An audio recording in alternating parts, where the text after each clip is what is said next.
What's up, boy?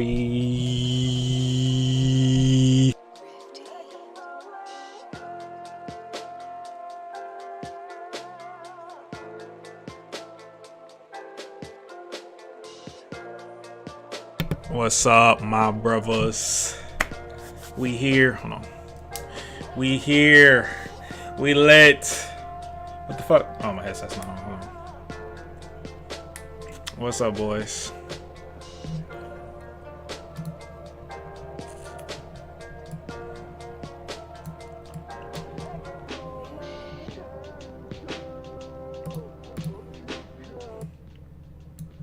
Mikasa's biggest fan. You just start. Finish watching rant videos. Welcome to the channel, man. Welcome to the family. What the fuck is this? What the fuck was that? Welcome to the family, man. Welcome to the gang. Another debate. I'm supposed to have a debate. One person already dodged, so hopefully we have another one. Trying to destroy another individual. Do you think the slave to freedom idea means shit? No. I think it's just it's empty.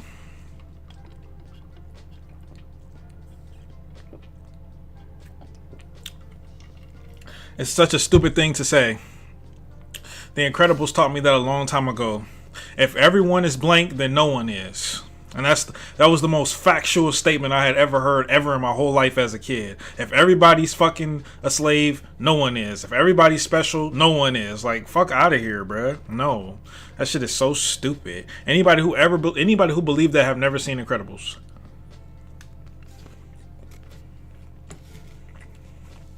Yeah, a hug of the head would have been fine, bro. The kiss was just so egregious. It was so disgusting. It was more like it wasn't so that it was a beautiful moment. It was to fucking tell us, it's like to show off, like, haha. She loved Aaron, I told you. Aaron loved her, I told you.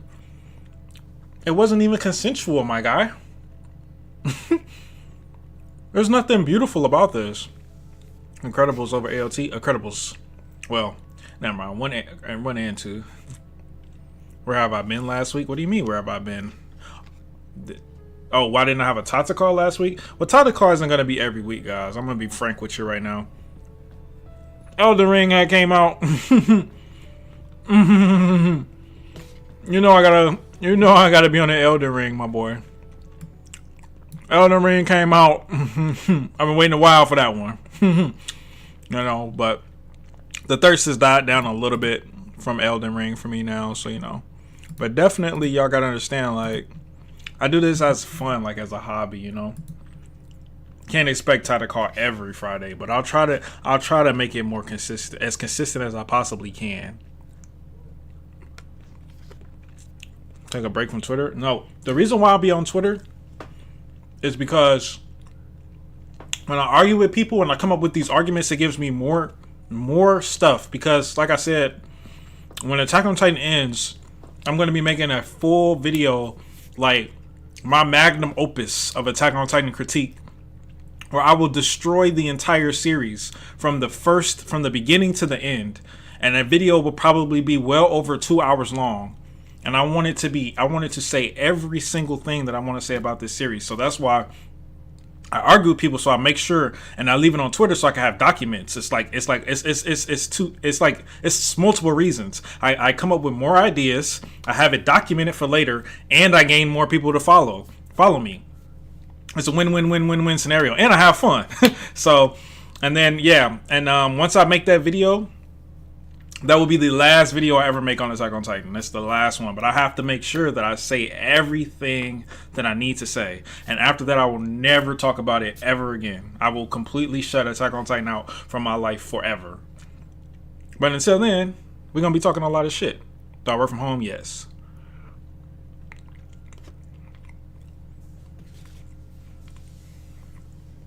I don't actually like the series? No, I don't.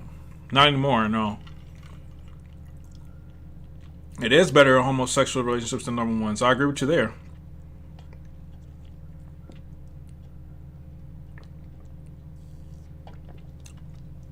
Oh, Brett King, there you go.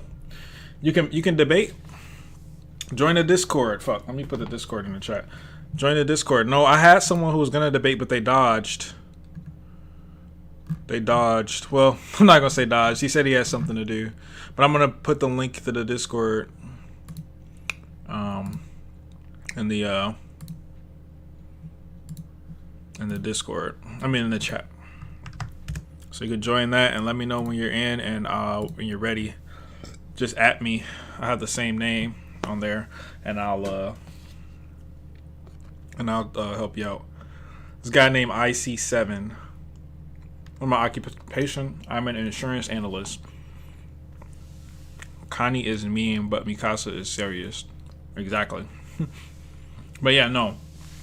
I originally had, so my thing with Kanye is, no matter how much I hate him, he's inconsequential to the plot. At least I can give him that. But Mikasa is the main protagonist of Attack on Titan.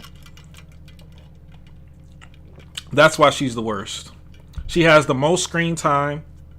After Eren and Armin, she has the most screen time. And she does nothing with it. At all. Not one thing. Except kill Eren. Which makes no sense. At all. Mikasa has no reason in this planet to prefer saving the lives of random people over Eren. After what she said about Eren, she was willing to kill Historia and Ymir just to save Eren. She was going to split them in two just to save Eren. She did not give a fuck. Now, if you want to say she developed from that character, if you want to say, okay, Mikasa grew. She used to be like that, but she learned that there's more important things to her in the world than just her and Eren. And over time, she grew to this person who was willing to put the world before Eren. That would be great character development, but we didn't see any of that. Where did we see her deciding that the world was more important? Never. Never, ever, ever. Doesn't make sense.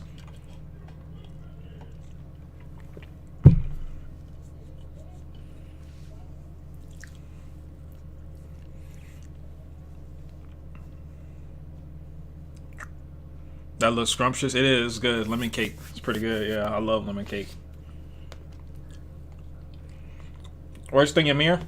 Ymir had significantly less screen time. When I make I'm gonna make an Attack on Titan character tier list one of these days. I'm gonna do pre-time skip, post-time skip without 139, and then the whole story, including 139. Ymir had no screen time. So, while she is a terrible character, she's not as terrible as Mikasa. Because Mikasa has been here from day one, and she has never had an impact on the story. Except in the last chapter.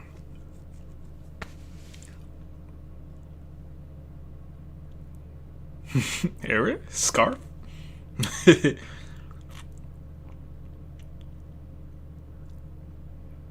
What's up, Odin? Ymir is not a character but a plot device? Exactly. Exactly. Oh, he's here. He's here. He's here. Okay, there he is. He said he was ready. He said he was ready. He said he was ready. He said he's been planning he's been ready to debate me. He said he's been planning this whole week.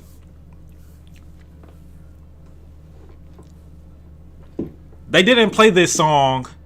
They did not play even a motif of this song for every scene in past. That's how you know Mappa don't give a fuck. That's how you know Mappa don't give a fuck.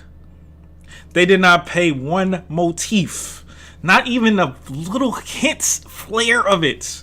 Throughout the entire time they were in past. That's how you know they don't give a fuck. They just don't care. But it's all good, man. I ain't mad at Mappa, whatever. Story's trash anyways. Fuck it. Fuck it. Alright, let's get it. Let's get it. Let's get it. Let's get into the debate 80. Hold on. What's up, man? Oh, you guys can't hear? Fuck. How you guys not hearing? Oh, shit, dude. I was playing music this whole time. I was vibing. Y'all didn't even hear that shit? I feel bad. How the fuck did y'all not hear that? Let me see.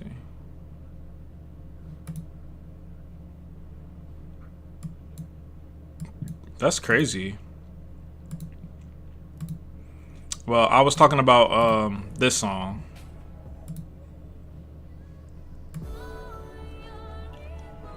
I mean, y'all should know what I'm talking about. This song right here. Mappa adaptation is way better than Wit season 3. You're drunk. You're drunk. You're drunk. You're drunk. It's alright, bro. What the fuck? Why'd he leave? Oh. Hello? Are you there?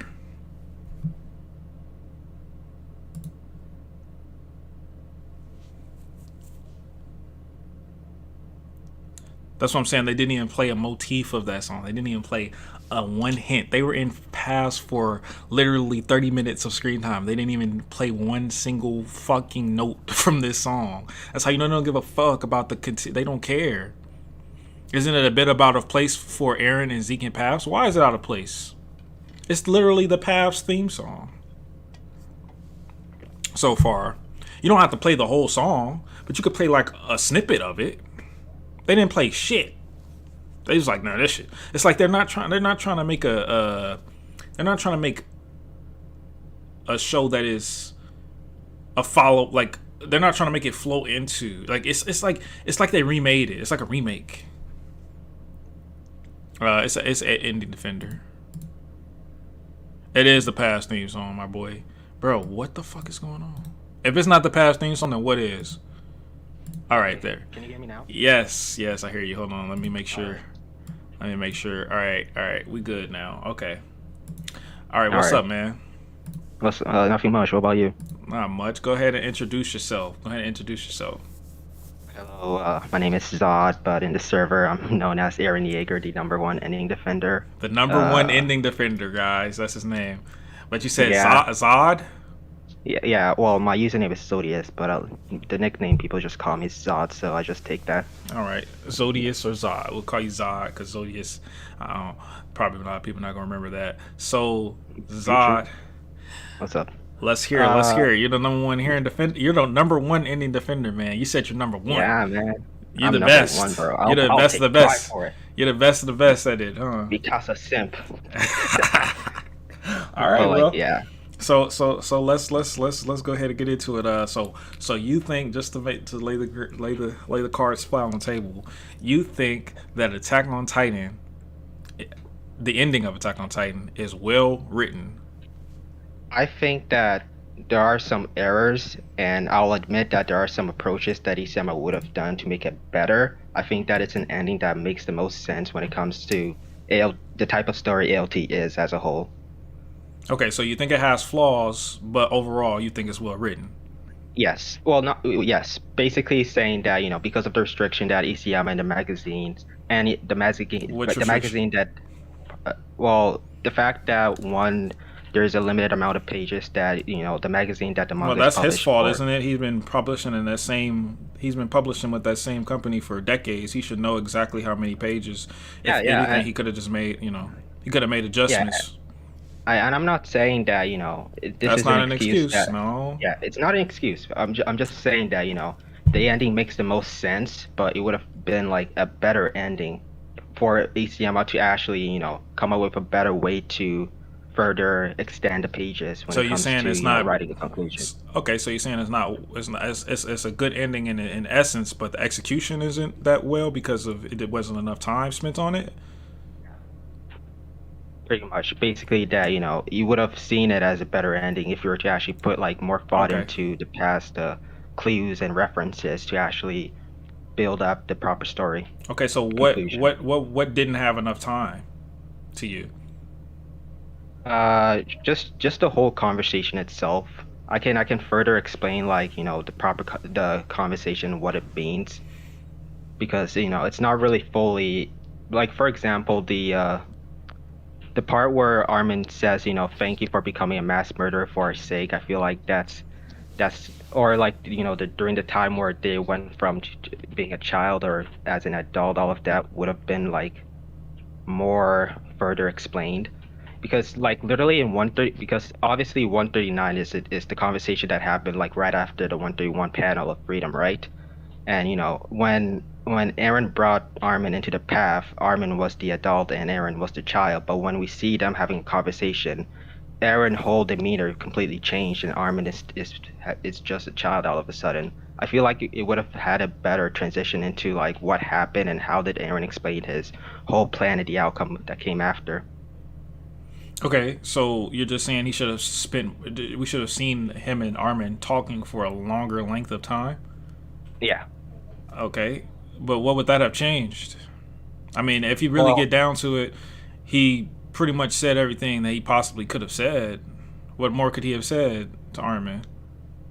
it's not what's more that he could have said, it's just that there's a lot of misunderstanding of what he's saying, and those misunderstandings would have been cleared up if the Oh, conversation were to be longer. oh, what were the misunderstandings? Now we're getting there. What's the misunderstandings that we're? So you're saying there's So, misunderstandings? Go ahead. What was the misunderstandings?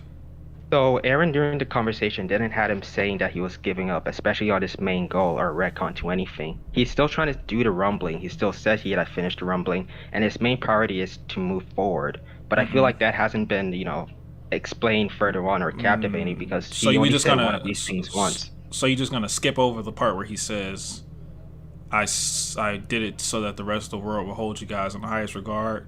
Do you think he was lying there, or are you just Yeah. gonna skip that Uh, part? in what pages? And I'm on was the. it the first or second page when Armin All says, right. "So you really did this for us? You did it so the rest of the world will hold us in the highest regard?" He said, "Yeah." Is that why you pushed us away? He said, "Yeah." So not only did Aaron confirm that he did his plan so that they'd be held in the highest regard in that chapter, but he also confirmed that the reason why he pushed them away in the table scene, which was chapters way before, was also because of that. So he's been thinking about doing this ever since the table scene, chapter 112. So you can't just say that it's not a part of his goal when he's been planning it since before he even, you know, did the rumbling. All right. Hello? Did he disconnect? Hello? I think he's having mic problems. He's still on the Discord. I think he's having mic problems.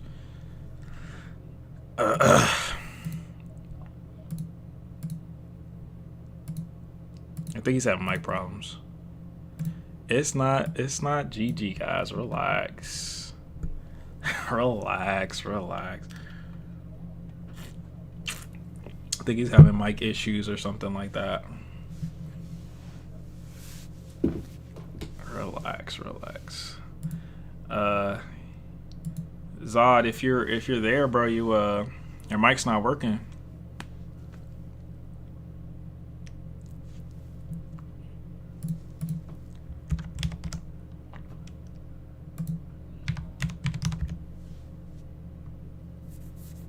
Or maybe it's me. Am I lagging? Hello?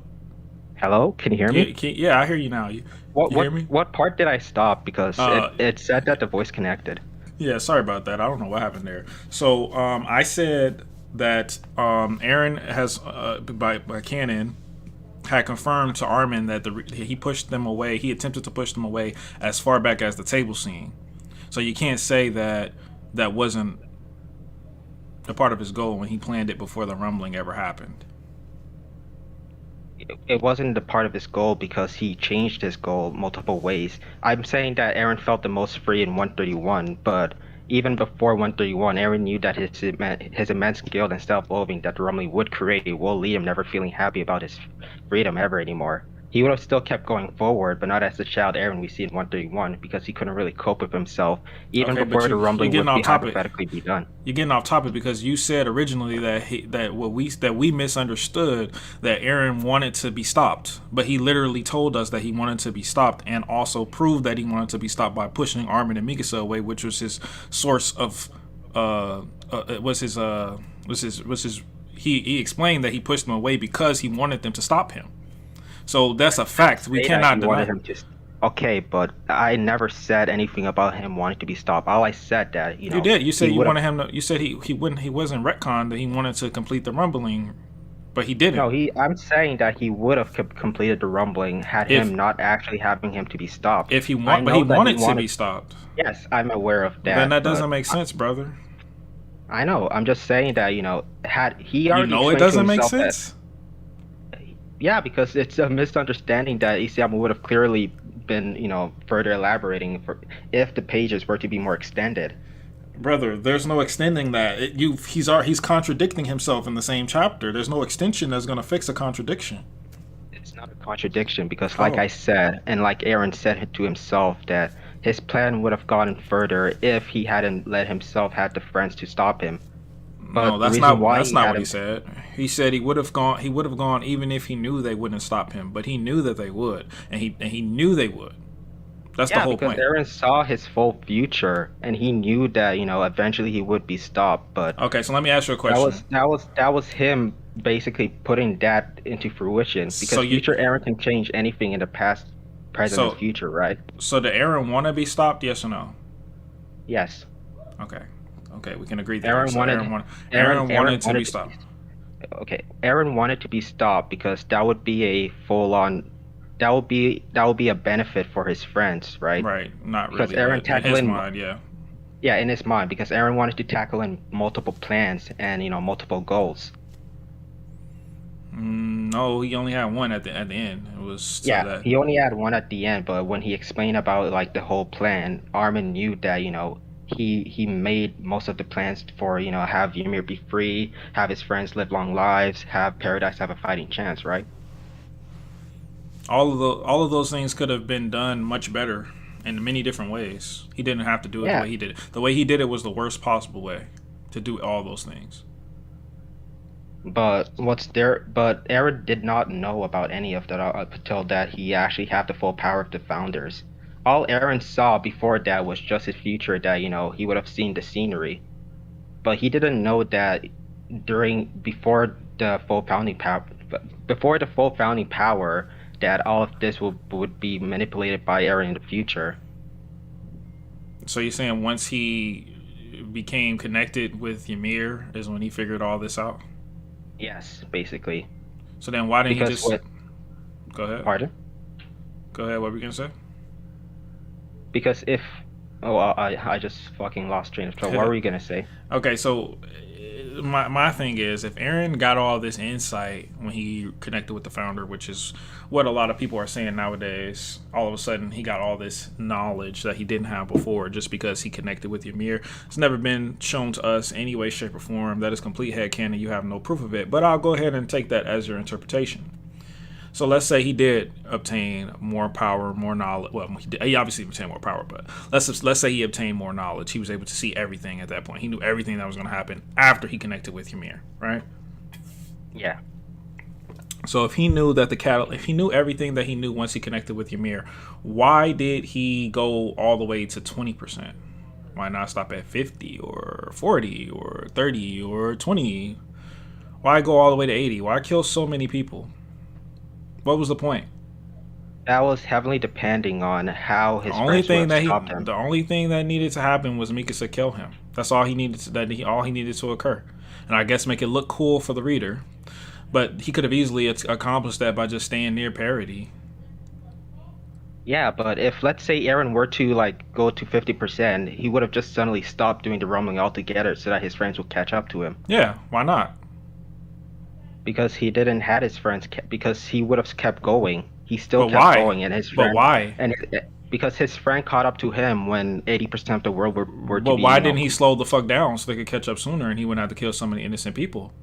because that would contradict himself on trying to move forward. Why would he stop himself, be like, oh wait, hold on, my friends are trying Because to catch that's up. Let me just exactly slow what down he a bit." because that's exactly what he did when he got to 20%. That's exactly what he did. No, Exactly. he stopped. Point. He No. stopped. He He stopped. stopped himself because he didn't have the full power to Founders Titan. He didn't need that. What do you mean he didn't He need didn't that? need that. The worm would have probably killed all of them. Should have And killed that's all of probably them. what, and that probably what caused him from having from having the whole rumbling to be stopped in the first place. Eren didn't have the rumbling to be stopped. It got stopped because of a reason, and that reason came because his friends did something. It All he wasn't had him to just do. saying that All he he had to couldn't. do. How does all he had to do if he wanted the rumbling to continue, was just walk away and let the worm kill them. He didn't have to The go. worm did something though.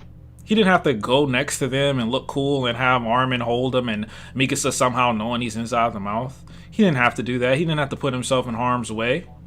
But he did. You know why? Because he wanted to be killed. The question is, why do you want to be killed at fucking 20%? Why do you want to be killed sooner? Because like I said, his friends made the choice to actually stop Eren, but Eren did not make his friends to have a reason, for specifically be that reason to how he's going to get killed. All of that planning was due because of what the friends wanted it to do, not really Eren's being like, all right. No, it was because of him. Yeah, no, he did. No, he did. That's exactly what he told us, bro. You can't just take away the source material from your chapter. I'm not trying to take away the source material. You are, because he said that. Yeah, because Eren knows the future. Eren isn't the one manipulating the future. So what you're saying is he saw that he'd be stopped at that time, but he didn't actually want to be stopped at that time. Yeah, because but you just said earlier that you agreed that he did want to be stopped. You said that. So you don't agree that he wanted to be stopped? He wanted to be stopped because of what the action he did beforehand, but he didn't say that, he wanted to be stopped at 80%. All he says is that the rumbling will kill 80% of humanity. On the third page of the 139, he said the rumbling will kill 80% of humanity. But it isn't him trying to say that, I want the rumbling to kill 80% of humanity. He wanted 20% to be alive, so the 20% would hold him in the highest regard. You can't wipe that page away. I'm sorry, but you can't. It's not a specific number. It's not really a specific number. But he said that. He picked the specific. Okay, whatever. He said he wanted people to be alive to hold them in the highest regard. He said that. We can't just pretend like he didn't say that. So if he said that, then that means that he planned this since the table scene. Knowing the future isn't him trying to plan the future scene. Huh? Him knowing the future isn't him trying to manipulate and have the planning to be the future scene, because there's nothing that influenced Eren to kill 80% of humanity. It's not Eren's choice to kill 80% of humanity. It just happened to kill 80% of humanity. So now he didn't even choose to do it. I'm saying that Eren... You said it was his choice earlier. I'm saying that Eren wanted to be stopped in general, not Eren wanted to be stopped specifically in 80%. Okay, but he wanted to be stopped. Okay, fine, but he wanted to be stopped. Yes, he wanted to be stopped because that would benefit his friends, and Armin acknowledged that. Right. Exactly. So why did he not stay near parity? He did not have to go with the Titans. Why didn't he just stay there? Because that wouldn't have him have the feelings of being free if he were to restrict himself from moving forward for the sake of the benefit of other friends. Because his main goal is still to move forward, right? So why would he fucking slow down? No, his main goal was to die at that point. That was his main goal, to die. Yeah, but that was when he actually had the full power and actually see the future and see. So once he connected with Ymir, why didn't he stay near parity? Since his goal were to die at that point. Because again, he still wanted to see the scenery. Because his priority is still he could see it. He could see it without being there physically. He saw all the other people dying. He didn't have to be there physically. He could have saw it. Yeah, but he's still slowing down for the sake of trying to keep up his other goals into fruition. When his main priority goal is to be free and hold no restricting in the first place. Oh no, man! This isn't making much sense here. Okay. What you're saying is that Eren should restrict himself from going even more further for the sake of his other friends to come out, right? Because he's literally killing himself for them. So yes, he should do that. If he's not willing to die for, if he's willing to die for them, he should be willing to do anything for them, including waiting. And that's fine. Would you rather wait for your friend or die for your friend? Which one sounds harder? I mean, and that's fine. I'm just saying that contradicts Eren even more. No, it doesn't. He's already been contradicted the most by dying. That's the most contradiction you ever could put down, is that he died. But if his main goal has always been to be free, then why would he die? Slow down? Then why would he allow them to kill him? Because again, he felt the immense. But you just said his main goal. You said his main goal was to be free. It don't sound like it. And he still felt the most free in 131, except that he didn't put himself to restrict him to slow down. he still kept So going. he So wanted all it. of So that, he wanted his cake to eat it too. Basically, pardon? he wanted his cake. He wanted to have his cake and eat it too. He wanted to I don't. just. He wanted to have the fun of destroying the world, but he also wanted to die. That's what you're telling me. And you think Not that's good really. writing? No, that's what you're telling me. You think that's good writing? I'm. I think that That's he what was you're able telling to. me, Zod. Do you think that's good writing, Nah, sir? I'm saying that Aaron had multiple goals, and Oh my when God. Aaron What was the most important one? being free. So No, it you agree wasn't. that No, his it most wasn't. important one is No, it you agree wasn't. that his His most important one is to be free, no, though. I don't. I So you're believe that. telling I me that. believe that before he got retconned. Yes, but after that, no, I don't. If his most important thing was to be free, he wouldn't have let them kill him. So if 131, so 131 isn't a retcon though. 131 is not a retcon. No. But in 131, he said that he basically just said what I'm saying, that this is What? freedom, and this is what that's Yeah. always been, there's Mhm. always a Mhm. depressing wall, burning Mhm. water, mad of Mhm. blood, blah blah blah. The Mhm. outside world is so much Mhm. wider than that stuff, the inside wall. Mhm. Those who've seen it must be in all the world Mhm. the most free. This is freedom. Mhm. So Yeah. he already, Yeah. And then so also, 139, he got retconned, and his goals were so, not. Freedom was not the most important thing no more. but his, what? 131, And 139, he got retconned. Freedom was not the yeah, most important thing no more. His friends were. Making no. sure they live long lives were. If they weren't, he wouldn't have died. 131, 139 is still 139 is still Aaron saying that, freedom is still his main priority. That's me No, literally just saying no, that. it's not. 139 is not saying that. Yes, it is, No, it's because not. nothing said that, Aaron, Then why do you let them kill? Then why do you let him kill them? because Aaron had multiple goals under the fact that he was free. All right, let Aaron me ask you felt a if question. Let me Aaron ask you a question. okay. Let me ask you a question. Oh, Let me ask you a question. all right, all right, all right. What's the most important thing in the world to you right now? I don't fucking know. You don't fucking know. What do you do? I mean, I guess my family's the most important thing in the world. Your family is the most important thing in the world. Yeah, What's the second most important thing in the world?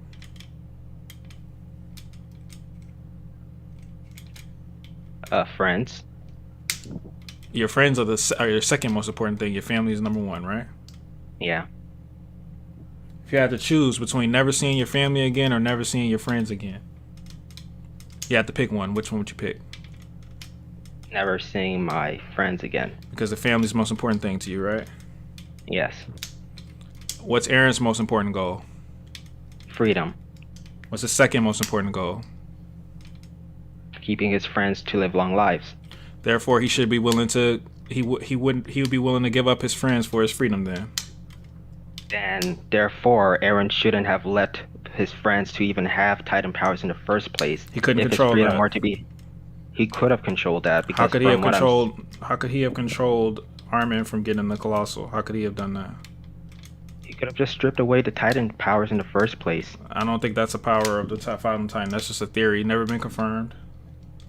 Yeah, but if Aaron has the max potential of the founding Titan, then he would have done that willingly. Then why'd he die? If he could just do Because that, if him dying was not necessary for that to happen, then why'd he die? he died because he couldn't live himself into actually completing the rumbling and actually be happy about it. So you're saying he When died just because he was depressed, not because he had to die for the plan to work, even though that's exactly what he said in the source material. he would have been depressed. He would have been depressed either way. But he But him literally dying, said that he had to die for the Titan Curse, and he literally said that. Well, Armin said it, yeah, but yeah, because if Aaron were to be completed with the rumbling, the Titan powers wouldn't have been, the curse of Ymir would have been replenished. how do you know that? Do you have any evidence of that? Literally, fucking. Because the rumbling isn't the only thing that the founder Titan can do. It's not that once the rumbling is finished, then Aaron would just fucking go happy go lucky about it, and be like, oh well, I guess I'm going to remove the curse. Yeah, exactly. You're the one who just said he could remove the curse. I said he can without dying. That's catalyst apparently. So if he So were to die, then the curse would have died with him. according But to this story, but Mikasa has to kill him though. I don't think Mikasa had to kill him. I think that Mikasa would only kill. Actually, wait, Mikasa would have to kill him so that Ymir can actually see the full story and actually knowing the true concept of love and to be Oh, free. excuse me. I just gagged. My bad. So you Because I think? said Mikasa. No, no, no, no. Because you said that about Ymir and Mika's supposed connection. Oh, parallel, yeah, Okay. that's So fine. so you've already established basically that Aaron's plan makes absolutely no fucking sense. We've established that. And this is the Aaron character. This plan? is our No, main character. This is our main no, I character. no, I think Aaron's trying to accept multiple goals at once and to finish it all. No. Aaron's goal to be free has been completed No, it because Aaron hasn't. felt the most free in 131. If Aaron No, were it to hasn't. continue, yes, if Aaron were to continue doing the rumbling after that, then he wouldn't feel free anymore. His feeling for freedom would be fucking gogged over because of his self guilt and self loathing So you're saying the only that he reason he felt. died was not to help his friends after all, and to end the Titan curse. It was because he was too guilty to live. I never said anything of that being related to him dying. I'm just saying that he felt the most free in 131, and after that, he didn't. His felt for freedom is reducing. That's all I'm saying. Is that Where 131, Aaron felt the most free, and it's being said a page before the actual freedom panel. Those who've seen it must be in all the world the most free. This is freedom. Basically confirming that in that is when that 131. in 131 he did feel the most free, 100%. I'll give you So the that. page But what's after the that, difference between 131 Aaron and 138 Aaron? It's the same motherfucker. it's the same motherfucker because he's still trying to move forward. But 138 Aaron isn't as happy about him being free as 131 Aaron. This is why What? 131 Aaron. This is why 131 Aaron is him being portrayed as a child rather than actually being an adult because only a child would like such a So you selfish thought way he was to. happy? Yeah, his You felt thought he for was happy freedom. killing? You thought he was happy destroying the world? Well, he's trying to fucking cope at the fact that he's destroying the whole world to But you get thought? it. But you do Because think he was happy? I think that he's trying to brush off the thing and not actually thinking about like the action he's doing to get it. All he had in his mind is the fact that he's free, not that he's free because he's killing many people. Because in the next page, you can see that Aaron actually realizing the action that he's doing in 131 Oh, after he the didn't freedom realize panel. that when he cried at Ramsey's feet. He didn't realize it then. Because Aaron did not actually see the full future. All he So he knew is didn't that yes, realize he did. He did see the future. He saw he killed Ramsey. He saw he'd kill him. yeah, but he still kept going forward Yes, he did keep because he going he forward. think he thinks that beyond all of that hellscape, his freedom would be justified. But it wasn't. Yes, No, yeah. wasn't justified at all. He killed all those people for absolutely no reason. But that's what Aaron believed. I don't even think he believed that shit. To be honest, he hoped. I'd say he hoped it In more. in in the freedom panel, that's what Aaron believed. In the Freedom Panel. That Okay. yeah, in the freedom panel, that's what Aaron believed. But obviously, literally the next page after, Aaron realized that oh shit, I fucked up everything. So No. yeah, look at his face at the next page. No. It's No. Look at the page. Look at his face at the next page. The thing right out under that is literally No. all of the action that he's Yeah, committed. no, he's not. You can't tell me that Aaron is that much of a fucking idiot that he didn't know until he actually did it, even though he saw it already, until he actually did it, that what he was doing was bad. You can't tell me that. You can't tell me he's that fucking stupid, bro. I'm not trying to tell you that he didn't know. I'm just saying that he's Well, you trying to brush must, it if off. he realized it, you're telling me he realized it. He knew it was bad the whole time. Yeah, because he felt that it's justified because he's trying to fucking yearn for the freedom Exactly, that he long lost. exactly. But That that's doesn't not mean it's him hard to trying to. do. It's hard for him to do it, but that doesn't mean that he doesn't move forward. It's hard for him to do it, yes, but he knows what has to be done. Yeah, and that whole thing stopped literally the page after when he realized that it's probably not as worth it as murdering thousands of people which is the same, which No, bro. which is You have why to think Aaron is such a fucking idiot to think this way. You have to think I'm he's not. so fucking stupid, bro. You have to think that he is so dumb to not realize. You're basically saying that if someone fucking set up a plan to murder somebody, they don't realize that the murder is bad until, even if they set that shit up months in advance, they don't realize the murder is bad until the motherfucker's actually getting killed.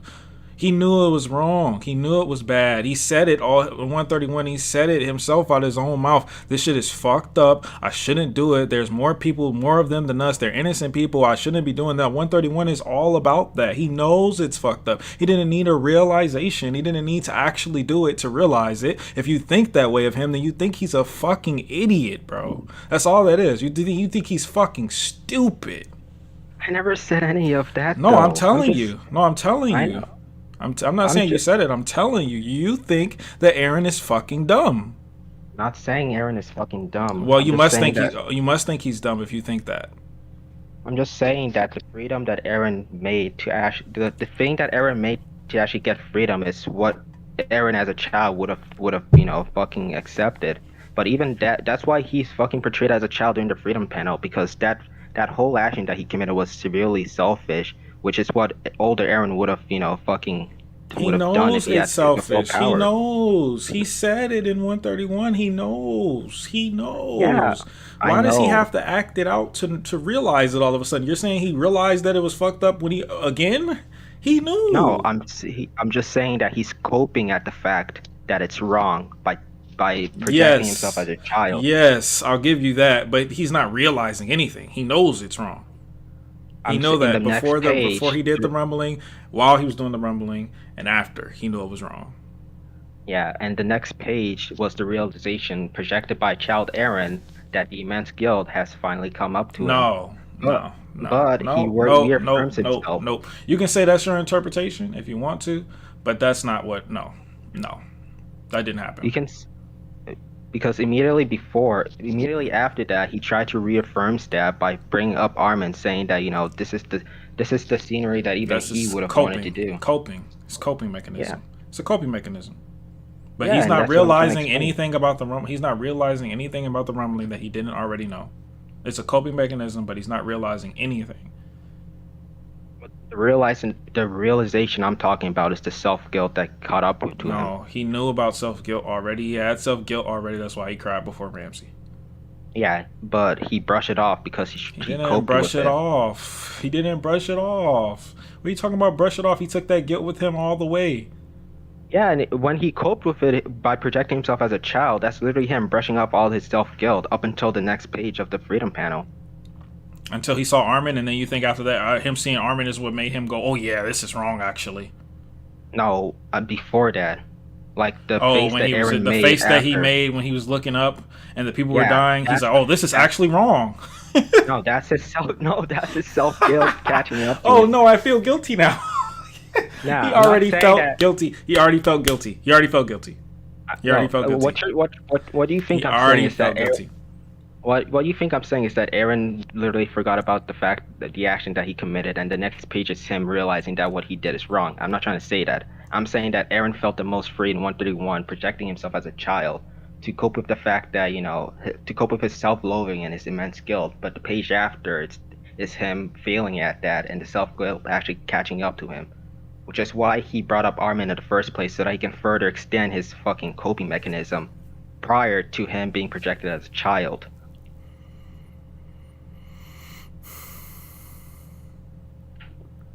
131 is Aaron feeling the most free. The page after that is Aaron's self-guilt catching up to him, and he cannot really cope at the fact that it's free. But before, turning back into adult Aaron, he brought up Armin into the scene, saying that, this is the scenery that we want, right? So you gotta fuck with me here with the scenery too. But obviously, Armin's and Aaron's path isn't aligned, unintended. Absolutely, it's a coping mechanism. I agree with you 100% there. Yeah, But he didn't realize anything. There was no realization. He knew what he was doing I know. was wrong the entire time, and he I'm correcting you. Armin did not have any change in that, and he never changed that mind. He didn't change his mind about it. It didn't. Nothing changed I'm in that correcting you moment. when it comes to you thinking that Aaron's realization is him feeling like his action is actually being fucked up. Aaron knew his action is being fucked up, but he's trying to cope with it. The realization I'm trying to talk about is the immense guilt that he felt. He already felt that immense guilt. He already after felt it. after he already he tried felt to cope it. with it. After he tried to cope with it. No, he felt it before he even did it. He felt it. Yeah. But after he tried to cope with it in 131, when Aaron felt the most free, his immense guilt regained again back into him trying to back into him being self-loathed. But before that, Aaron felt the most free, and he didn't felt any guilt when it comes to his action. That entire time, he felt guilt. That's why he was coping. Yeah, but he didn't feel he had guilt in him, but he didn't feel the guilt. He did feel it. That's why he's coping. Do you understand what coping is? What coping is? Coping is not when you remove an emotion. It's when you try to pretend like the emotion isn't there. The emotion we're talking about is guilt. He was coping with his guilt. The way he coped with it isn't him trying to cover up his emotions. It's him trying to project himself as a child. That was him trying to cover up his emotions. That was literally what he was doing, bro. But if he were to project himself as a child, then Aaron isn't actually feeling that guilt because it's child Aaron, not really the adult Aaron we see. So you're saying it's a different? Are you saying it's a different person?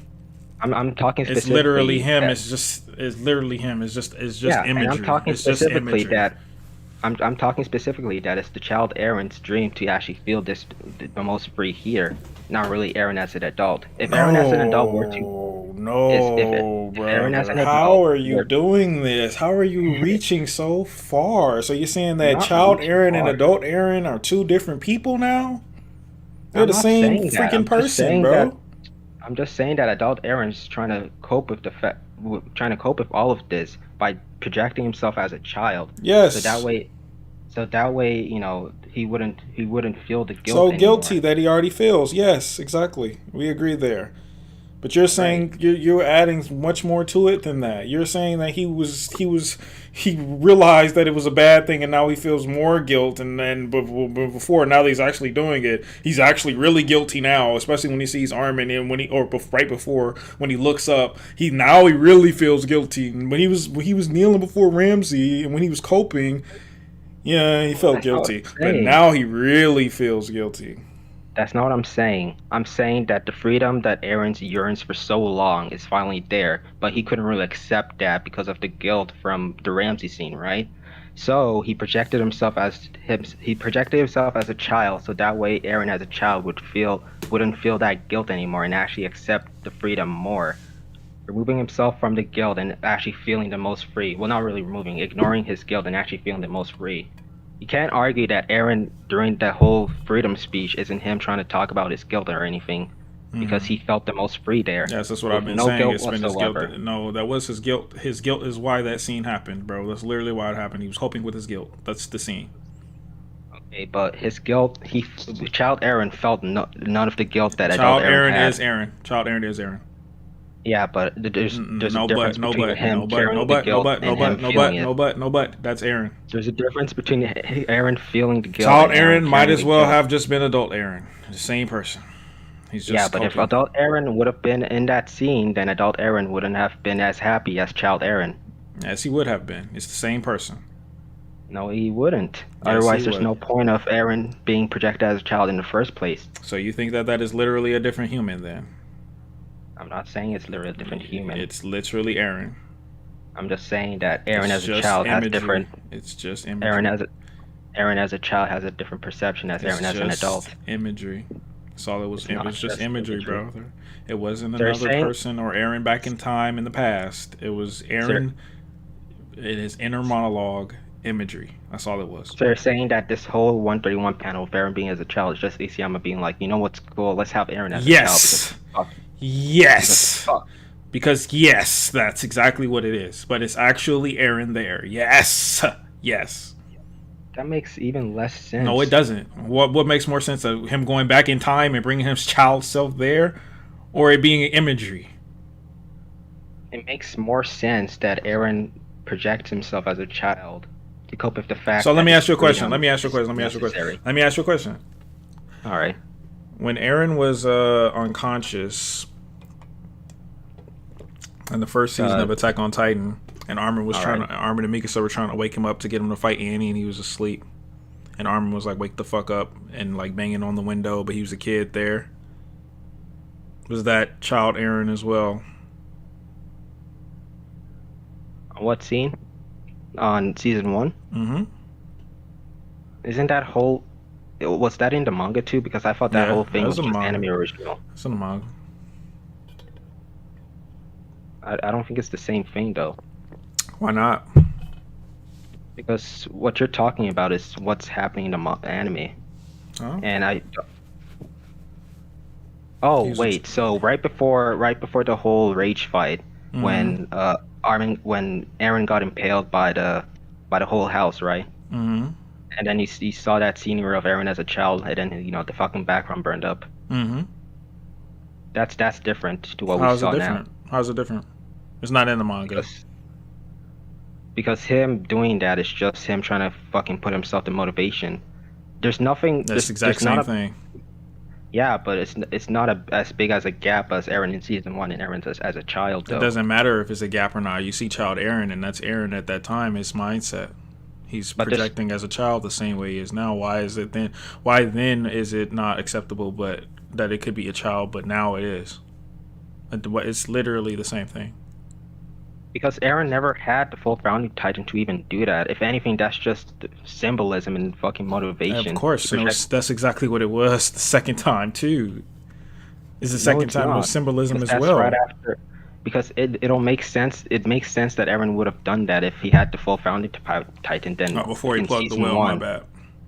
You said what? Then in season, it makes sense that Aaron would have had the power to project himself as a child, having the full founder's titan. Then in season 1, when it's just a fucking motivation boost that Aaron put himself. So you're saying because he has the founding titan's power, he can actually make himself go back in time as a child, but because he doesn't have that in the original, then not make himself go back in time, just projecting himself as a child. My boy, who's watching this projection? Who's seeing it? What? Why is he projecting himself as a child if no one can see it? Because Aaron as a child is vastly different than Aaron as an adult. And Aaron as a child would have seen the rumbling and actually not really care about the action. Why did he project himself as a child when he was with Ymir in Paths? Because there's no... What do you mean, when? Before or after? When he told them that he wouldn't take their powers away from them, he was a child. Why did he do that? In what chapter? What chapter was that? 124, I think. All right, 124. 133. 133. Yeah. Oh. Hold on.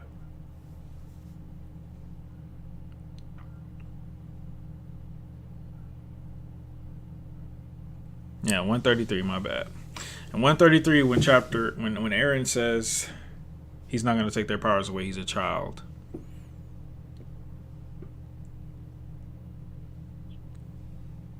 Page 18, right? Mm-hmm. Probably.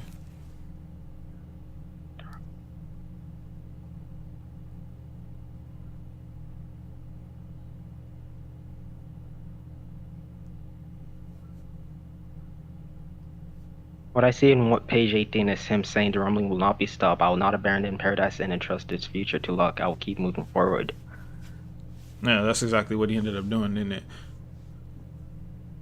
I don't know what page number it is, bro. But all I know is. And then when we first saw Aaron, his next line was, "To achieve freedom, I will steal it away from the world."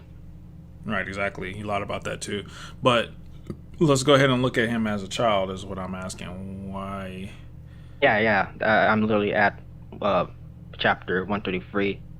All the gang saw Aaron as a child. They run up to Aaron.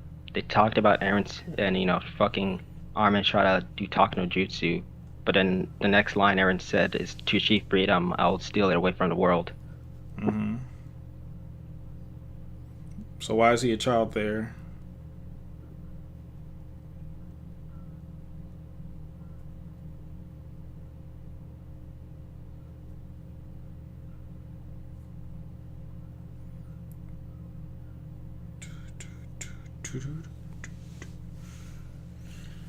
Because Aaron is still trying to cope in the fact that what he's doing with the rumbling is justified.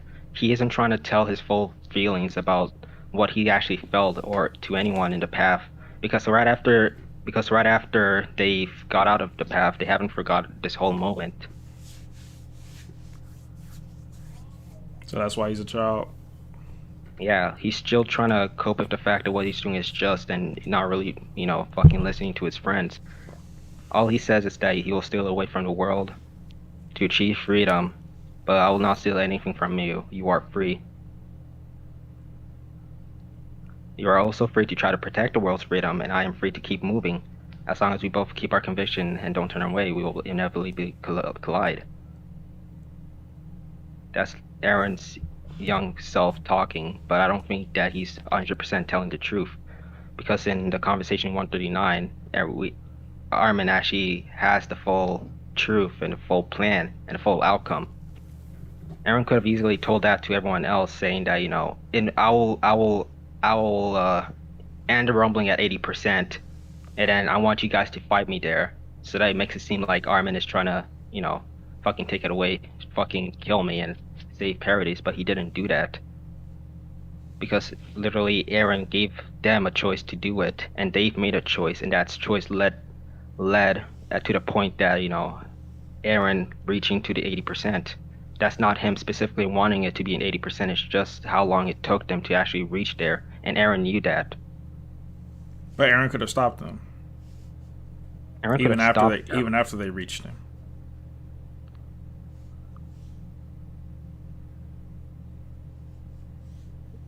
But if Aaron could have stopped him, then literally in Season 4 Part 1, the Titan Shifters wouldn't have a fucking all the Titan shifters.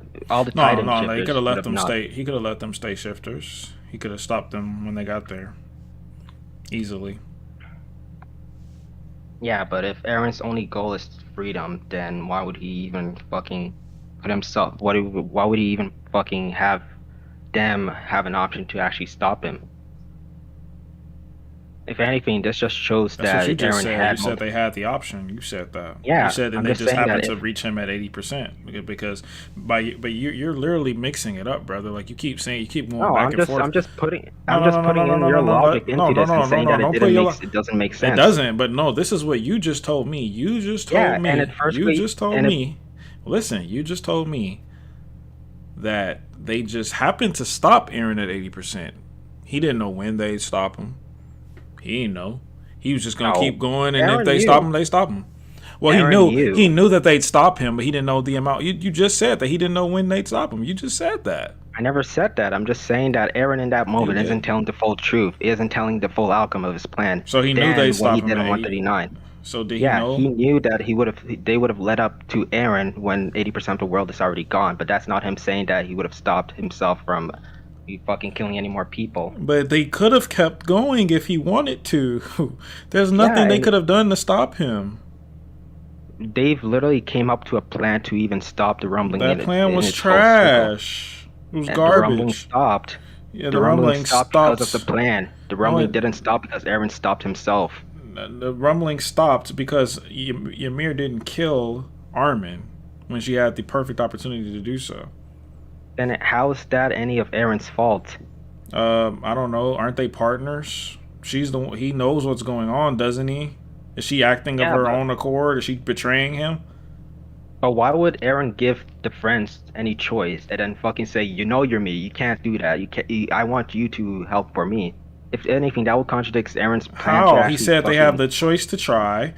If they don't succeed, oh well. He didn't say they have the choice to succeed. He had to have the choice to try. But specifically talking about Ymir, why would Aaron have Ymir talk to Ymir, order Ymir to do the shit he wants to do? He didn't have to order Ymir to do anything. Ymir could have sat the fuck out and let the Titans on his back kill them. They would have died eventually. Then what happened is Ymir's fault, not really Aaron's. No, it's both their fault because they're on the same team, unless you don't think they're on the same team. No, because whatever Ymir did isn't something Aaron influenced. That's what Ymir wanted to do. How do you know that? because they're each different Where's the people, source and material? Where's the source material that nothing Ymir? said that Nothing said it was that. Aaron's fault So either. nothing said either way. So I'm just gonna assume they were working together because anything else makes absolutely no fucking sense. And that's fine to assume. I'm just saying that otherwise because first of all, How could Ymir they and not have Aaron been is the working same together? person. How could they not have been working together? Aaron could have been working together, but like I said in the fucking path, it's literally him as a child and trying to cope with everything, and not him trying to tell all of his plan. Everything Aaron could have said it could be either a lie or a truth, because that's not him being honest to himself. If he was to be honest to himself, that he would have been an adult So at when that is he time, but because honest? When is he honest? he was honest during the conversation when Aaron told Armin all of the plans, but right after Armin got out of the path, he completely forgot all of it because he Right. didn't want that to But change but he was the honest. outcome. But he was honest in paths, is what you're saying. Yeah, he was 100% honest So in the path of if he 139. knew they'd stop him, he knew how they'd stop him. Uh-huh. That means he worked with Ymir. He didn't work with Ymir. He had to have worked with Ymir. He knew what Ymir would have done, but it's not him He working could with have Ymir. easily stopped it. He could have, but that's going to But he contradict didn't himself in trying to. because That would have contradicted himself when he's going to let his friends have freedom, but not really Ymir to actually have freedom to do anything. what do you mean? Freedom doesn't mean you just let people kill you. It's not what freedom is. Yeah, but it was their choice to let themselves into. It was their fucking choice to risk of try. jail. It was their choice to try. It's his choice to defend himself or not, and he chose not to defend himself. Ymir defended for Aaron. Why did Aaron walk towards Armin after he got nuked? Why did he walk towards Armin and give them the opportunity to kill him? Why did he do that? Because the rumbling stopped. So He kept moving forward after that, which is why why he did became he his own walk colossal towards titan. Armin? That's what I asked. He didn't walk towards He did. Armin. He did.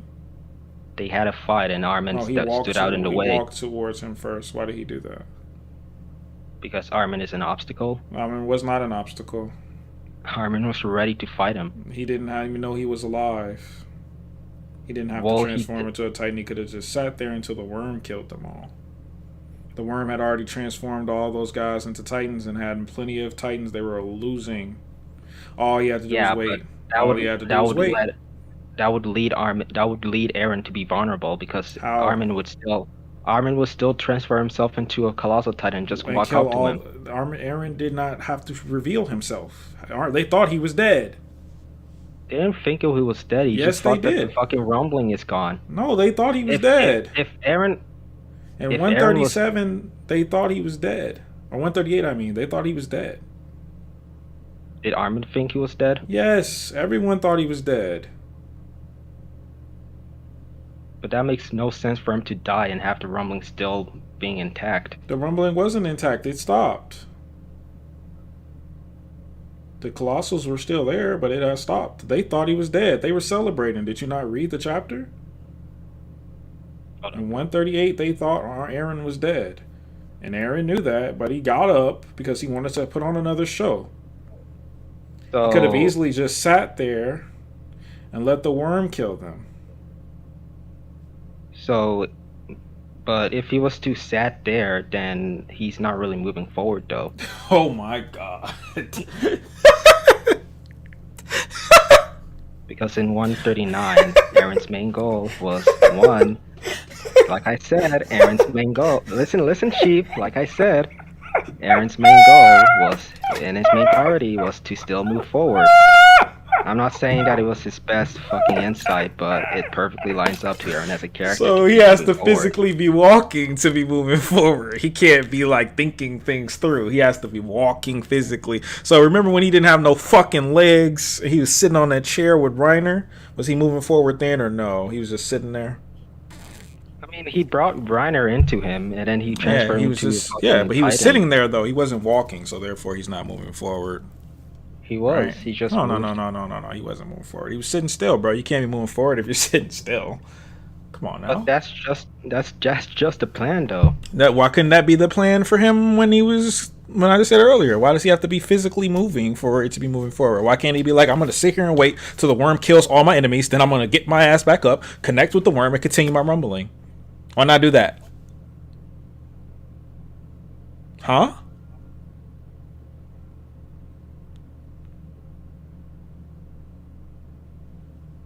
That's not really risk-free fucking Oh outcome. my gosh! Come on, Okay, Zod. because let's Come say on. let's Can say you just at least admit that it's kind of contrived that they were able to beat Aaron? Can you at least admit that? Can you at least give me that? It doesn't make any fucking sense how they were able to beat him. I Please. will I will admit that in whatever circumstances, Ymir and Aaron would have Not Ymir lost and if they didn't Aaron want to. would well, yeah, if they didn't want to. Thank you. But Thank you. I Thank can't you. say I can't say that, I can't say that fucking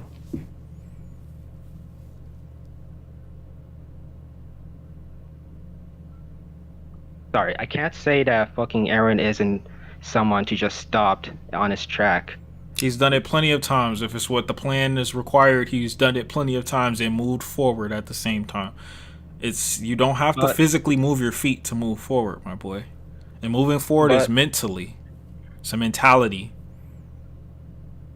but that's different to him fucking that's different because when he was doing all this plan, that was him not trying to connect. That was him connecting all of the dots to actually reach to the fucking rumbling. Prior to him actually getting the full founding titan and actually seeing the full future, What are you talking about? because he said to Armin that because his plan only led up to the scenery scenes. He hasn't really planned anything after that.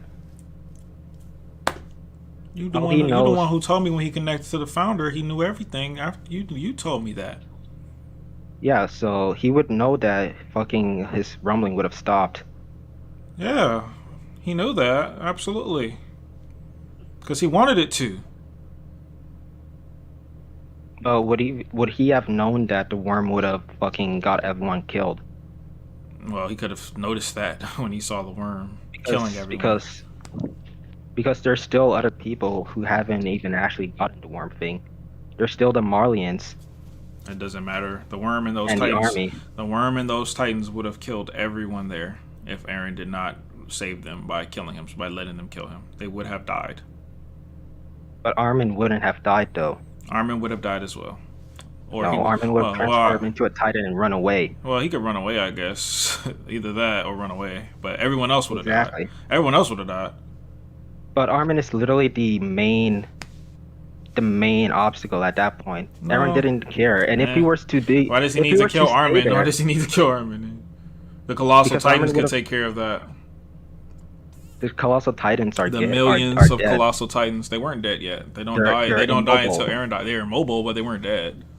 Yeah, but at that point, they're as useless as Until walls in Aaron general. reconnects with the worm. Yeah, but then Armin would have killed the worm. Then No, he Armin couldn't would've just kill. Armin could not kill the squashed worm. it. Armin could not kill the worm. Armin could not kill. Why the worm.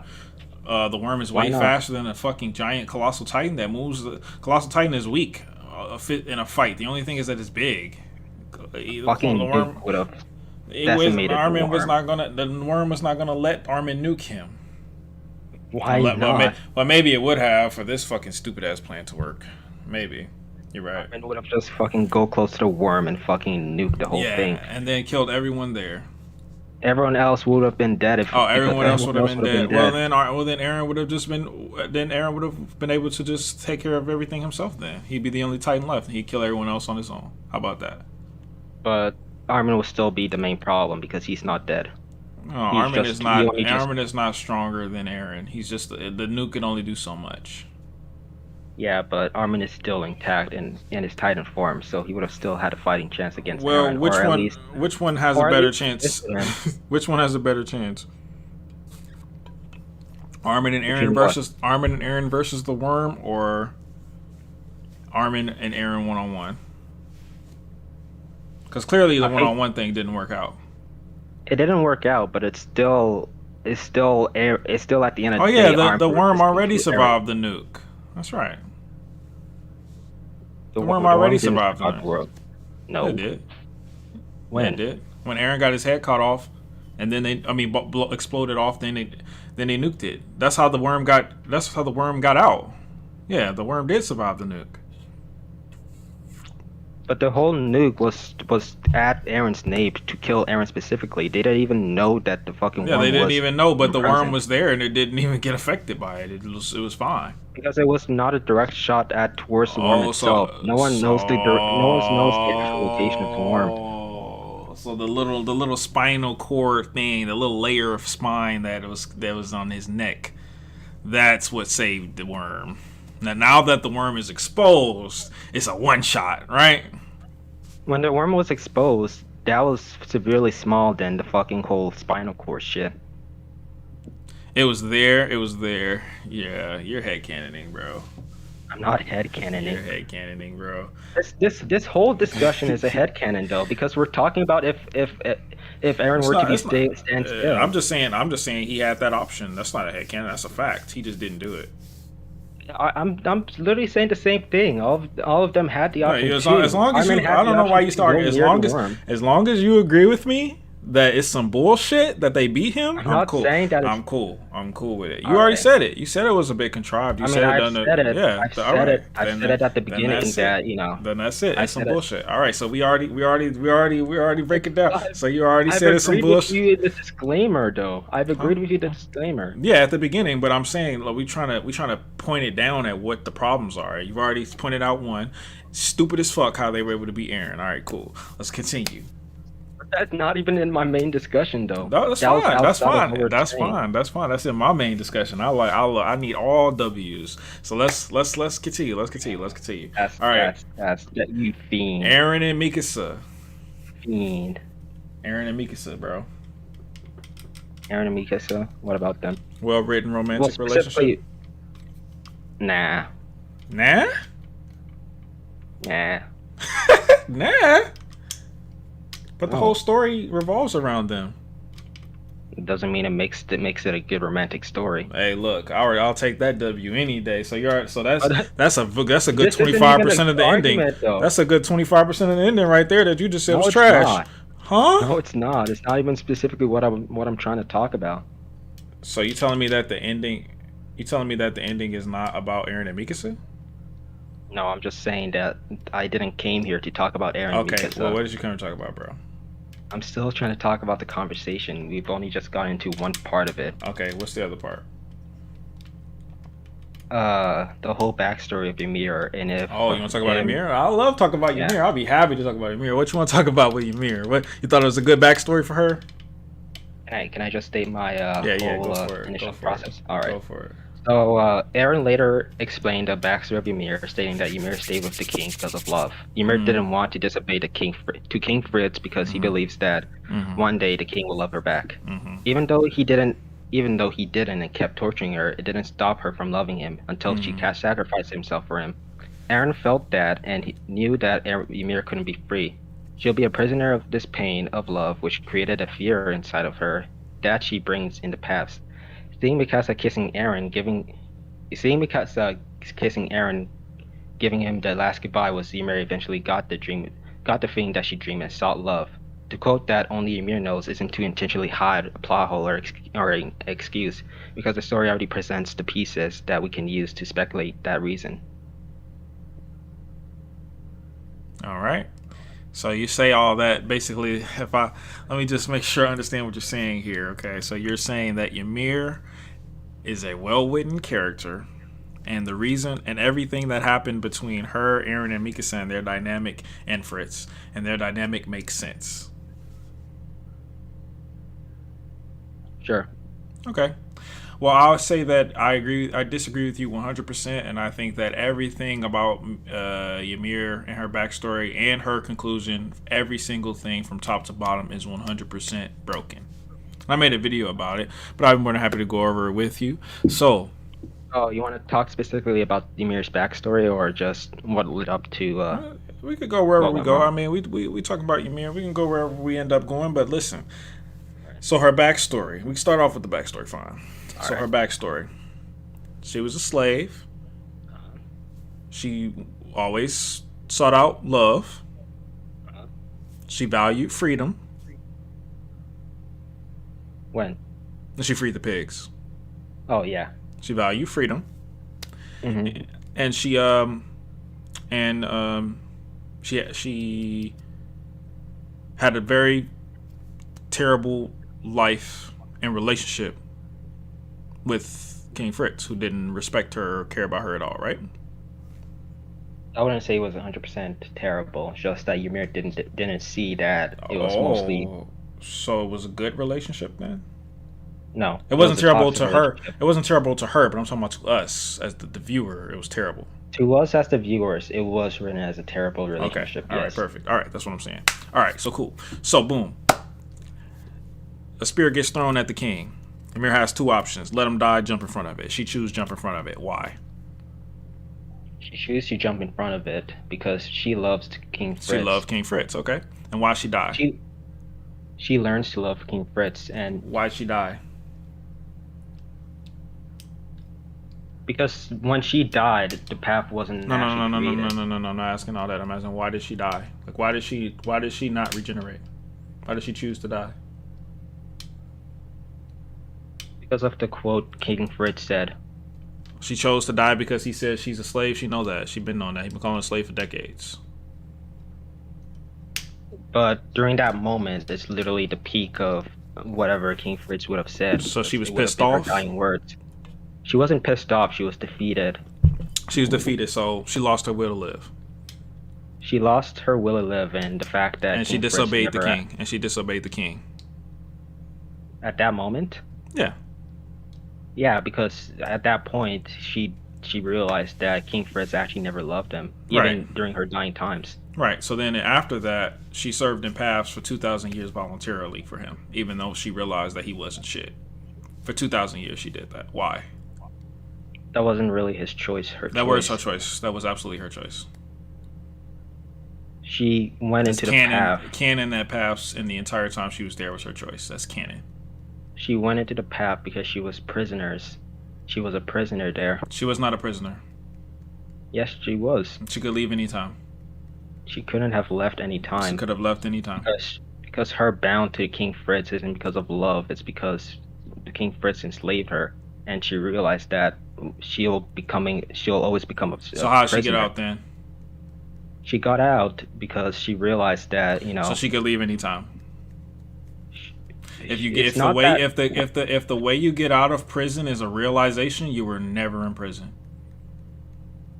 Never. All right. Well, to her, she felt like it was a prison. Well, and how could never she really feel that way realized if she didn't even obey him? She didn't obey the motherfucker when she died, and she didn't obey him while she was in paths neither. He didn't tell her to send no fucking message to nobody, but she sent one.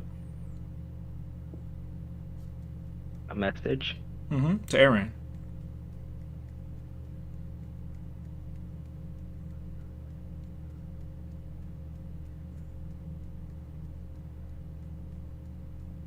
So you're saying that Ymir isn't actually free. She just let herself be in the path. According to the source material. It makes no fucking sense to me, but according to the source material, yes. She could leave anytime she wanted to. But it's not really about if Ymir could leave, though. Why is it not about it? That's the whole reason why she's fucking there. It makes no fucking sense why she stayed for 2,000 years. Her bound in the path, it depends on what she felt. And she felt as a prisoner, which is why she stayed there, and she never felt anything else. She got to be the dumbest character on the planet. If she never felt anything else, why is she asking for help? After to the point that she asked help 2,000 years in the future, but she stayed the feeling as a prisoner. Why? What made her stop feeling like a prisoner? Seeing Mikasa kill Aaron? Seeing Mikasa kill Aaron? When Aaron came into the path. She was still in paths then. She stayed there. She thought she left. She was still there. I know, but the moment Aaron stayed into the path was when Ymir had another realization. What was that? Whatever the shit Aaron said. Right, that she wasn't a slave and she could make her own choices. Okay. Yeah. And at that point, So at that point is when she came up with the plan to have Aaron kill Mikasa. That's what she thought of. She thought of it at that moment, or did she think of it before when she sent him the message 2,000 years ago? Because I think it was when she sent the message 2,000 years ago. Nah. That's whatever happens in the path, even Ymir doesn't know. Oh, even Ymir doesn't know. Who the fuck knows then? The path is outside of the AOT world. So whatever you say, because let's say Ymir does know everything in the future, right? She doesn't know the fucking events that happens in the path itself because it's not really Ymir correlated knew to the actual everything. AOT world. Ymir knew everything that would happen in the story of Attack on Titan. She knew every single thing that would happen. That's why she sent the message to Eren, because she was trying to reach Mikasa. She knew that Eren and Mikasa would meet and form a relationship, and that's Yes, canon. but yes, but the missing details that she had What that she missing didn't details? have. How do you get to decide what's missing and what's not? That's a very, very specific detail to know. That what's more logical for me to assume that she was only able to know exactly that, or to assume that she was able to know everything? Makes no sense that of all the Eldians and all the thousands of years, she knew that this Eldian would meet this Eldian and form a bond with this Eldian, and they'd be perfect test subjects 2,000 years from now. Makes no sense. She knew Yes, all because of that them. happened. She Yeah, knew because that all. She happened. knew every Eldian, everything that would Yes, happen.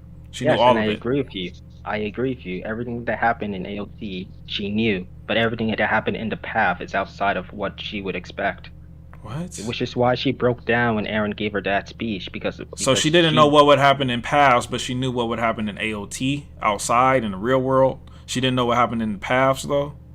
yeah, the path itself, she's unaware of what happens. She knows the outcome of it, but she doesn't know how it would have led up to it. Given the context of the missing pieces in the path itself, which is why she broke down. Like she probably saw Mikasa killing Eren, but she didn't really properly understood the reason for it, which is what Eren's trying to show her.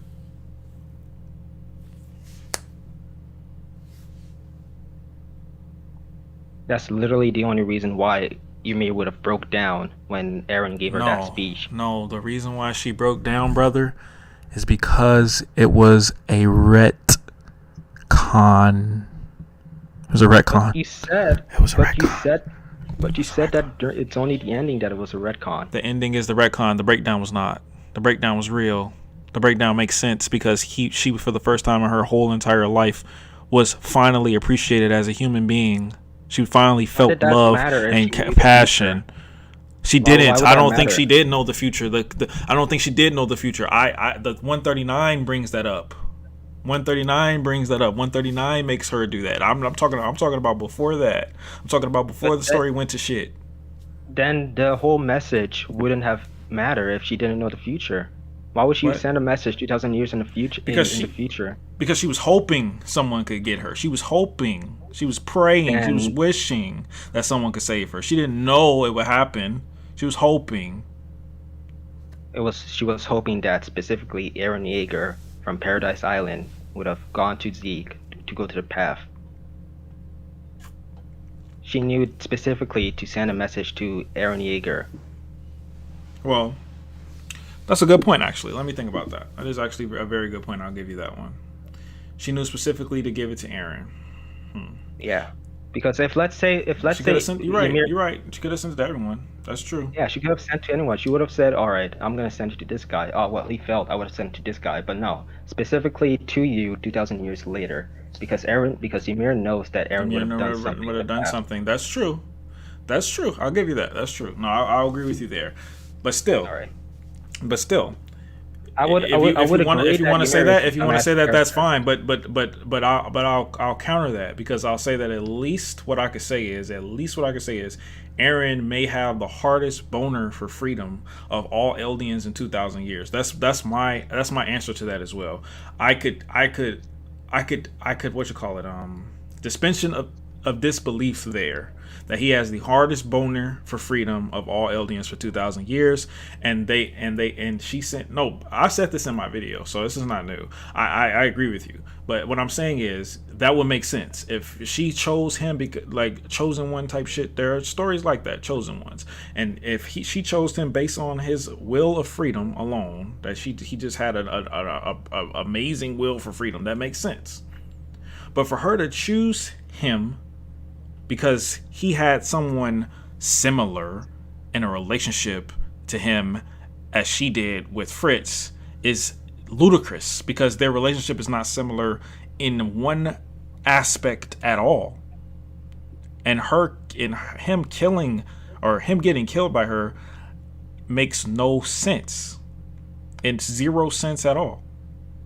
So I can suspension of disbelief a little bit, but you're asking me to literally make me believe that out of all 2,000 years, there was no relationship that was between Eldians that was more similar to hers and Fritz than Aaron's and Mikasa's, which is ludicrous. I mean, yeah, but you're the one that said that Ymir doesn't know the full future to the extent that she would have sent the message to Eren Yeager. I agree that Ymir. I agree that Ymir is aware. She can know their you know, nature. She can know their nature. I'd say she knows their nature. You could say that, but how could she know that she meet someone and get into a relationship with them? That's just too much. Repeat that. Sorry. She can know. I said she can know their nature. That's reasonable. But how could she know that they meet each other? How could she know they get into a relationship? How could she know any of that? There's no way she can know. That's like too much. Suspension of disbelief. That's what I was looking for. Thank you. I mean, that is too much, but you got to take into consideration that Ymir had sent that message 2,000 years in the future, so that's like a long way. If Ymir could go that far into the future to contact Eren and fucking Mikasa, then that would mean that fucking Ymir would have gone even further to even know what's beyond that because of that message itself. Well, now you just picking at hairs. Who cares if it's 2,000 years or 10,000 years? At the end of the day, the bitch waited a long time. But it's the fact that Ymir knows what happens in the future matters, though. And I feel like Ymir is the only person that actually knows how to fucking influence the future because of what message she sent. Okay, but the test that Ymir wanted, the thing that Ymir wanted to do the whole time is dumb. It makes no sense. Her wanting to destroy the entire world makes sense. But her wanting to fucking test if Mikasa could kill Eren is the dumbest shit I've ever heard. Do you agree with that? I mean, Ymir knows that, Mikasa would kill Eren before that even happened. But why did she even go through the whole process then? But do you think that's dumb or not? I mean, it's a parallel. Do you think it's dumb or not? It's not a parallel. There's no parallel between Mikasa and Eren and Fritz and Ymir. There's no parallel at all. They have nothing in common. Do you think it's dumb or not? I mean, the whole point is that Mikasa can finally kill the demon that she protects. Okay, but do you think it's dumb or no? Do you think it's well written? No, it could have been better executed. All right, perfect. That's all I wanted to hear. It makes the most sense. All right, so Ymir's conclusion is poorly written. Again, we're getting down to the nitty gritty here. We've got 3 out of 3. I explained 3 out of 3. During the disclaimers. I'm not trying to talk about the execution or the points or the missing points. I said, hold on. I said that literally the ending and the conclusion makes the most sense when it comes to AOT. Oh, so it makes the most sense. Yes. So you're saying it doesn't make sense, it just makes the most sense. No, I'm just saying that it could have been better, but it makes the most sense. There's no other choice. Yes. There's not any other choice would have contradicted not only to the characters that they are, but also the whole point of the story. So Eren being killed at 80% but wanting to continue contradicts. No, because Eren would... Why didn't we do that then? There you go. Wait, what you said? Eren wanting to push towards 80%, to want to destroy 100%, but getting stopped at 80 believably. That would have contradicted the story. No. Fuck 139. Take 139 out. Because we're making a new ending now. I'm asking you, Eren ending the world, wanting to end the world, him telling Armin, yes, I wanted to end the whole entire fucking world, but you motherfuckers stopped me.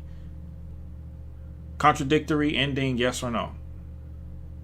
No, because when he all right then, so there you go. That's a way better ending. You just said this is the only one that would have worked, and I just gave you one off the top of my head that would have worked and would have been 10 times better. Oh wait! You're trying to make repeat that. Sorry, I got confused. No, that would contradict. How would it contradict? Because Eren. How? Can you repeat that again? Sorry. Eren wanting to kill 100% of the world, but being stopped believably. Would that be a contradictory ending? Yes or no? I mean, what's changed? You're just removing 139. Yeah, exactly. 139, the retcon chapter. Yes, remove that, please. That sounds great. I mean, it's no different. It is different because Aaron remains consistent as a character. He isn't doing the fucking Kogi ass bullshit. I mean, in the path, he's still a consistent character. No, he's not. So can Yes, you it just is. say it's a difference different is that different ending? It's a different ending. No, He's it's a different not. character motivation. He doesn't want. No, He it's didn't not. put. It's just He chose the it's world an over his add-on. friends. He chose the world over his friends. Okay, how about this? He said that. Let me just say this. He tries to kill his friends too. He tries to kill them like actively. Like he's been doing that apparently, but like actively tries to kill them. Let's say he even kills Connie or some shit. Like he actually tries to kill his friends. Like they get hurt, wounded, whatever, but they end up beating him, and then they stop him at 80%. But he wanted to go the whole way. That's a different ending, isn't it? Is that contradictory? So Aaron killing his whole friends, right? I didn't say whole friends. I said maybe No, one of them. Aaron killing some of his friends, right? Let's say one. No. Let's just say wounding. Let's say wounding one. He wounded. Wounding? Yeah, wounded one. Like he actively was trying to kill them, but he just ended up wounding them. And they made a good plan and they beat him. And he stopped at 80, but he really wanted to stop at 100. But they stopped him.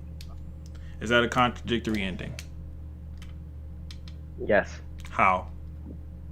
Because Aaron's goal for having all of his friends to live long lives wouldn't have been met. He didn't do that before either. Hanji and Sasha are long dead. What are you talking about? Sasha was dead when Aaron and Hanji.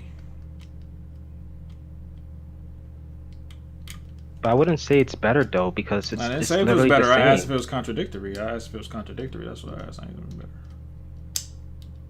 I mean, Is it's it not contradictory? contradictory because All you're right, not then. So changing you just, anything. I did just change it. I just made him You're actively. just removing 139. That's what you said. You're only removing 139 and making a different change that doesn't really affect anything. That does affect it. That makes Aaron remain consistent.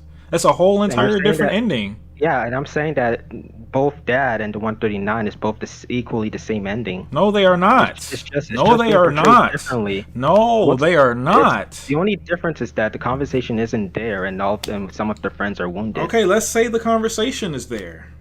But he says, I wanted to destroy at 80. I wanted 100. I wanted to stop at 100 fucking percent, but you fucking assholes stopped me. I don't understand why y'all don't get it. We have to kill them. He said that though. No, he said didn't. He would have gone 100% had his friend not stopped him. Bro, he said that himself that he would have kept moving forward had his friend not stopped him. Oh my god. All he said is that the rumbling will kill 80% of the world. That's not him suggesting that he wanted it to be killing 80% of the world. Oh my goodness, bro. We've gone over this 1,000 times and you still don't get it. It's insane.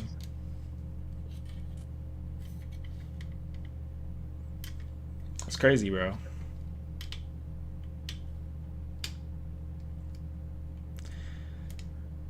Well, you agree that they didn't stop him believably. You agree that. So let's say believably stopped him. Believably stopped him on what? From destroying the entire world, from stopping this. They stopped him at 100%. And instead of him crying and bitching about Mikasa, he says, I want Mikasa to be happy. I want you guys to be happy. I wish you guys would have gotten out of my way, but I understand why you didn't, and I hope everything works out. Yes, that would contradict Aaron because because his self guilt about it is still going to fucking affect him. What does that have to do with anything? He's dying. He still dies. What are you talking about? Yeah, but that wouldn't even benefit Paradise as a whole as well. Who cares? He don't fucking care about them. Yeah, he does because he's trying to meet all of his criteria. If he cared about parody, he wouldn't have fucking done the rumbling. He don't give a fuck about. He cares about parody. My bad. If he cared about parody, he would have ended the rumbling. That's what I'm gonna say. He don't give a fuck about them. He would have listened to Armin about it. No, he would have done it all. He would have done it all. If he cared about his friends, he would have listened to Armin. If he didn't care about his friends, he would have done it all. But gotta have the half measures. But isn't him compromising isn't him trying to do one thing and then You can't compromise on genocide. You can't compromise on genocide. Sorry, there's no compromisation there. Once you kill a billion innocent people, it doesn't matter anymore. There's no compromising anymore. Well, not genocide itself, just his goal in general when doing the genocide. What goal? Like the whole goals that he made, being free, having his friends to live long lives, and paradise. What about That's it? free of the main. That's free of the goals that Aaron had when doing the rumbling, Yeah. and he said it to himself during that whole that first time he did the speech. So, Huh? what do you? What's the point you're trying to make? I'm just saying that him doing if him doing that and realizing that fucking he's still alive, that would mean that he would know the extent of that future up until that his the curse of Ymir were to be expired. I don't know, bro. I don't know if I can really. I don't know, bro. It sounds to me like it's literally nothing that you could. It's nothing. Even though you're saying that there are so many things that are wrong with this ending, you still think that it's the best option. When I literally just gave you another option, I could rewrite the entire ending of Attack on Titan, and it would end the exact same way, and it would be 20,000 times better than what we got. So But the ending that you're using is if Aaron were to be 100% doing the rumbling, and he were to be still alive and still I talking to didn't his say friend. nothing about still alive. He could die. They can kill him, but they have to do it believably. And But how would that let Ymir be free if that's also what part do of you mean his they kill? What do you mean? Who cares about Ymir being free? We don't need Ymir to be free. That's never been a criteria here. Since when was that a criteria? Ymir is free the uh moment in my rewrite. Ymir was free the moment she got hugged. She was free. That's it. That's her. That's the end of her plot line. We don't need to see Ymir ever again. in your rewriting during that whole speech, Ymir's free on the plot line, right? Hmm? During in your ending, Ymir's free during that whole plot line, right? Which plot line?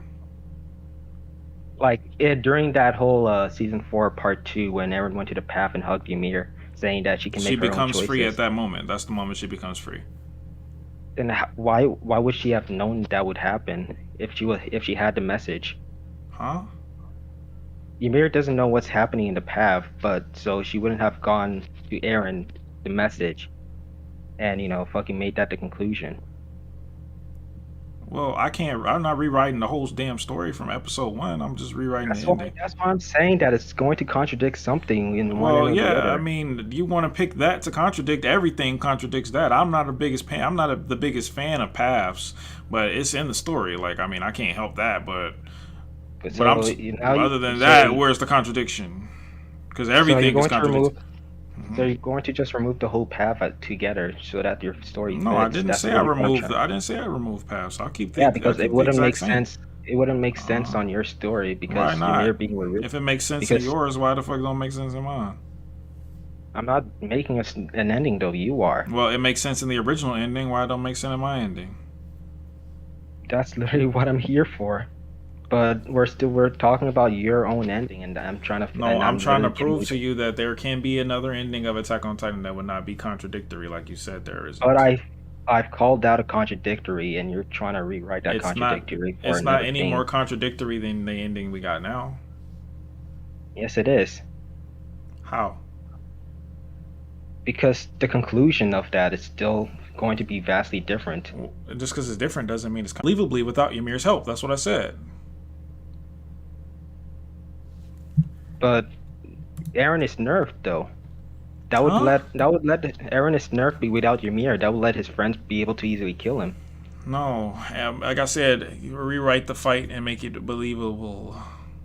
Believable. So you're rewriting the fight, what happens on the ending, and Ymir being free. Mm-hmm. How would the fight go though? I don't know. I'd have to take a long time to think about it, but I make it believable. Yeah, sorry it's lagging, guys. My internet. But if Ymir is free, then the curse of Ymir would also be replenished too. Ymir is free. The curse of Ymir would be replenished. No, not replenished, to be removed. How Let's would say it gets Eren removed when she finds out that she's free. It's removed. There you go. how would Eren would he be able to still progress the rumbling without Because that? she wants him to. Because he wants to, and she's fucking with him because he's the one who freed her. So she's gonna be loyal to him and give him the powers that he needs. Gone. No, that's not true. Yes. She could stay. She could just create titans of her own accord, just like she did And with she's Zeke. not Just free. like she did with Zeke. Then she's not free. If she were to be free, she would have just fucking get out of the path. That's the whole point. Then why she revive Zeke then? Fritz ain't tell her She to do revived. that. Fritz ain't tell her Huh? to do that. Fritz ain't tell her to do that. I mean, Zeke was in the path, Fritz ain't tell her to do that. He did but not. Zeke was in the path. He was in the path because she brought him there. Yeah, but if Ymir were to be free, what would happen to Zeke? What? What does that have to do with anything? I'm just saying that, now that Ymir is free, what happens to Zeke now? Zeke is just gone. You talking about? Oh, you talking about when Aaron saved her? When Aaron did that Yeah, thing? yeah. I'm still trying to talk using your ending. Aaron would keep Zeke with him because he needs royal blood to presume the rumbling. And the whole conversation with Zeke and Armin Would be would still completely happen. would be completely different. But yeah, well, no, actually, no, it would never happen because Ymir would never bring Armin to pass. There's no reason to.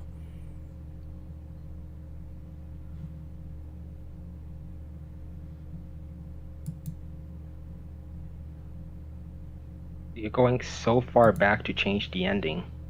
Yeah, I would have to. It's so bad. I'd have to go really far back. Then I'd go it would back mean probably that to the you're- table scene. That's probably like where I'd start. then the table scene is nowhere near the ending that we're discussing. I know, but I'm just saying, like, that's where I'd start with the rewrites. I keep a lot of stuff the same, but that's where I'd start. But I'm But specifically again, talking. my point is that there are ways to end this story that's not contradictory, and you Yeah, saying but that is if you're just not correct. I'm saying that anything that happens in the ending, if it were to be changed, wouldn't make sense as saying that you're not allowed to rewrite in other stuff. If the stuff I get what you're I'm saying. still talking, I'm Well, still I still saying that think the stuff. I still think just Aaron killing 80% would be fine, and just wanting to kill 100% would be fine. Just that change alone would be much better. Just that alone. And you say he did, but I don't believe you. I didn't interpret it that way, and I don't think that's what happened. I think that's Isayama trying to have his cake and eat it too, but I'm not gonna let him do that. What? You said what? Well, what about Isayama that you said? He's trying to have his cake and eat it too by saying that Aaron wanted to destroy the world but also didn't. He got to pick one, and I'm picking that he didn't because that's what the source material says. So I'll go with that. Yeah. All right, but you can't say that what I'm going for doesn't make sense. No, what you're going Because for either makes sense way- based on the garbage that we got, but the garbage that we got don't make no sense. I'll say that. All right, but what we got, what the garbage that you say that we got makes sense given what we know beforehand. Because there's been clues and fucking references from back. Yeah, we were like when to Aaron go said he on didn't with- want to leave the island's fate to chance, and then he did that, or when Aaron said that Code Geass idea would be stupid, but he did that, just like that. That's what you're I mean, going on. Every time you say Code Geass, I just get confused because I haven't watched that anime. Well, basically, the plan that to make the world look at you in a good light for killing a big evil that you set up for them. That's the Code Geass plan. Oh, well, yeah, because that whole plan would have been set up since the beginning.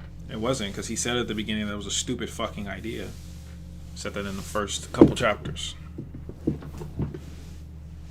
But he literally just explained Armin the whole plan and the outcome that Yeah, would but come he said to it was stupid. That's my point. Like, he said it was dumb. Aaron out his own mouth said it's corny. So why'd he do some shit that's corny? That's a contradiction, isn't it? Nah, How is it not a contradiction?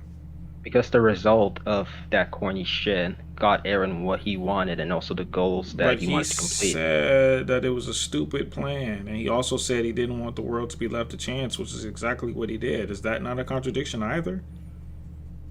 He also said that he didn't want any of this, but he's still done it. But he Would you said say he that's a did- contradiction? Wait, what? Like the whole Ramsey scene. Like no one forced. If Aaron breaking down during that Ramsey scene would have been a contradiction in your logic, because How? Aaron always said that he'll do whatever he'll do to get the freedom. That doesn't mean he can't feel bad about it. Yeah, but we never seen Aaron felt bad about it until the Yes, I Ramsey have. scene. I have And seen him feel bad. Well, yeah, the Ramsey scene was the realization. Yeah, but I mean, it was the yeah, revelation. but But so what? That's not a but contradiction. you're saying that if It's totally because of believable. nothing, but it's still in your logic would have been a contradiction. No, that's not a contradiction. Yes, in your It only logic it would have been is. a contradiction if he said anyone who feels bad for killing innocent people is stupid. Then it would be a contradiction. But he never said that. But you're saying that it's more believable for Aaron to do that, but not really, him doing the corny shit. I didn't say it's more believable. I just said it's a contradiction. You said that this story doesn't No, have the ending more doesn't have believable. contradictions. The Ramsey scene being more believable for Aaron. You said that that's more believable than the corny shit Aaron did. Huh? He called it corny, not me. I mean, I think it's corny too, but he I called it know, I corny. know, I know. I'm just saying that the corny shit Aaron did. You think that's a contradiction than whatever he said in the Ramsey scene and him breaking down. You thought that was more believable. Yes, I do, because he never said ever before ever that killing innocent people was okay. He's never said that. So why is that a contradiction that he says it that he breaks down when innocent people are dying when he knows he's going to kill them? Why is that a Because contradiction? There's throughout, no because contradiction there. throughout throughout his whole story, throughout the whole story, he always said that he'll kill whatever people it is to achieve the Yes, freedom. but Ramsey ain't doing that. Ramsey ain't taking his freedom from him.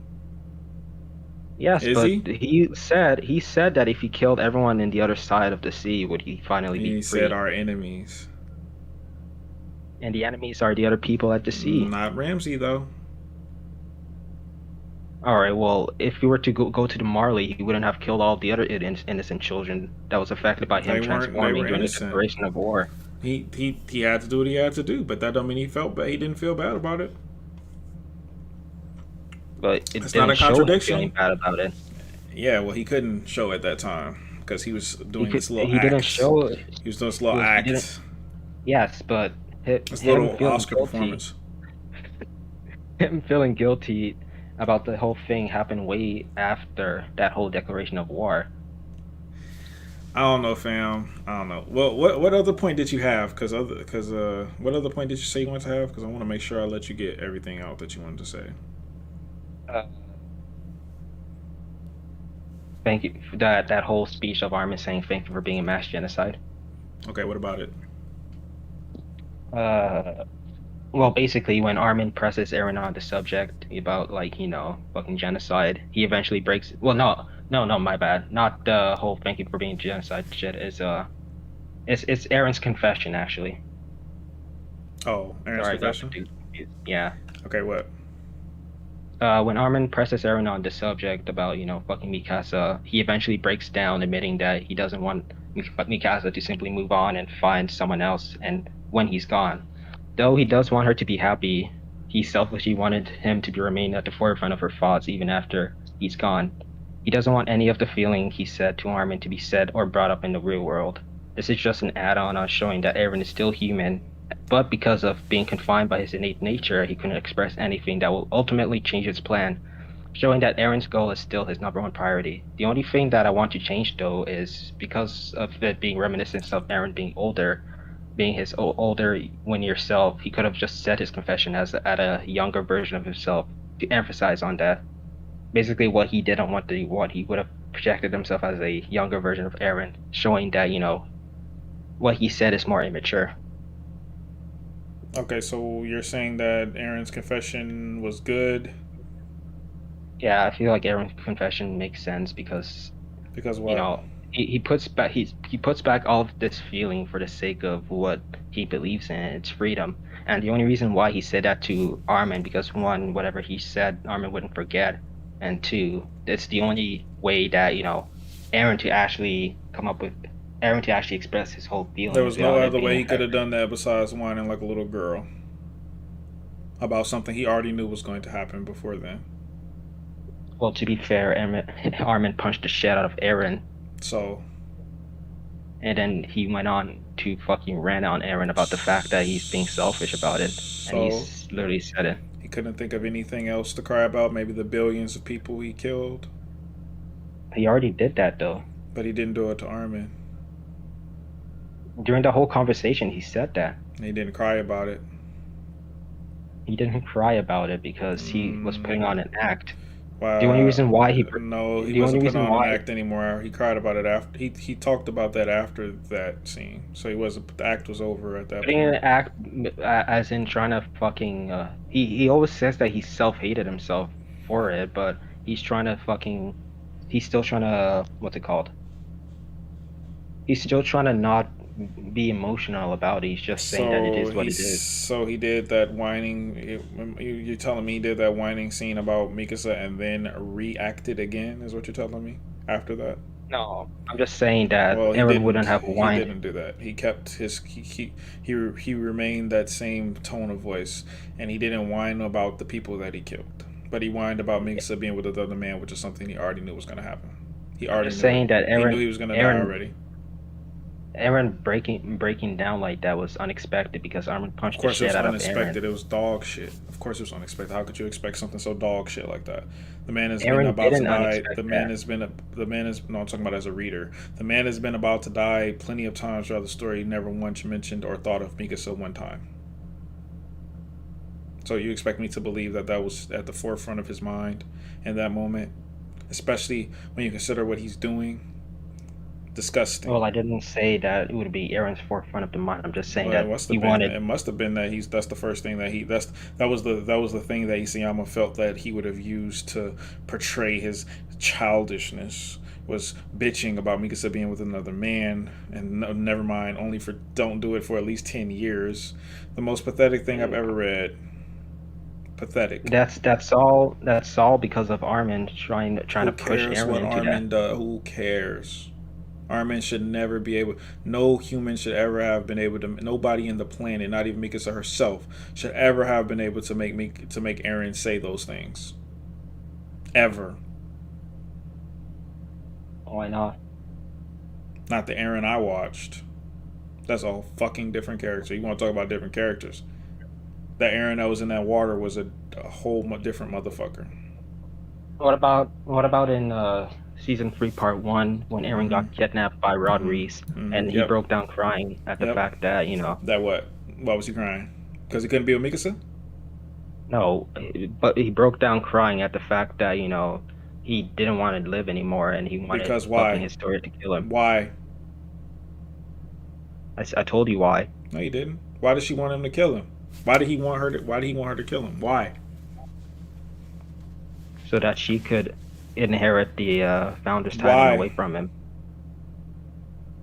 I don't remember. Exactly. Because he thought that it would be better for the whole entire world if he were gone. He thought that his father was the reason why everything was so fucked up. He thought that everything was his fault, his lineage's fault, and everything that happened. He was under a misunderstanding and a misunderstanding of the situation. He thought that the world would be a better place without him. That's why. That's why he wanted her to eat him.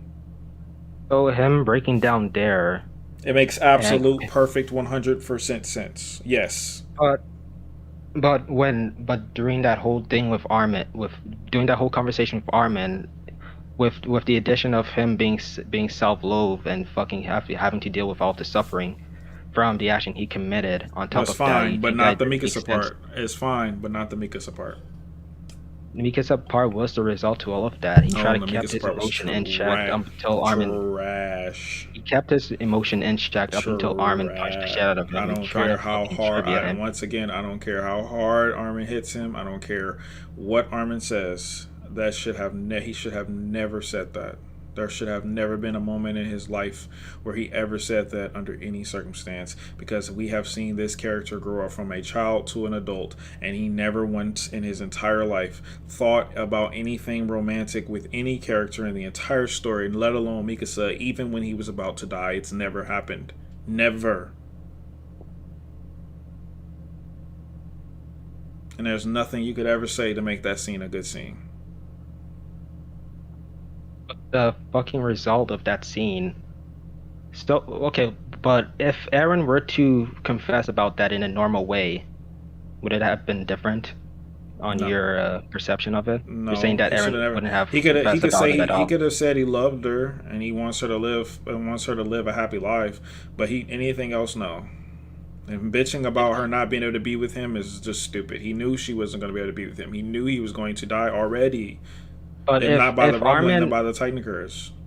if Armin were to spoke with Aaron normally, without him punching him and him screaming at him, at the fact that he was being selfish about Mikasa, would he have said exactly what you said? I Just like hope the how he would fuck have said not. anything else. I hope he wouldn't have said it at all. I would have lived. I would have loved to live my whole life without reading that panel.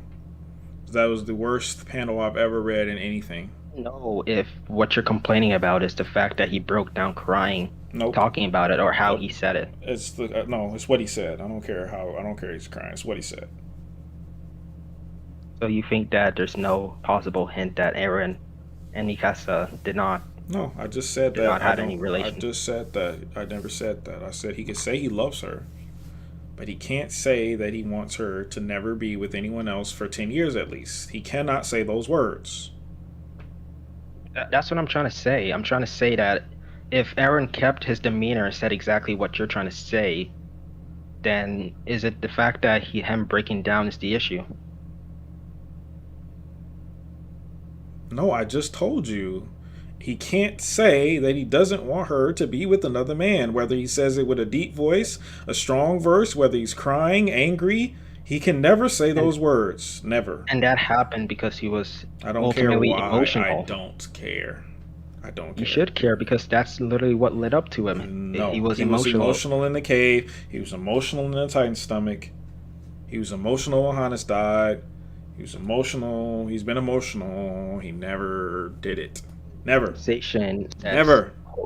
in the Never. conversation that revolves around Mikasa and how he was selfish about it. He was emotional during that scene. I don't care. He's been emotional during all the other scenes I just mentioned. And what are you trying to say about that? He didn't mention Mikasa. He didn't mention it. He didn't mention her. All right, but that's not what I'm talking about. I'm just saying that that makes Eren more human. Him breaking down and being emotional at the fact that, she There are had ways to feelings make for him more human without that. We already but knew he was human. We already know he didn't want to do it. He already knew that from 131. We don't need any more humanization. We know he's human. but that whole scene makes him human, no? No, it doesn't. It makes him a shitty character, is what it does. It makes him a shitty character. He's a But fucking crybaby toddler who just destroyed the world. Crybaby boo-hoo, wah, wah, wah, wah, wah. Can't have he's it always my been way, a wah, wah, wah, wah, wah. baby. I can't have her. I want her, but I can't. Wah, wah, wah. But he always acted like that when Oh, he's no. emotional. No, he hasn't. No. Nah, You you're literally not gave gonna me tell me. examples on that. No. You really stated me all the examples that he was emotional. And not I'm in just one trying to and say not that in in that one scene, and not in one of those examples did he cry about getting something that he wants but can't have. And not one. So what are you talking about? I mean, getting something he couldn't have. Crying about something he can't have but wants. He never did that in any of those examples. Because in these specific circumstances, he wouldn't have said anything that would lead him to him Why? saying that. Why not? He was inside of a Because tight it's not stomach. Why couldn't he say, man, I really wish I was with Mikasa. I wish I could have lived a long, happy life with her, but I guess not. about that though. I'm just saying Huh? that in that scene, that makes Eren more human than being a simple character. Oh my gosh, bro. There are ways to do that without making him I into know, a and I trash-ass garbage-ass understand character, which that. is why that panel was dog shit. And there's I nothing you can say. I understand that there are better ways. Okay, and I've so said in my all right, then description. there you go. All right, then I'm that's saying all. that That's all we specifically, need I'm to. asking- That's all we need I'm, to I'm, agree ask, on. I'm asking you a question specifically. What's the Does 131 in specific did make Eren more human? Yes, 131 did. No, my bad. The whole confession thing. Did Did that it make him Eren more human? No, Yes, the No. whole confession. no. It made him less human. It made him more selfish. It made him more of a piece of shit and a person I don't look up to anymore. A garbage character because he put How's his that any because he different than is him more being a piece concerned of shit and because doing he the is wrong more thing? concerned about Mikasa than what he's doing. He's more concerned He about the wasn't more billions. Yes, concerned he was. about it. He Yes, was just she expressing shouldn't have about it been. because whatever he She shouldn't said, have been mentioned. She shouldn't have been mentioned. it doesn't She matter whether shouldn't. he She's meant not it or important. not. She's not This important enough. whole, She's not the important enough. whole, the whole conversation revolves around Armin and It Mikasa doesn't and matter. Eren. That's he should have said. I don't want to talk about Mikasa. She's not important. This is not about her. This is Then bigger that, than me or her. That's what a real man would have said in that situation. But a bitch boy would have cried about it like he did. but Which Eren is has like, always been a bitch boy. oh Eren has always no, been oh emotional. no, no, no, no, no, no, no, no. Like And see, literally, and that's why we'll never agree. We'll never agree. You just see him different than me. That's all that is, bro. You just see him as a different character than me. That's all that is. but in I season can't, one, you can't say that Eren I isn't can't. Okay, isn't a okay. bitch boy in season No, one. he's not. So we just leave it Wow. there. We just leave it there. You just don't. We just don't see him the same. That's all. We just don't see him the same character. Damn. That's it. You see him That's different. crazy. You see him different than me. That's fine. You know what I mean? That's fine. I mean, let me ask you a question. Go ahead. Give me an example of Eren being a bitch. Any dynamic with Eren and Levi, Eren has always been a bitch boy out of it. What? Wow, wow, wow! I want to be a titan. Wow, wow, wow! You can't stop me. And then Wait, Levi's what? like, "Shut the fuck up." What are you talking during about? during the female titan scene, when the female titan was chasing Eren and the other gang during the giant forest shit, Eren wanted to transform because of what he feels. That was all because of pure emotions, because of the friends he died. Okay. But Levi said to him on many occasions that no, you can't do that, and No, he Eren didn't. wouldn't want He to never listen said to him. that. He never said that. What Well, show not did you Levi, watch? but his friends told Levi's peers told him repeatedly. And then they "You got can their never fucking do that." skulls crushed. Yep. Yeah, but Yep. Eren did not know that. Of course he did. The, That's the whole point of the scene. In the immediate scene, though, in the specific scene, Eren wouldn't have known that. So how is that And crying? How's that crying? Where's the crying at? we're talking about if Eren was a bitch boy. How was he a bitch boy? Eren My bad. How was he a boy. bitch boy? How?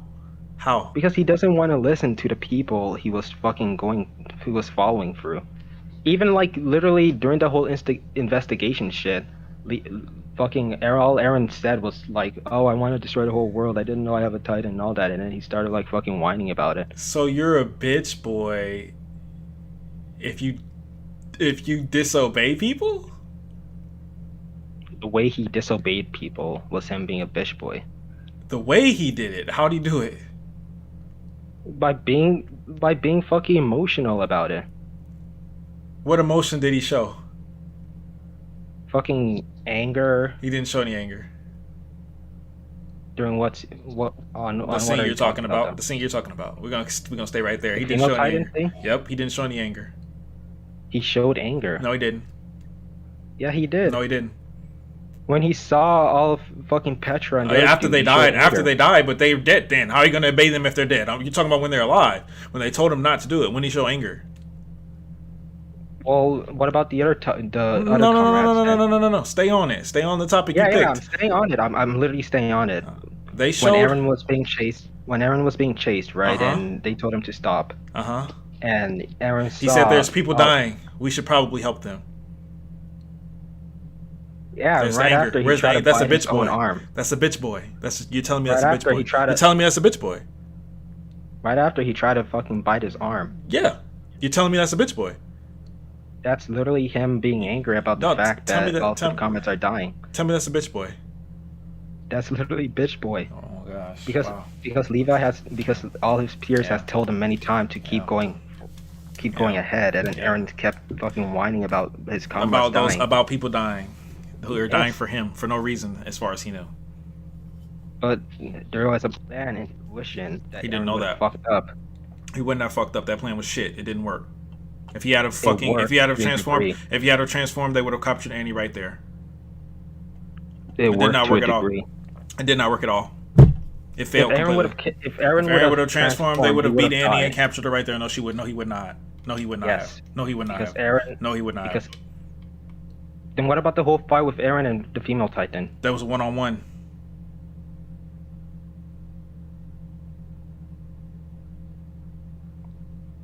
How would all of them would have helped him though?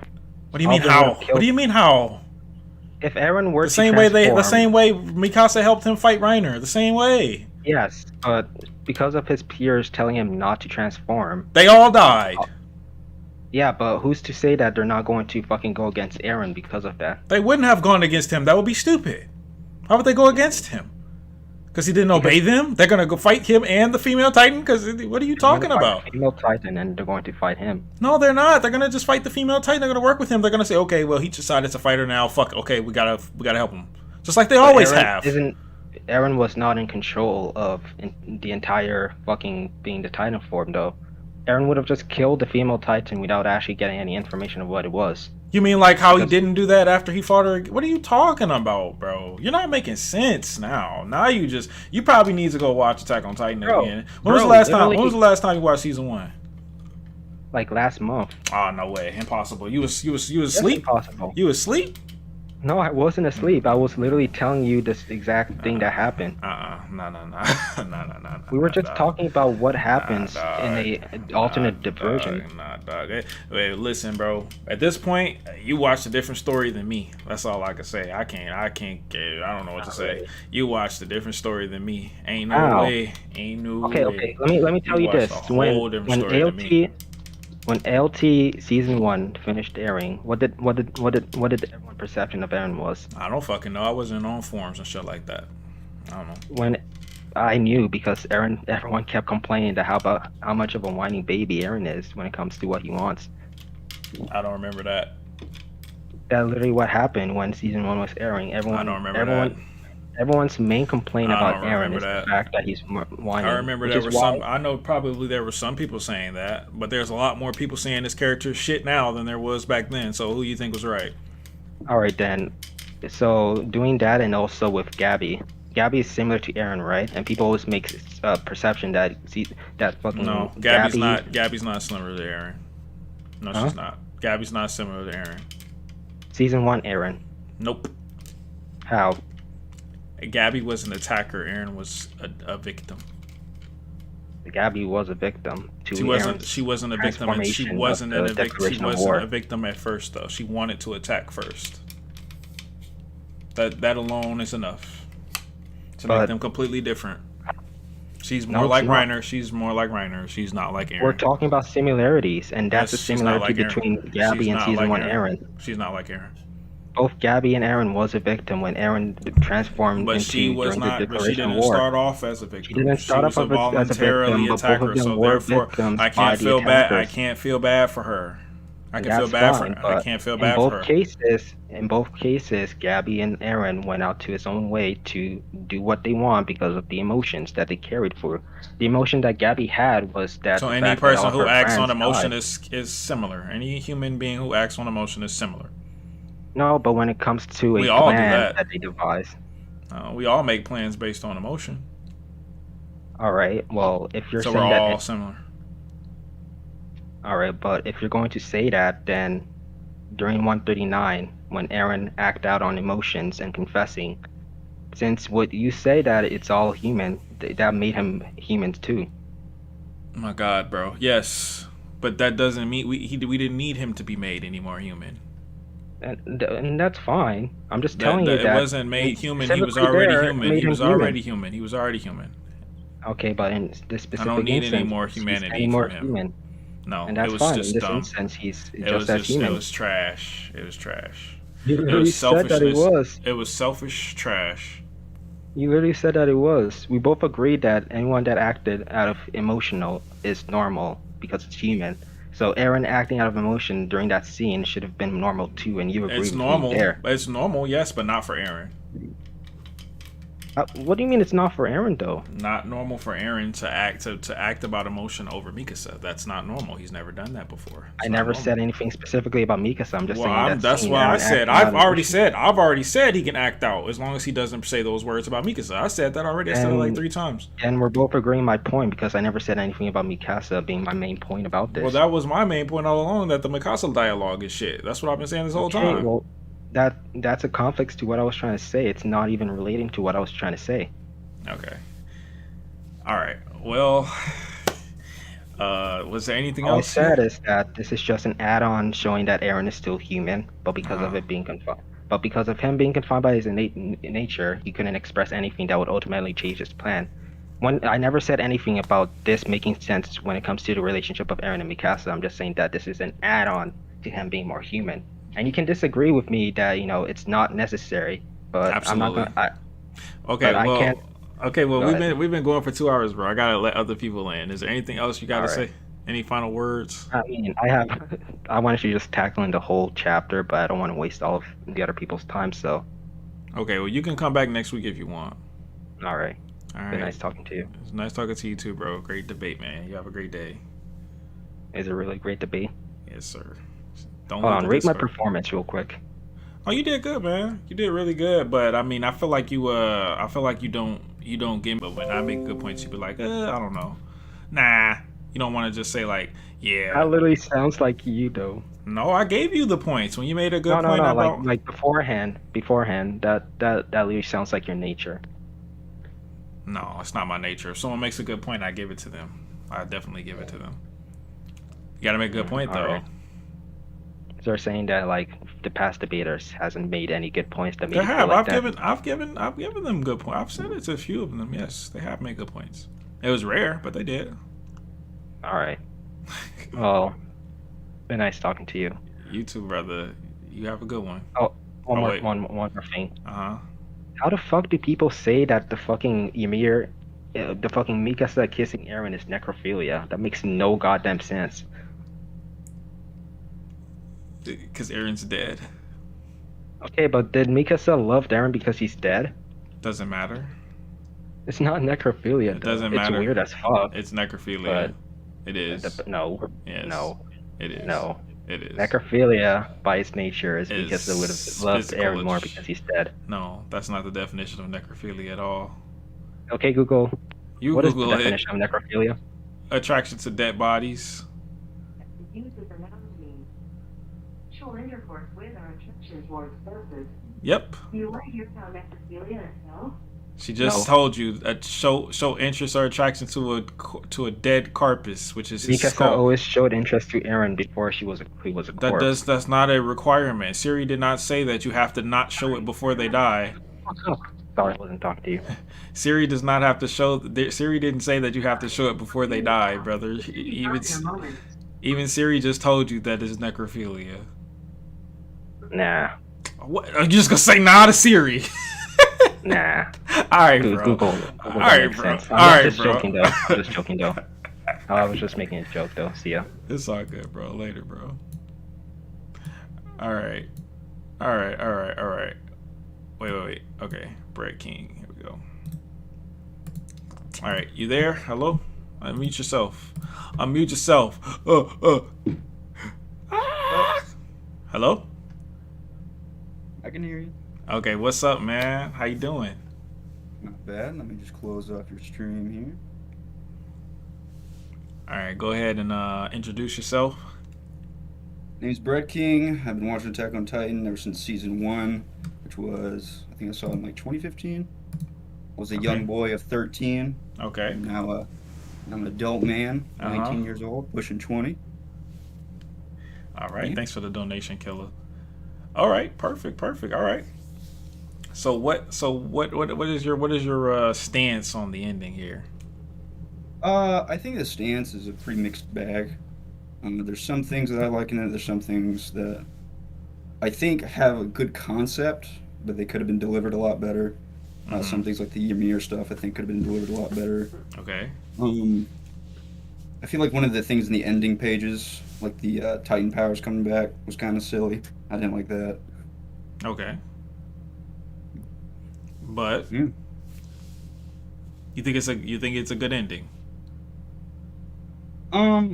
Overall, I think it's a good ending. Well Are we written. talking about 139 specifically, or the ending in general?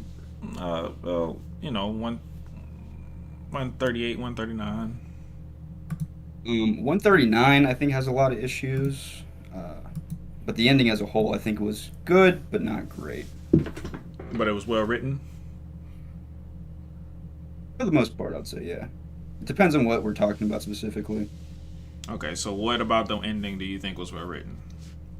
I think Aaron's characterization was probably the best thing that the ending had to offer. Why? Um, Hold up, just give me one quick second.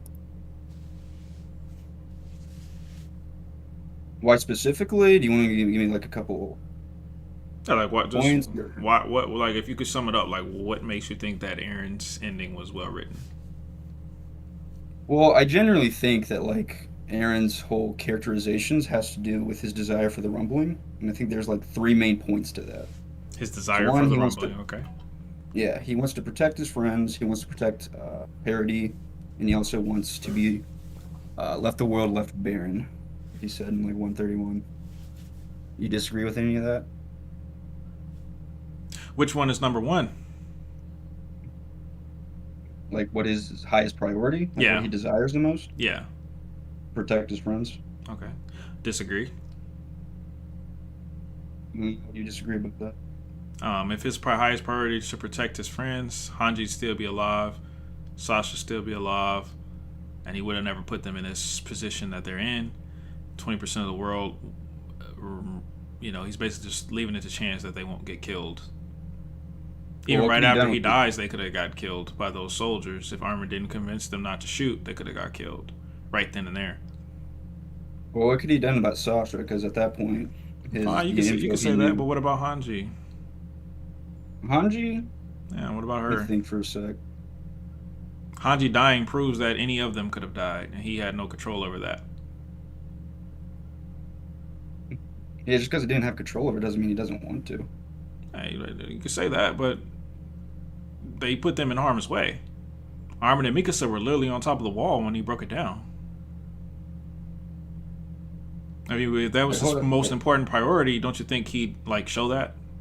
Didn't Armin and everyone else willingly go to try to kill Aaron? Like he didn't try to push him. I'm talking about before they even. I'm talking about before they even went.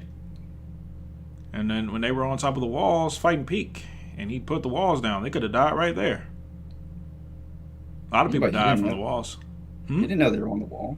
They didn't know, but I mean, he put them in harm's way. He openly admitted to putting them in harm's way multiple times throughout the story. He's put them in harm's way. He put them in harm's way. He didn't know if they'd even get it off, if they'd even save Zeke off of from Libero. He didn't know. He didn't know if any of them would leave unscathed. That's why Sasha died. He's put them in harm's way many times. So you can't say that was his primary goal if he's not showing that. Because why is he putting them in these positions where they could possibly die if he cares about them so much? If he cares about them more than his other goal? Doesn't really make sense to me. Let me think.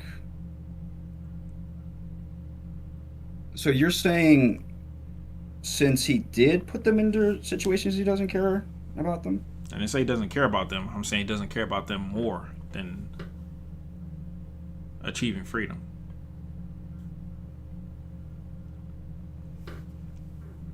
Okay, let me go back to one chapter here.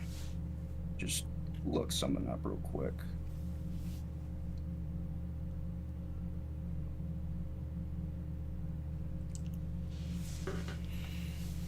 Take your time, brother.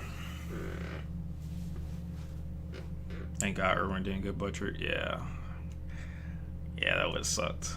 Pretty much, it's a lot of S tier characters as long as they died pre time skip. I was thinking about that. Man, pre time skip has some really good characters. What happened? Literally everyone was good. Even Mikasa was good pre time skip to an extent. She was tolerable at least. She had a point at least.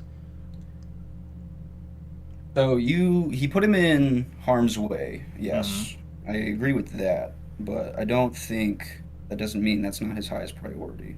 Well, if it wasn't, then why does he put them in harm's way then? Well, because if he doesn't risk putting them in harm's way now, he could be putting them in harm's way with the future war if he doesn't go with the rumbling. Well, he could, tell them, stay away from the walls, guys, or don't come after me. You might get hurt. It's very dangerous over here. Let's not take the Warhammer. I don't need that for my plan necessarily. But when Aaron went over to Marley, he had to like take out the Navy. That's the only reason he went over to Marley, isn't it? I don't think he needed to do that. I don't think any of the Navy would have been able to stop the rumbling. No, like the reason why Aaron went over was because there wasn't enough time for Parody to figure out a plan. So they had to weaken the Marlin military unless they were to be invaded. Is that not true? No. Or am I missing No, something? he went over to get Zeke. Well, then why they blow up the Navy? Just because it was just like pretty convenient, pretty cool. Could have been cool to do, and they needed to escape too. They were coming to like attack them because they were there. But it wasn't like And Aaron Aaron wanted writing to like Aaron wanted to force them into war, basically. well, then what were like the letters that Something Aaron that's was not a writing? Yeah, he was telling them like, "Hey, I'm about to start a war. Come save me, or I'll die." Basically, that's what he was saying. That's why they came, because they had no choice. He gave them no choice but to come, and that's why they locked him up right after, because he betrayed them. But yeah, it was out of necessity though. No, it wasn't. You don't think them blowing up the Navy was out of necessity? No, I don't think anything he did in Libero was out of necessity. Now, I thought it was when it happened. I thought he needed the Warhammer for something, but no. He needed Well, Zeke, I guess, but they could have got Zeke another way. Like Elena could have got Zeke another way than that. Yeah, they got Zeke. That's one of the reasons. But Yeah, but they could have got him they also another way needed without putting his lifelong friends that he cares so much about in danger. He could have done it, but that's not his priority, so that's fine. If it was his priority, it doesn't make sense, because if his priority, he'd say, no, my friends are most important to me, and the whole reason why I'm doing this is because I want them to live, so I'm going to do another way. I'm going to go another route about this, so they cannot possibly get hurt. But instead he goes, they could get hurt as long as I get this shit done. Doesn't really sound like it's his top priority to me. Did you want them to like write the notes and be like, "Yo, Army, don't come over here," and cause No, he could have just not done it because he knew he needed them to help him. He could have just not done it. There's no reason for him to do what he did. He only did what he did because he wanted them to be against odds against Marley. He wanted to force their hands, and also because he wanted the Warhammer apparently, and also because he wanted Zeke. All three of those things, two of those things he doesn't need. If his friends are the most important thing, and Zeke he could have gotten. Yelena could have gotten Zeke. Yeah, but Parody was running out of time. They weren't running out of time yet. The war hadn't even been declared yet. They weren't about to attack like tomorrow. They had time. I mean, They were just declaring the war. They were literally just deciding to do it. War don't happen like that. There's gonna at least be months before. Like they had time. I mean, they were able. What was the time period between them setting like the surprise attack? It was relatively soon, wasn't it? But that's because of what Aaron did. That's why they did that. If Aaron hadn't done that, they would have allied up. They would have allied forces. It wouldn't have just been Marley. They would have waited for everyone to get up together. But they were already like preparing war. They weren't preparing for war. No, they weren't. Yeah. No, they weren't. They were allying to fight Parody. They weren't preparing for war. But the story is saying that they were going to do that. The story's saying what? When they were going to do what? No, what? Yeah. Then, like, what's the point of the story saying that Parody doesn't have a lot of time? Oh, they don't have a lot of time relatively. No, they have like less than a year. But that's more than enough time than to figure something else out than putting his friends in danger is what I'm saying. You think like 1 year would be enough to like come to the same level as like the Marleyan army? You said what? You see, like, you think like, so Parody. So let's say the Marleyans declared war on them and Aaron didn't blow it up or anything like that. Let's just say Marleyans declared war on Parody. You think Parody has like a solid chance of winning? With the rumbling, yes, absolutely. They would have won. They you saw that in the manga that they would have won.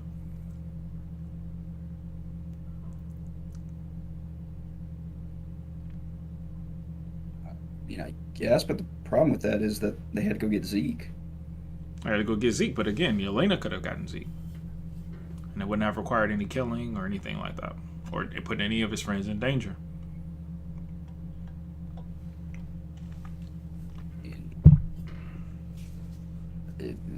He he either needed Zeke or he didn't need Zeke. He did, don't and understand Yelena would have got him. Yelena would have gotten Zeke. That's why. How do you think Zeke was going to get over there? They were planning on Zeke coming long before Aaron went to go do that whole little charade. They could have gotten Zeke safely. They could have gotten Zeke without risking. They didn't have to do it that way. 100%. I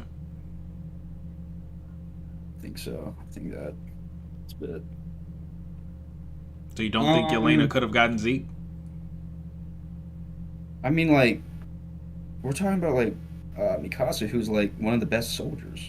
Armin has the Colossal. What else? What do those have to do with anything? I mean, the only reason Aaron was even able to get out of there was because of Mikasa, was it not? That's because he put them in that situation, but Aaron wouldn't have even had to go to get Zeke. Yelena could have just got him. He didn't have to go. He did not have to do what he did if his friends are his top priority. Makes no sense. What we're disagreeing on here is that the Navy had to be damaged in order for Parody to have more time to decide what they were going to do. They had less time because they did that. They would have had more time if they had not done that.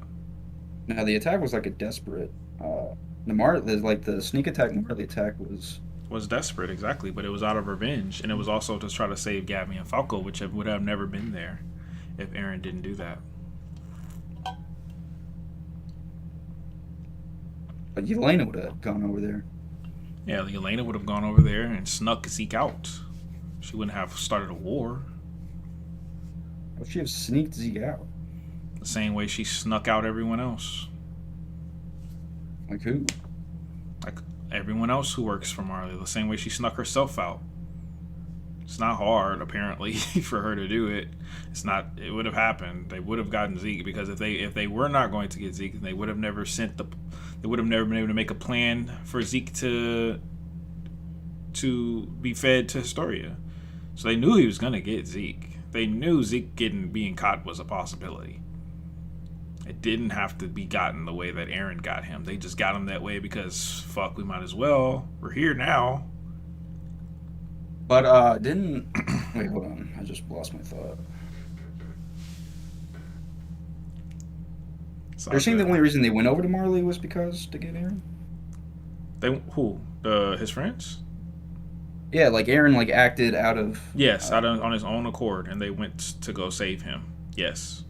That's pretty much Parody's... So what was Parody's, strategy then? What do you mean? They didn't have one yet at that time. They were still deciding what they wanted to do. Yeah, so Aaron basically... But it looked like what they were going to do was feed Historia, which is why he did that. Because he wanted to force their hand. Well, I mean, I think it was out of necessity. I mean, for his plan, absolutely. For his plan, but not for the well-being of Parody and his friends. No, it wasn't. But for his plan, yeah. For his plan, it was absolutely out of necessity for his plan. But if his plan is, that means that his plan is more important, which is what I've been saying all along. His plan is more important to him than his friends. But I mean, we could agree to disagree on that. If you think that his friends are more important, fair enough. Yeah, because what makes him well written then? What makes his conclusion well written then? If his friends are the most important thing. Just to continue a little bit on the other point. My interpretation on why he did the whole rumbling was to protect his friends. Right. That's what you said. And part of that required him to go. Okay. That's all right. So what about... This is just 1 point of 3. Right, but what about... I assume... Yeah. Yeah, I assume you agree that Aaron also cared about Parody? Mm-hmm. I do. Okay, good. We might have to debate about that. Now... This is the one I really want to get into. You disagree that Aaron did the rumbling because he was disappointed with the outside world because it wasn't the one that he saw in Armin's book? Vehemently. Yeah. Mm-hmm. Okay. Let me pull up 131 here. Is that you're a an Invaders fan? I watched his video. I think there was some stuff he was wrong on, but yeah, I watched his video and I thought he made a lot of good points. So you believe that Aaron wanted to destroy the world because he was disappointed with it? Yeah, I don't think that's like the only reason. I think it's probably not his primary, but one of the reasons. Interesting. Let's see. Where is it?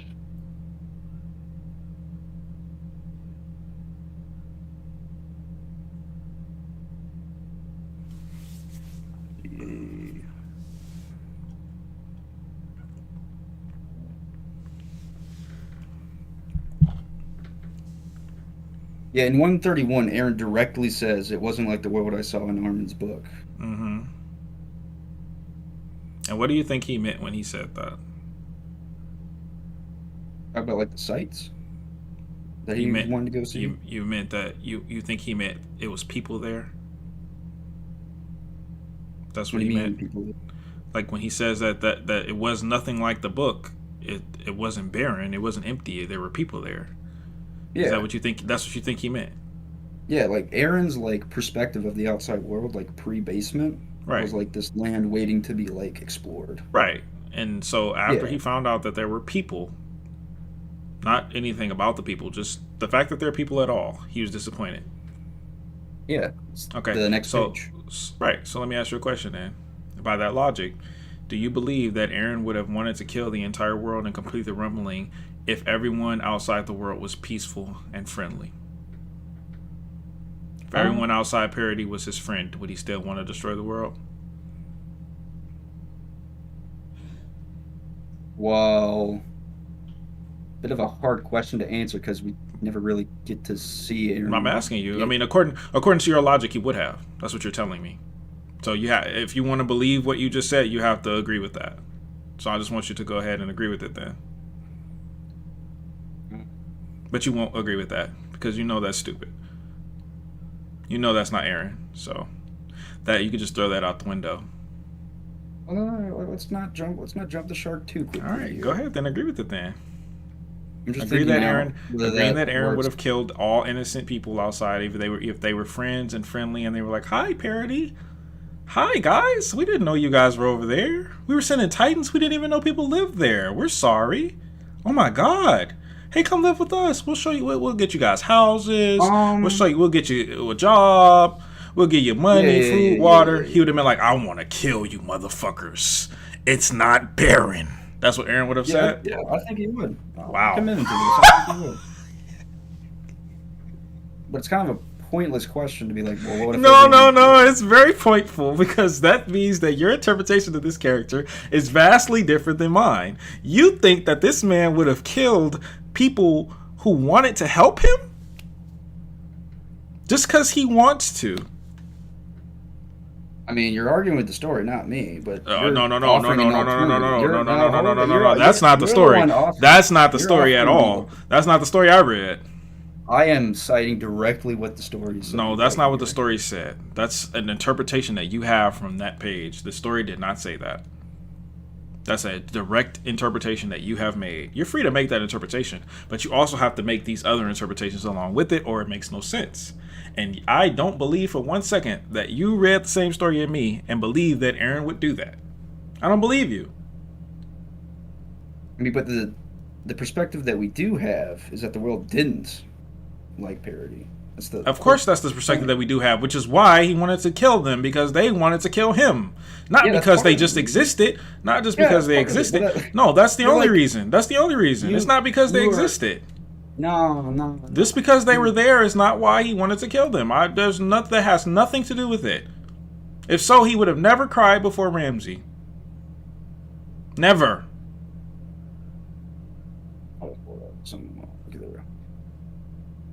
So wait, hold on. So you're saying that Aaron didn't or wouldn't have? Hold on, I'm so confused. You said, say that again. Hold on. Brother. If Aaron found out that the entire world was his friends and loved him and were willing to work with Parody and be peaceful with them, he would not have wanted to do the rumbling at all. At all. Not even crossed his mind once.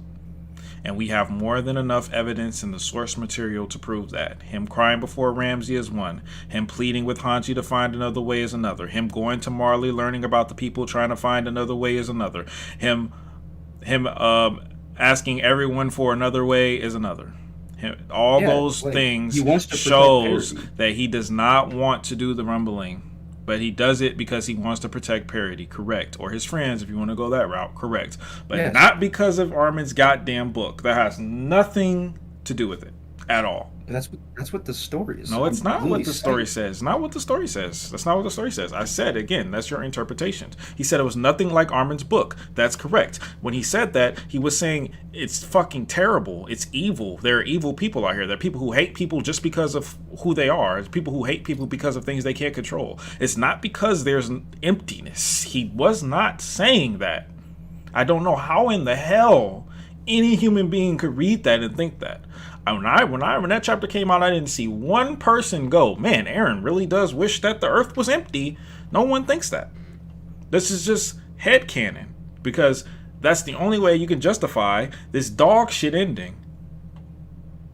I mean, you're not even call it headcanon, you can. Brother, come on, bro. It doesn't make no sense, bro. It doesn't. That thought process doesn't make no sense. It even goes down to say anyone who saw those things would be the freest person in the world. Like, it's very clear, like, part of his motivation. You mean when he was having a mental breakdown coping mechanism? You're going to use that as his most honest moment. That's when he was truly being honest. When he was having a mental breakdown. What do you mean mental breakdown? The freest person in the world part, when he the freedom panel 131, it's a mental breakdown. Mentally breaking down from the guilt. He's breaking. I just think he's saying what. Then why is he a kid? Because it's how Isayama decided to draw it. No, it's because Isayama's portraying to us that he is coping. It's a coping mechanism. What he's doing is wrong, and he knows it. It's terrible, and he knows it. It's hurting him. He knows it. It's a coping mechanism. If he believed that what he was doing was something he wanted to do, he wouldn't need a coping mechanism. He'd be like, yeah, this is the shit. So you're saying it's a coping mechanism because he knows it's wrong? Yes. Yes, he knows it's wrong. He said he knows it's wrong. He said he knew it's wrong in 131. He said he knows it's wrong. Yeah, it's part of the character. Exactly. I'm not like defending Eren's decision. No. I'm not saying you are. I'm not saying you are. I think Eren. I'm not saying you are. You're just completely misinterpreting the character based on one stupid ass page that you are reading way too much into. Dude was not talking about the world being barren. He was not. If you believe that, then you believe that he would have destroyed the world regardless, or he would have wanted to. At least you believe he would have wanted to. He would have been upset, and he would have wanted to destroy the world just because it was peaceful. So you don't think that, like, the world wanting to kill him is like an amplifier to that? No, that's the only reason. There's no amplifier. That's why. No, it's not like one singular thing.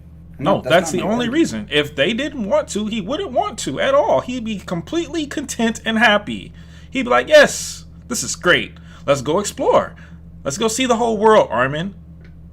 And he lived with his love, Mikasa. That's how it would go.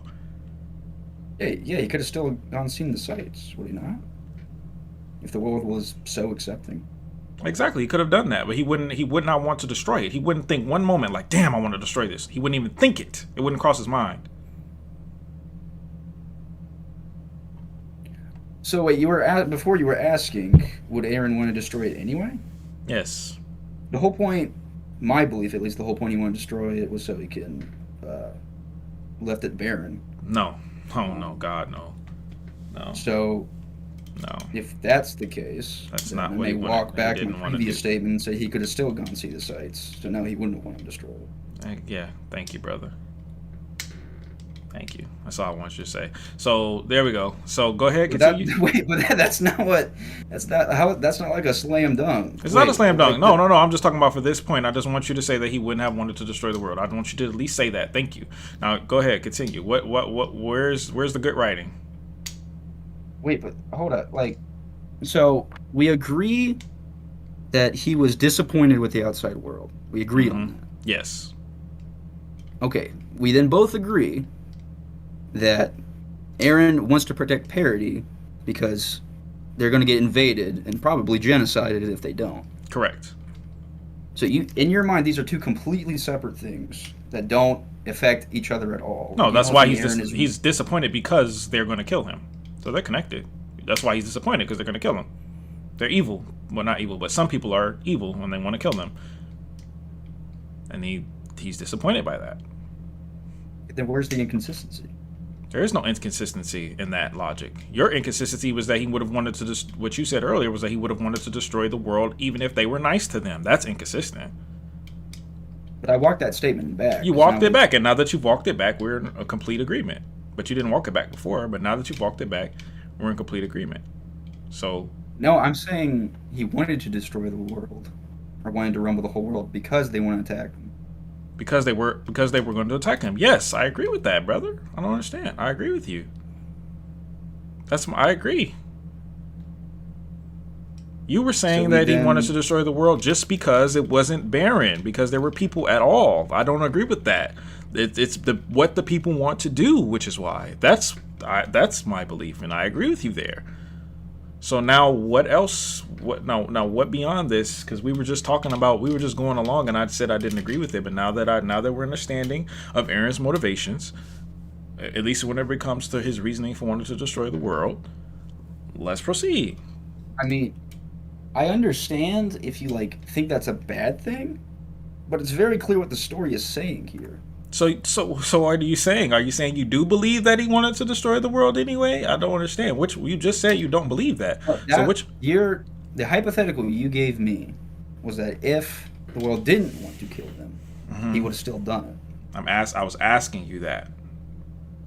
But it's kind of a pointless question because it's not a pointless question. It's very important. But part of the reason he did the rumbling was because he had to protect parity. Was it not? Yes. So if the world wasn't attacking, he wouldn't have done it at all. It wouldn't have crossed his mind at all. Okay, so now that he did, or the world did do that, why can't he wish it was barren?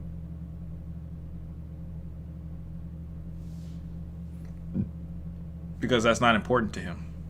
The world being barren is not important to him. But he says it in 131. In 139, he says it. The retcon chapter. I don't care what he says in 139. Well, if you don't care what it says in 139. No, I don't. I don't care. That's literally the retcon chapter. Anything you say in that chapter is just I don't care. Isayama could have said whatever he wanted. So, it doesn't make sense. Let's take a step back here. In 131, Aaron says, I wished for it. I wanted to wipe it all away. Yep.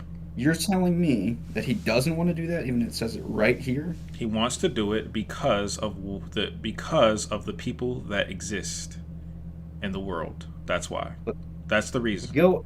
If you go up here, I don't care what the fuck he says there, because the entire story has shown me that Aaron does not want to hurt innocent people.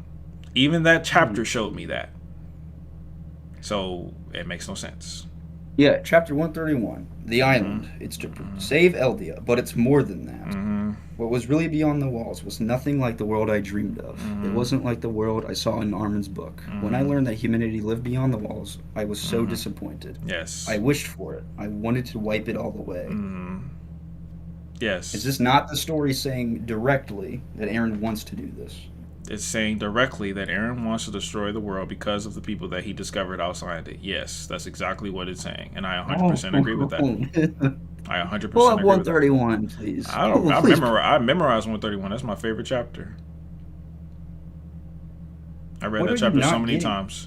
I got it completely.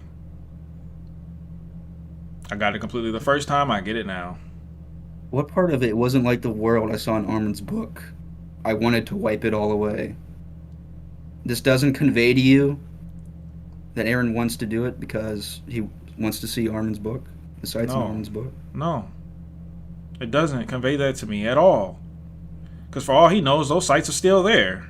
How the fuck he know it ain't no desert or no... He already saw the ocean. How the fuck he know it ain't no desert or no lava or field or whatever the fuck else he saw in the goddamn book? He don't fucking know that. All he knows is fucking Marley. He don't fucking know. So how does he know? Did he explore the whole world? Was there a chapter where he explored the whole planet? He only been to one fucking place. So how would he know? So even if the chapter is directly saying this, you don't agree with it? I don't believe that was... I don't believe, based on everything else that has happened in this story, that it's even remotely possible that is what Aaron meant by that. That statement was not meant to be taken literally. It was meant to be taken as sort of like a dramatic irony kind of thing. It wasn't meant to be taken like, oh, he just wanted to destroy the world just fucking cuz. No. Okay, so like where is like the stuff that like directly contradicts this? I just told you, when he was crying before Ramsey, when he was trying to find another way to not destroy the island, literally in that chapter, and he was thinking about other ways and why it's wrong, as well as him asking Hanji for other ways, as well as him not completing the whole thing anyway. All those things combined. Let me ask you a question. Do you think you can be aware that something is wrong but still do it anyway? Absolutely. That's what he did. Yeah. That's what he did, yeah. But I would have to think that Aaron is the most disgusting piece of shit in the world to agree with your logic, because then I'd have to think that he'd destroy the world even if they were nice to them. And I don't think that. You don't think that. No one else thinks that. So therefore, it's no point. Because it's not the case. It's literally not the case. That's not him. I think Aaron definitely did what he did. You think Aaron would have destroyed out of a child? You think Aaron would have destroyed the world if everyone outside of it was peaceful and nice to Parody? You really think that about him? Go ahead and say it. We've already been over this. You already said no, so I don't know why you're trying to walk it back. We're not even talking about what I think. We're just arguing over the story directly says. No, well, I'm asking you. Do you think that the story that has given you this character, do you think that's consistent for him? I like, no. All right. But So what are you talking about then? But that's not the only reason here. I'm not talking about that. We're not talking about no other reason but that one. I don't care about the other ones. I'm talking about that one. That's the one that I just cannot understand how you can even remotely pretend like that's okay. Like that's even close to what this character is. Even at all. From what all these chapters we've been giving him, even 139 has not portrayed him that way. So you don't think Aaron has a bit of a violent psychosis side to him? Violent side? Yes, of course. Very violent. So a lot of people are violent. So what? I'm violent too. Come in my house. Come in my house in the middle of the night and see if I'm violent. You won't be leaving alive, my boy. But that don't mean that I'm gonna kill an innocent person. I would never. I would jump in front of I would jump in the way to save like a little kid or something like that. I would jump in front of a bullet for a random little kid. But come in my house though. That don't mean that's not the same thing. It's not the same thing at all. There are reasons to be violent. Violence out of self-defense is fine. Aaron has always been violent out of self-defense. He's not the only time he stopped being that was when he started attacking Marley, but that's still out of self-defense in the grand scheme of things, at least as far as he's concerned, is what he believes to be self-defense. You can argue if it is or it isn't, but he believes it to be. As long as he believes it to be, he's being consistent, and I agree with him. It's what he believes. Is he right? Maybe not, but he believes that, and I understand why he believes that way. But I'm not saying he's a violent person. I mean, I'm not saying he's wrong. What I've coming to understand here is that you're disliking, because apparently we can't agree on what Aaron is as a character. That's been established. So let's assume that I'm correct here. You just don't like Aaron's characterization at all? No, I love Aaron's characterization before 139. He was my favorite character in any story ever written. But the character in 139... I said before. I said before. So the character in 131 and the Mhm. character in 139 are two different people, dude. Absolutely. Even if you dislike what I'm providing to you in 131, you still think it's different. I don't believe that that's actually. I don't believe that that's that character's motivations at all. That's not my interpretation of that page at all. I didn't take that page literally. I mean, I don't. I didn't I have to don't take know it how literally. to. It wasn't meant to be taken literally. It couldn't be because Aaron would never say or do those things. Aaron would never say, "I just want to kill y'all just because. I just feel like killing some motherfuckers today, and I want to kill all y'all because y'all in the way of this being empty." Aaron would But not you're say adding that. a hypothetical. I don't care. I have to add an That hypothetical to the logic to prove the logic false. You have to when you have a logic, you have to apply it. I'm applying the logic to a realistic situation, and it doesn't hold up. my logic is this is what the story says. Therefore, this I is don't. what Aaron is. That's your interpretation. That's not mine. But like I said, we can agree to disagree on that. I mean, at the end of the day, we just have completely different views on the character at that point. But if your view on the character is Now- that, if your view on the character is that, then 139 contradicts it too. Because she should have done it all then. Not if his prioritization is his friends. No? Let's prioritize his name as friends. According to your theory, it's not. According to your theory, it's to clear the whole world. According to your theory, it's to wipe the slate clean. So But he You don't wanted to believe- stop that because he wanted his friends to be able to play superhero. So, you don't believe that you can prefer some? Okay, hold on, let me just take a step. And do back. both? No. And do both? No. One or the other. You believe it has to be an either or thing. Yes. Why do you believe it has to be an either? Because either way, either that or you're a piece of shit when you're talking about genocide. Or? I think that's what Isayama was going for. Yeah. Nah, I don't think that's what he was going for. I think he's just a shit writer. I don't think he knew what he was going for at all. I think he was just writing shit, hoping to God that somebody would find some type of sense to it. I mean, it's kind of weird how what he says here in 131 and 139, he says, I don't remember him saying anything about saving his friends in 131. Yeah. even if I didn't know And you'd have stop his me in the friends end, I being think I heroes. still would have flattened this world. Or Yeah, left that's the called surface of that's called having your cake and eat it too. Writing. That's dog shit. Make a decision, you fucking bum. Not you, Isayama. No, I get you. You can't have it both ways, buddy. You either wanted to do it all or you didn't. Shut the fuck up. You had the founding Titan power. There's nothing they could have done to stop you. Do you believe that Aaron got stopped believably? Or do you believe he handicapped himself? I believe it's been a while since I read 137. That's the chapter where they No, 138 They're is all next. like the Titans 138. Well, yeah, 137. I mean, you can read, 137, 130, it's been a while since I 136. last read it, so I would have to Yeah, go back and think see. about it. Yeah. Well, I'll just tell you right now, it's completely unrealistic that they were able to stop him in the way that Isayama wrote it. So it's clearly that he set it up for them to win. Therefore, he always wanted them to win. Therefore, he should have never done. He never should have killed so many innocent people. Think I got 131 wrong? I don't think so. I don't think so at all. I mean, I guess we're just gonna have to agree to disagree on I was that. talking to someone in the chat. My bad. Oh, okay. All right, but you say that Aaron was concluded well because he's remained consistent with the one page that you have from 131. Fuck all the other pages, just that one What other chapter. pages?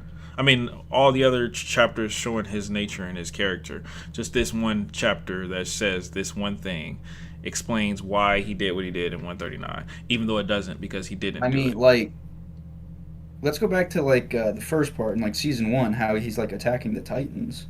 I mean, he's not just saying like, "Yo, I'm trying to save my friend." Like, he says shit like fucking like I'm gonna end them all. Yeah, why would he not say Like, he's that? clearly They're literally- bloodthirsty. Of course he is. They fucking killed his mom. They destroyed his entire home. They took everything away from him. He has no freedom. Why would he not fight against that? Why would he not be Yeah, and- upset about that? So you admitted right there that his characterization Is violent? is. I've already said he was violent. I said that plenty of times. Ben said that. So when you put that in a more complex world, Mm-hmm. Because here's the thing: like Aaron started out as a pretty simple character. His Yes, and motivations were very he simple. grew to not. He grew to control his violent nature. He wasn't concerned about violence anymore. That was gone. His violent nature was gone. It was gone the moment he kissed Historia's hand. It was gone. When he saw Titan, he said, "This is a comrade." His violence was gone. When he saw Reiner, he said, "I said I was going to torture you. Forget I said that." His violence was gone. The whole point of me It's bringing this gone. up. The It's whole point of me gone. bringing this. No, no, no, no, no. It addressed that. His violent nature was gone years ago in the manga. Years. I Why agree. Why is Isayama bringing it back? I agree. Is it because he's a shit writer? I agree with the Why fact is he that regressing him? isn't. I agree with the fact that he isn't filled with hate anymore, as we Okay. see in the Reiner scene. Exactly. So why is But he Isayama still using made that the as a, choice. why is Isayama using that as a justification for him destroying the world when we've already know that that's not the justification because he's already grown past that as a person. We saw that happen with our own two eyes. So you don't think he chose to reject that at all? Reject what? His growth as a character or as a human Absolutely being? not. Why would he? Why would? When did he choose that? He literally told Reiner, "I don't want to hurt you. I don't care about you. You're not important. This is not important. Hurting you is not my goal anymore. I have more important things to deal with. I know you Yeah, killed my like mom, but saving I his accept that." friends and his No, his island. friends didn't need to be saved at that moment. He could have killed Reiner, but he didn't want to. He wanted to proceed with his goal. His goal was more important than violence and revenge. He was a more established, more mature character at that point. And he's been that way ever since he touched Historia's hand, maybe even a little bit before that, even the cave.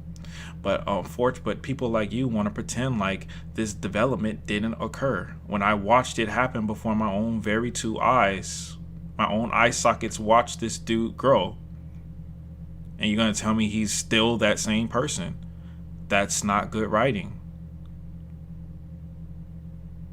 I guess we're just gonna have to agree to disagree on that. I mean, I don't see what was wrong about Aaron making that decision. Which one? Characteristically speaking, I think Which morally one? he was the one to do the rumbling. I don't think that anything wrong with that either. I'm talking about 80%. That's the stupid part. But Aaron didn't do the 80%. That wasn't He did. his plan. It was his plan. No, Source he just- 139 says it was his plan. In 139, he was just stating it as a fact. That's No, why in he said 139 he but- said I pushed y'all away so that y'all would be seen in the highest regard. That's what he said. And he pushed them away in a table scene. They referenced it. Did you really have to need me? That's the table scene, chapter 112. That was his plan since 112. Well, no, his plan at the table scene was To push them away. Yeah, to push them So away. that and they also would just kill be- him. But So he that didn't they'd be know seen that. in the highest regard. He literally He said didn't know that. that. So you're just going to skip 139 then. You're going to skip that page because he No, I'm literally said saying it. I'm saying you're not understanding what it's Let saying. me pull up the quote. Wait. Why is it that you take things literally and then now you don't when it suits your argument? Why is that? It says, I was so desperate to push you all away, even if I found myself wondering I was going to actually let the moment take over, really. Wait, what? But Armin is saying, No. hey, I get it. You did it for the sake of the future. No. What are you talking about? He says it right here. Yeah. Like, Let me literally read the it. first No. panel. I'm not talking about that. Aaron, did you push us all away just to set us up as the heroes that saved all of humanity? That's right. All the remaining people in the world now owe you a tremendous debt. Even among the island devils, there were those in Paradise Island who opposed what I did and kept their humanity. The world would now hold you in the highest regard. At least that was my plan. Yes, but he has the power of the founder here. What This are you talking conversation- about? What do you mean? What? He had the plan. He had the plan back when. Hold on. Let me find it. No. Let me find the. Did you really have Aaron, to at need the me? time of the me table, find at the that you time really of the have to need table me. scene, Where's the? Did at you the really time have of the to need me? table scene, Aaron only knew that he Uh-huh. would do the rumbling. Uh-huh. He didn't know he would be stopped. But I'm not talking about the type table scene. I'm talking about 139. You just said that at the table scene he knew. No, that he was gonna be stopped. I didn't say that. I said at the table scene he pushed them away, and that's a fact. Yes. Is it not? Yes. What do you mean why? Why'd he push him away? Why not? So they would kill him and be held in the highest regard, which was his plan. No. Yes. No. Yes. No. Yes. The only flip side to this, if that's not the case. Where the fuck did you really have to need me, bro? I'm pretty sure it was at the top. Go ahead. What were you saying? No, go ahead. What were you saying? So, do you think Aaron should have revealed that he was going to do the Rumble? Yeah, here it is. What was the reason for the knee kick? Did you really need to riddle me with holes?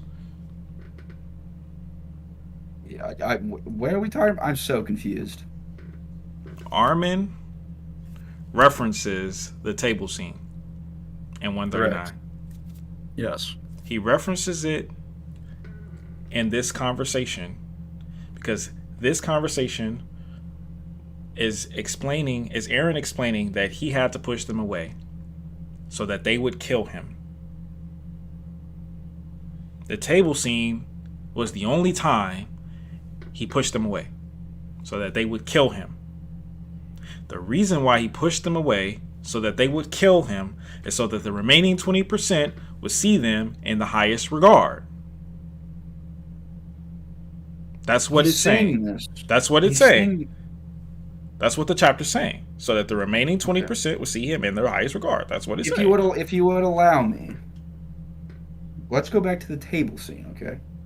What does Aaron know for a fact at the table scene? I don't know. I don't fucking know, bro. I have no idea. I have no idea what that dude knows. I have no fucking clue. The only thing that Aaron knows at the table scene is whatever Grisha knew, which is the rumbling would start. Okay, what does he know? What does he know? Okay, so what does he know here? How does he know? How does he know more now? How does he know more now than he did? He knows then? everything. He knows all. He knows the past, the present, the future. How? Because in 139 he learns the power of the founder. So because he connected with Ymir, he learns everything. He learns everything and he sees all time. He sees everything because he connected with Ymir.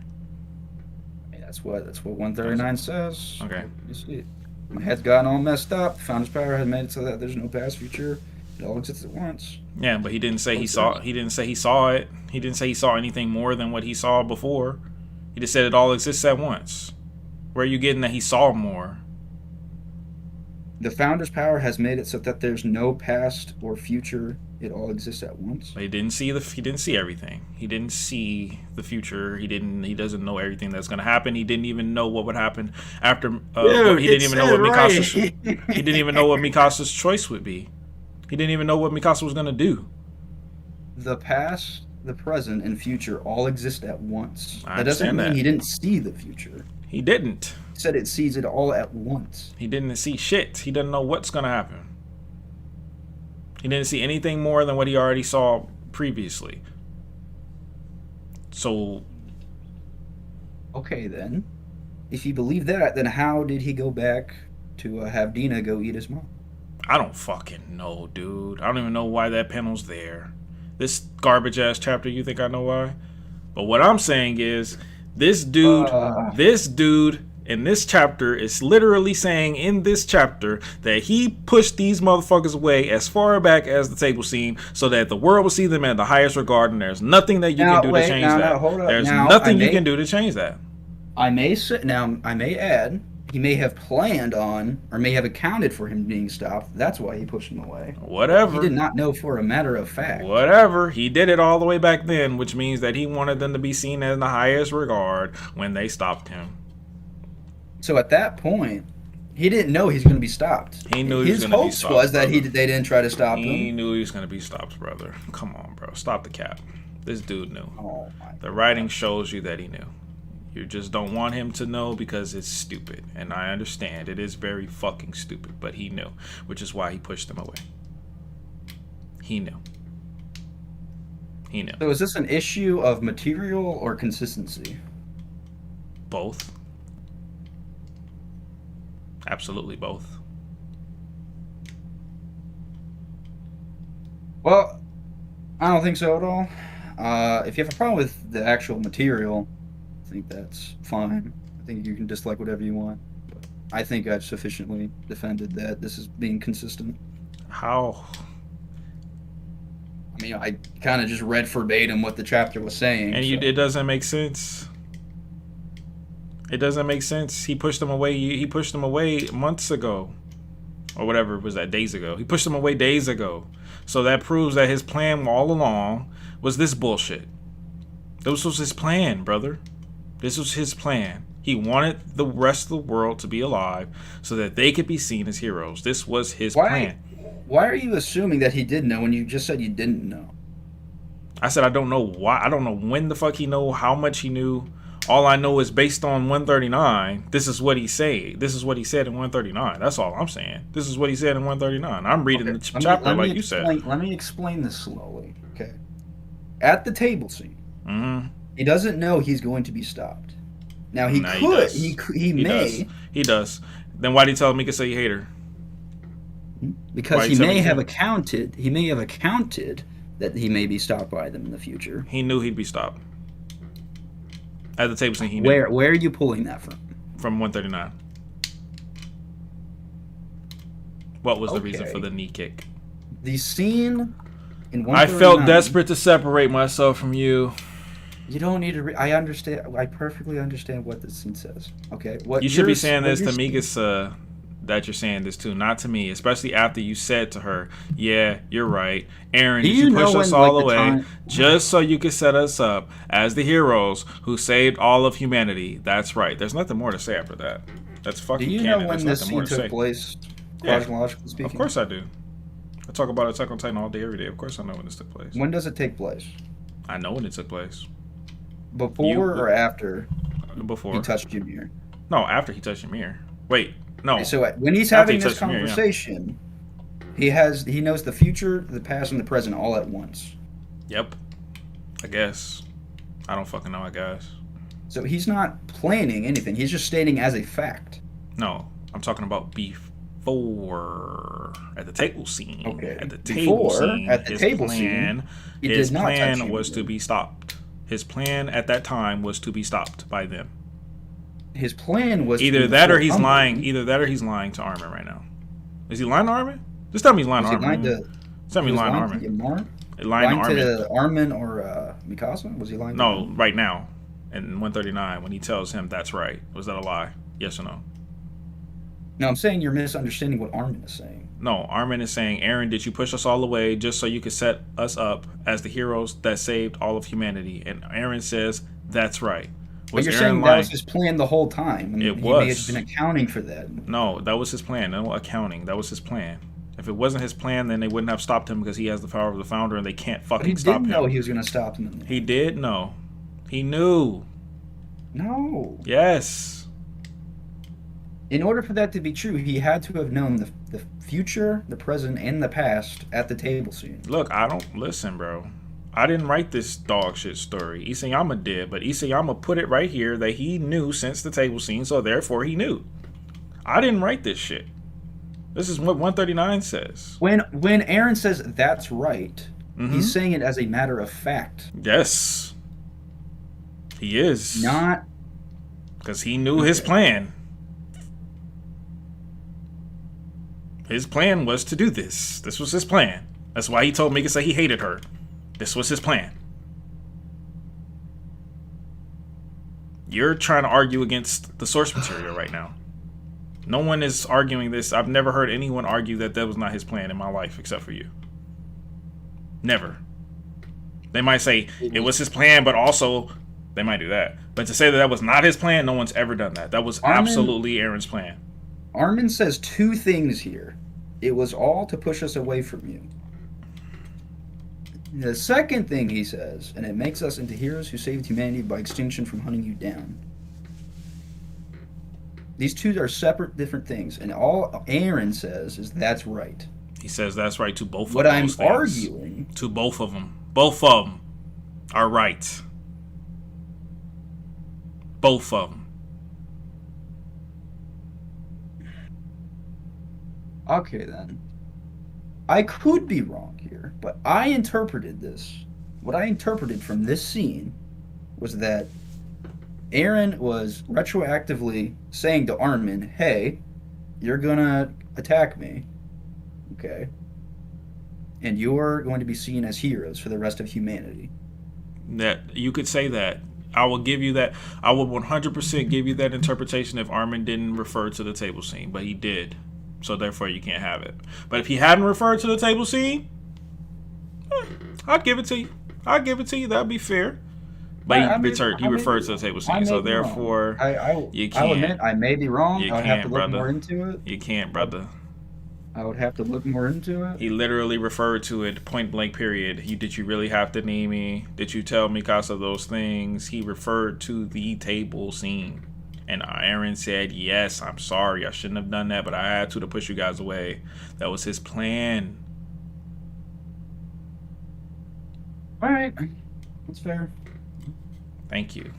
So now that we've established that that was his plan, can you please tell me how this character was well written? His ending, I mean.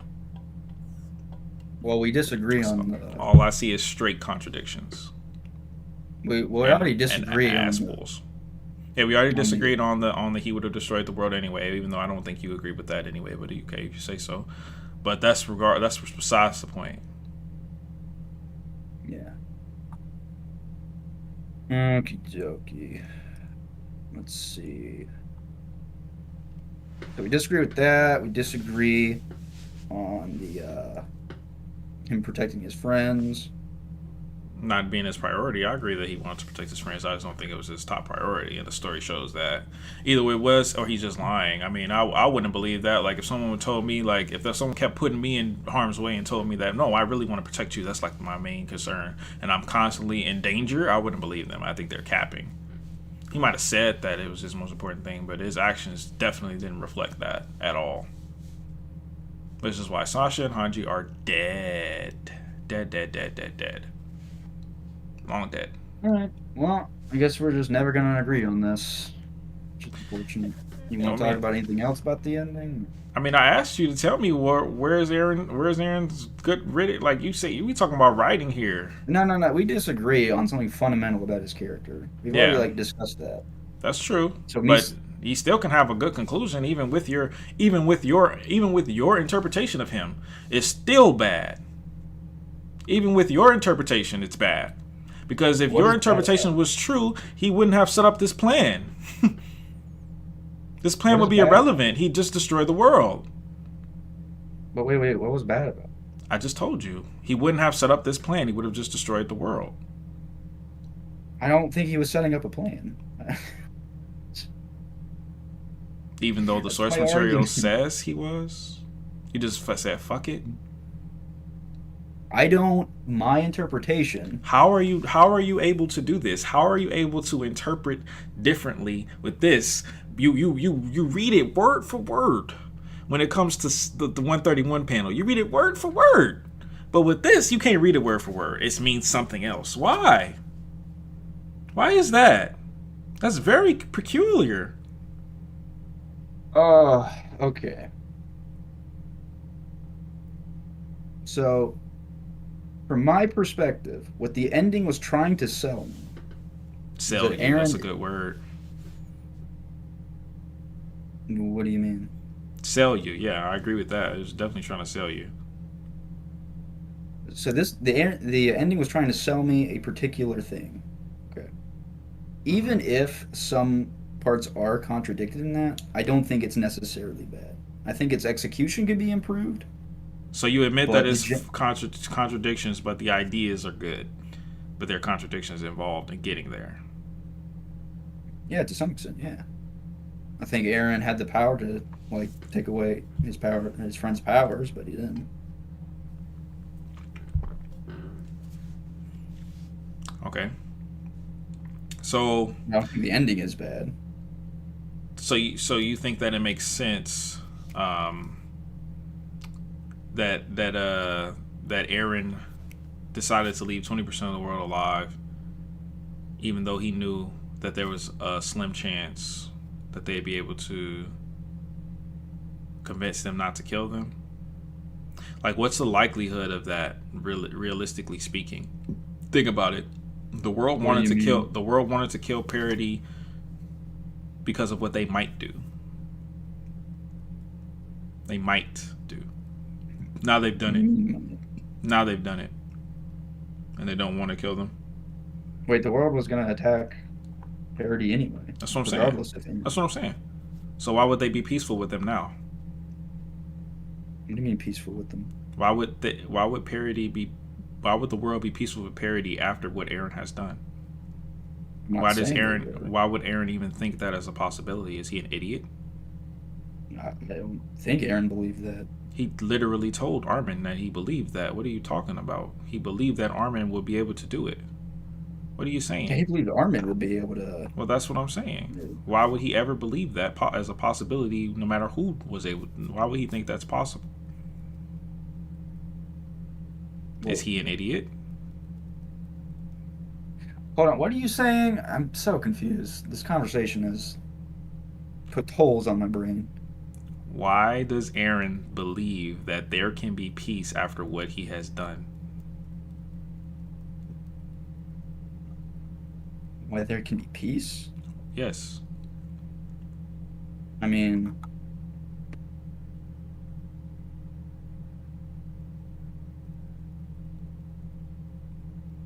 are you saying you disagree with what the story is, or are you asking me Of course. personally? Of course I disagree, but don't- I'm asking you. I don't know. I'm not Isayama. So you don't know why your character did what he did, your main protagonist, but you think it's a good ending. You don't know, but you think it's a good ending. I think. No, I'm saying I don't know what the magical wording would be needed to not have the world. That's not what I'm asking. I'm asking, do you think that it's a possibility? Do you think it makes any... No, not a possibility. Do you think it makes any sense that the world would not attack them? I think it's a naive belief that it wouldn't be attacked them. But So then Aaron's an idiot. He destroyed billions of people for a dumbass idea that will never he work. only did it. He only did it because he was kind of forced to.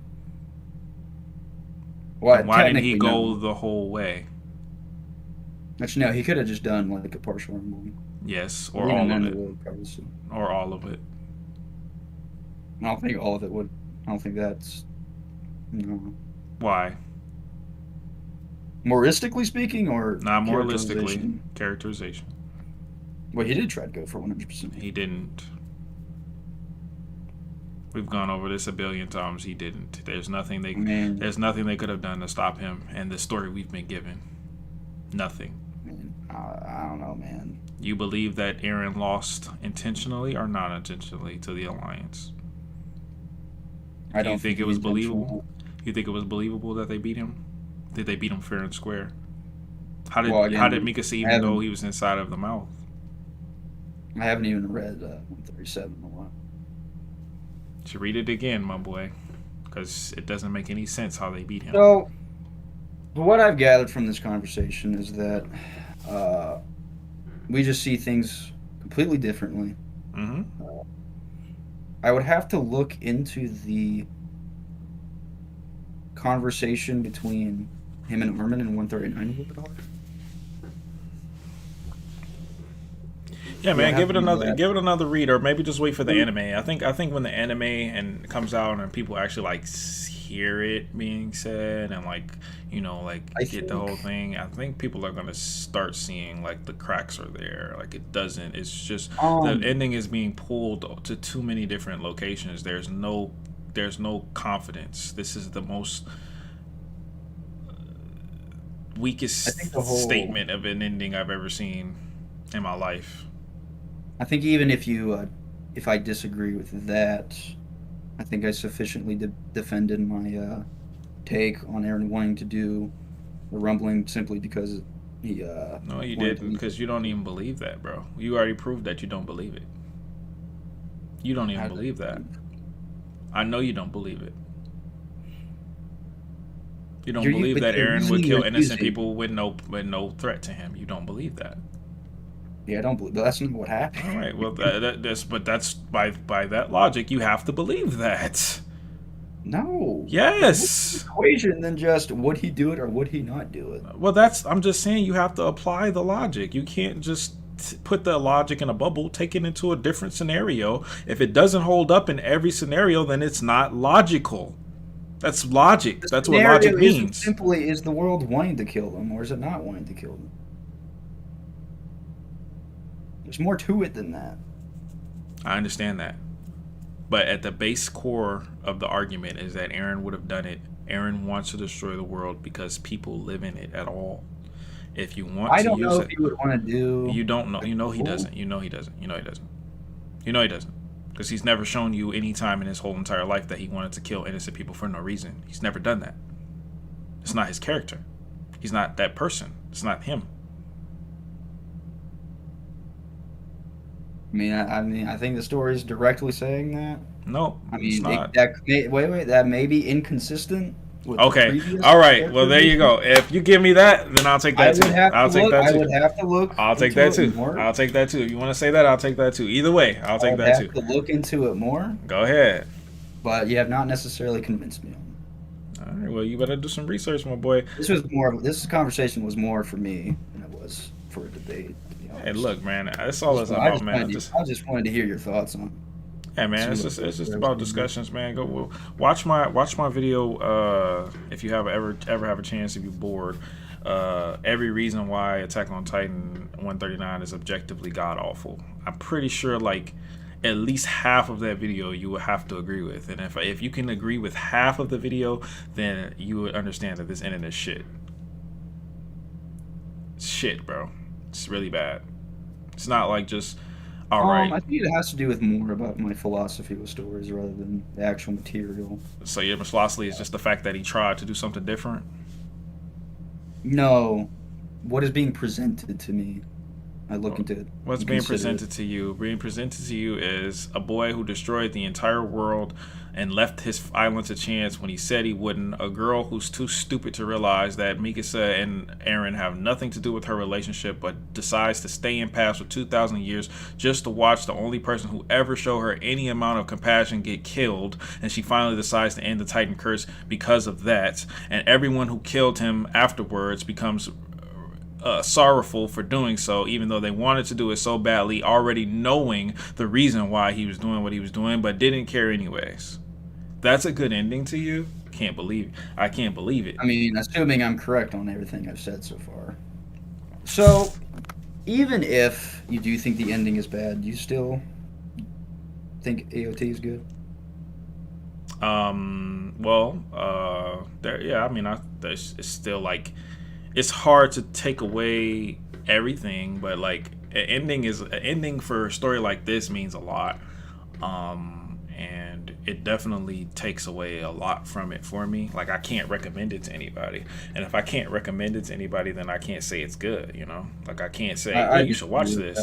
I like I love Attack on Titan just as much as I have, even if I do make the eventual belief that the ending is poorly executed. I wish I could do that, bro, but I just can't. It's like everything that I built up, I wouldn't want to wish that on anyone else. If the ending didn't have to be perfect, it just needed to make sense. You said what? You think it was a waste of time, even if the ending was? I wish I had never, ever watched Attack on Titan. From the bottom of my heart, I wish I never watched it.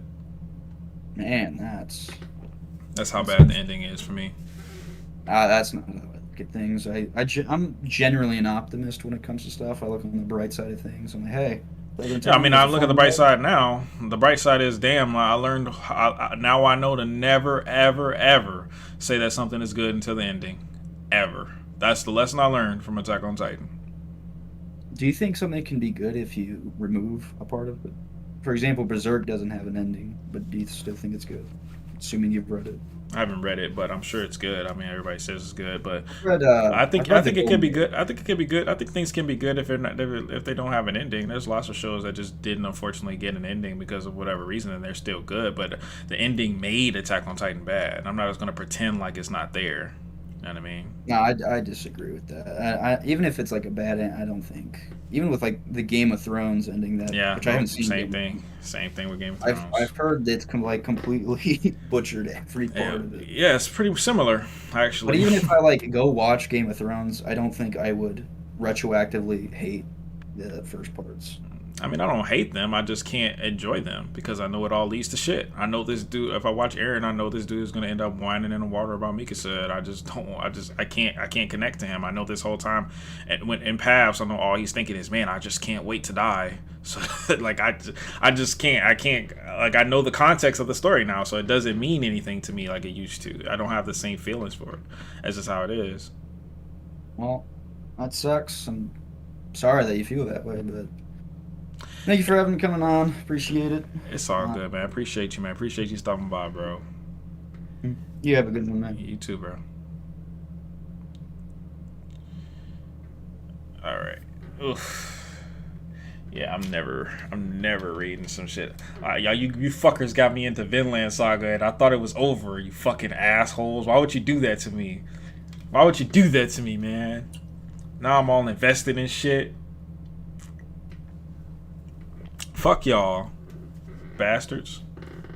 But fuck Askeladd, though. Fuck you, Askeladd. Fucking snake. Alright, we got one more person. Joe, wow, wow, wow, wow, wow, wow, wow, wow, wow. You there? Oh, wait. I forgot to. Oh, thanks again, Killer. Appreciate you, man. Appreciate you for the follow. You would like Askeladd to ask upload. No, I won't. Fuck Askeladd forever. Joe, wow, wow, wow. Are you there?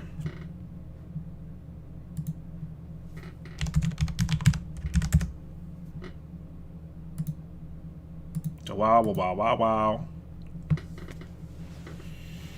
wow. Sorry, boys. There will be no AoE. I'm sorry, boys. I'm sorry.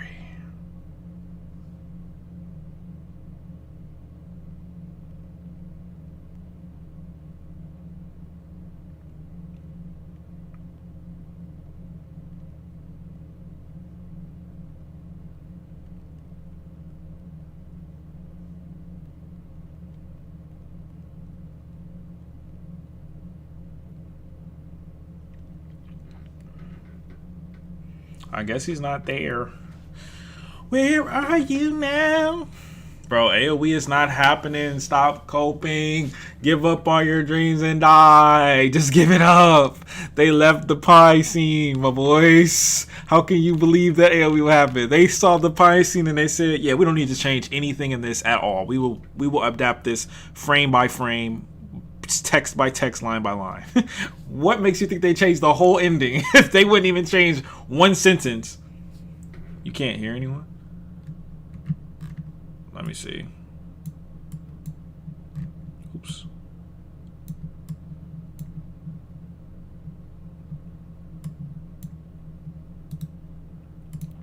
You should be able to hear now.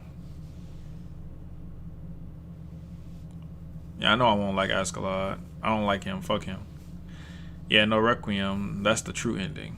Pie scene is fine with AoE. No, it's not the point. The point is not that AoE can still happen with the pie scene in that's not the point. The point is that they did not think there was anything wrong with it. They didn't think it was anything wrong with the pie scene. They thought it was okay. It was like, oh, pie scene. It's just a pie scene. They don't see any issue. So you think they're gonna change the whole fucking ending, but they couldn't change one sentence from the pie scene? One. Come on, guys. Y'all gotta let it go. Y'all gotta let it go. Y'all gotta let it go. Y'all gots to let it go.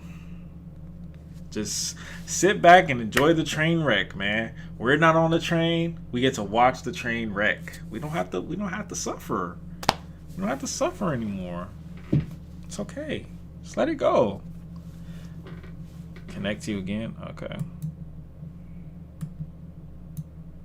I understand it's irrelevant to the ending, guys. I understand. But they kept it word for word. They kept it word for word. How can you guys sit there and watch that and think that AOE is gonna occur?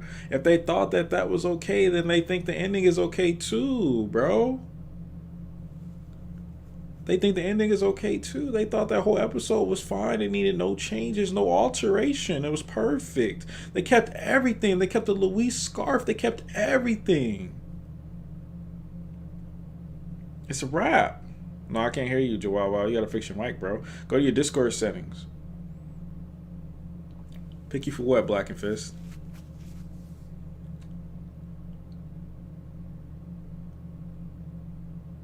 It's not irrelevant. It's not irrelevant. It shows what they think is good writing. They changed other shit in this fucking story, but they didn't change that? Come on, bro. It's literally the worst fucking scene in Attack on Titan history. After fuck anything outside of 139. And they didn't think for one moment that that needed to be changed. Not one thing in that whole episode. That's the most hated chapter of all Attack on Titan by most. Even fans hate that chapter. Even fans of 139 hate that chapter. And they didn't think it needed to be changed. Y'all got it. Y'all are tripping, bro. No, they don't adapt everything one for one. They didn't adapt the rumbling one for one. Where's the flashback at? Exactly. No, I can't hear you, Chihuahua.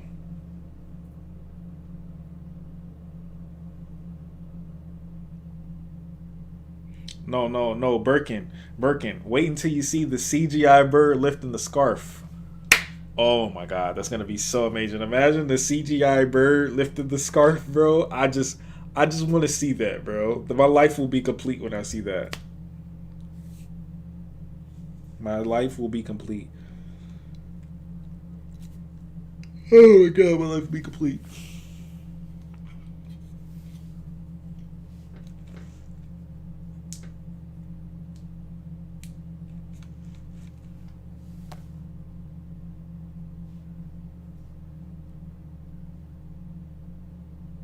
You're gonna cry. I'm gonna cry in laughter.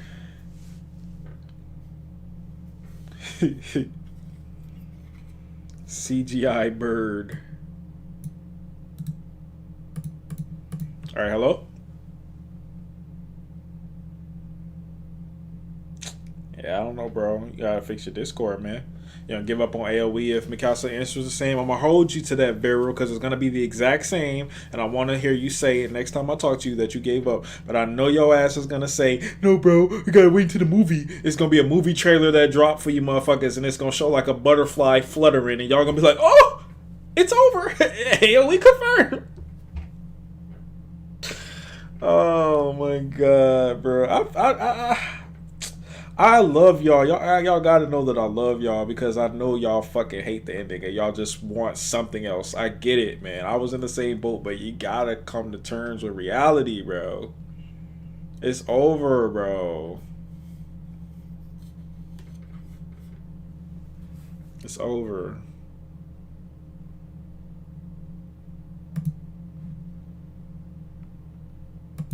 Your mic's not working, Joel.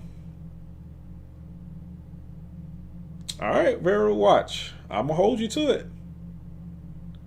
Did the anime show Aaron and his friends drunk yet? I don't fucking know. Did they? Okay, here. Hello? Hey, hi. Okay, I hear you now. It's weird. Oh, I don't know what happened. I think it was my microphone. I even switched my headphones. There was some reason I didn't know what happened. Sorry about that. It's all good. So, introduce yourself. Hi, so my name is John, João in Portuguese. I live in London right now in the UK. Oh, It's shit. 5 a.m. here. So Oh, shit. You up late. yes, I am. I've been waiting for this, I might say. All right. Well, let's go. So, what is your opinion of the ending of Attack on Titan? Do you think it is a well-written ending? Okay, that is the question. All right, so is the ending of Attack on Titan a well-written ending? Yes. Okay.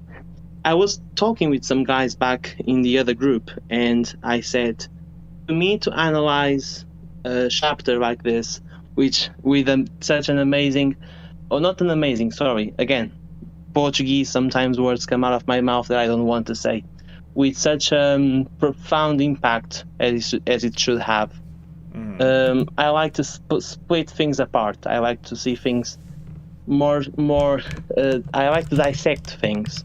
So when looking at this chapter, we have to look at the themes. We have to look at the way that the author wants to convey them, and then the outcome, and see if the outcome is actually welcomed or not. So Correct. looking at the themes, I would say that the themes that are portrayed mainly in AOT are freedom, war, political and racial situations. I would say even mental diseases or depression, Stockholm syndrome. I'll go to that later. Let's keep it simple for now. And if I might say this way, I don't want to say this because it's too polemical or controversial, but I might say poorly delivered, but still love is a concept that it is. Yeah, definitely. Love is a concept of the technical. For sure. So it is poorly explored, but it's still a concept. So these are the main concepts. They have arcs, they go up and down, they try to create climaxes. The main climaxes are the battle with Annie, the battle the battle to retake Shiganshina, and the two battles of Liberio and Shiganshina, the second one, and then finally the battle of Heavens and Earth. So these are the main climaxes of the story. And now we have to look how it is portrayed, and the portraying of these themes is in the writing, the words. And this is where I feel that Isayama has fell flat. So trying to portray the themes, the words he uses. For example, I'll never believe that Isayama said that Ymir loves romantically Fritz. That is absurd to me, because first we have to see that love is a bidimensional relationship. It has to come from one and another. But if we see, Fritz doesn't love Ymir. He abuses Ymir. He uses her as a means towards some ends. Building his empire, helping his army, having children who can continue his or her bloodline and her powers. So it's not bidimensional. There is no return. Only give away.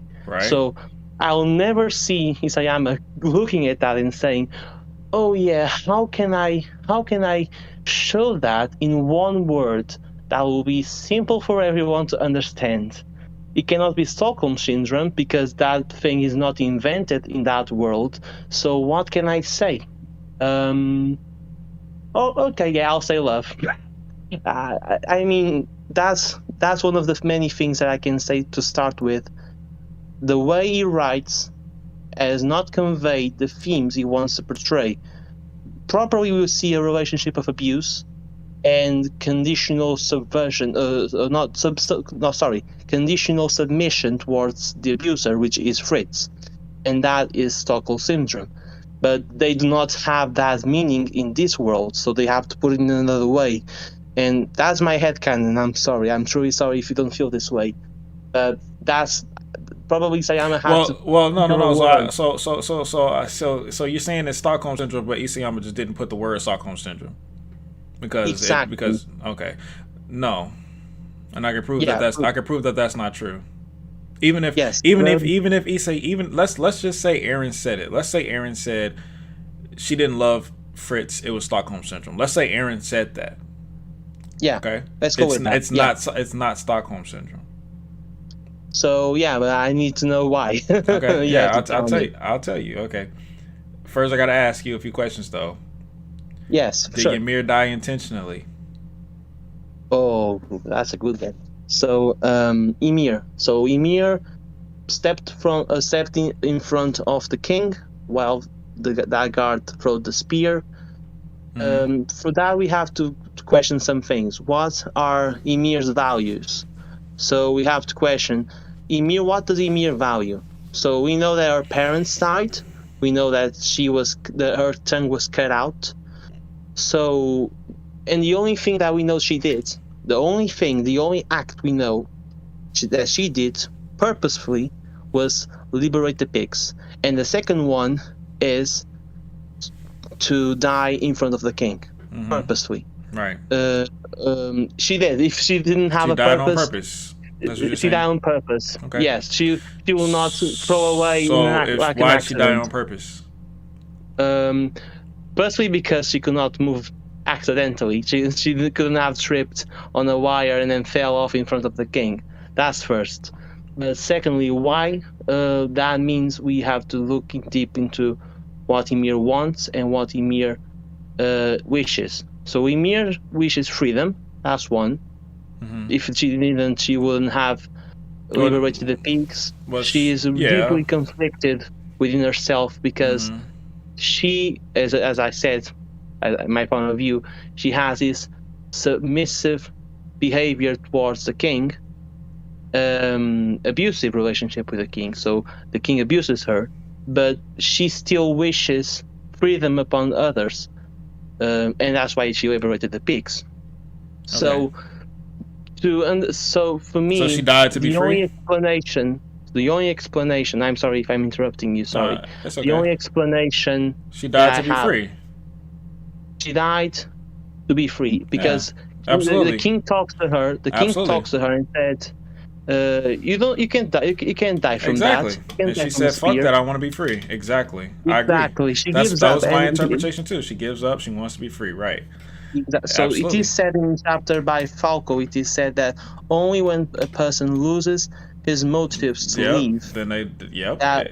Exactly. So then, why did she serve? Why did she serve first for 2,000 years after that? Then she had already. Yes, that is one of my biggest gripes with the story. I was talking with the other group. Again, one of my biggest gripes is Ymir either is a monster, like a pure monster who doesn't care about anyone. I mean, I truly believe there is one of the most evil creatures ever written in fiction. Absolutely. Either that or Isayama doesn't know how to fucking write. Yep, I agree. Exactly. That's exactly what I said. Sorry, but we are trying to develop the theme. That's why I'm trying to. But what I'm saying is, I'm most certainly sure that there is a couple in the medieval ages, or even before Eren came along, that would have a more abusive relationship, a more abusive one that Ymir could have explored. And for me, the biggest gripe with the story is that one. The biggest gripe is why that's the entire reason why everything happened, though. So if you believe that the entire reason why everything happened is extremely flawed.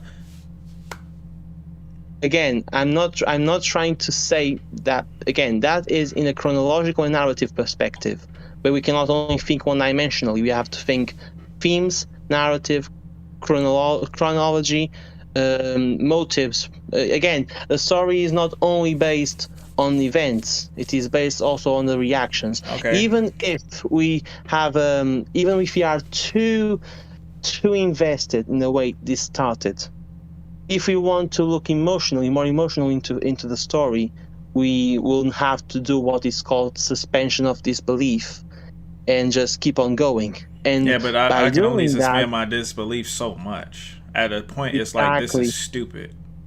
Exactly, and that is why I'm mostly debating this. It is because, again, I might say this, and people might think, why is he then debating?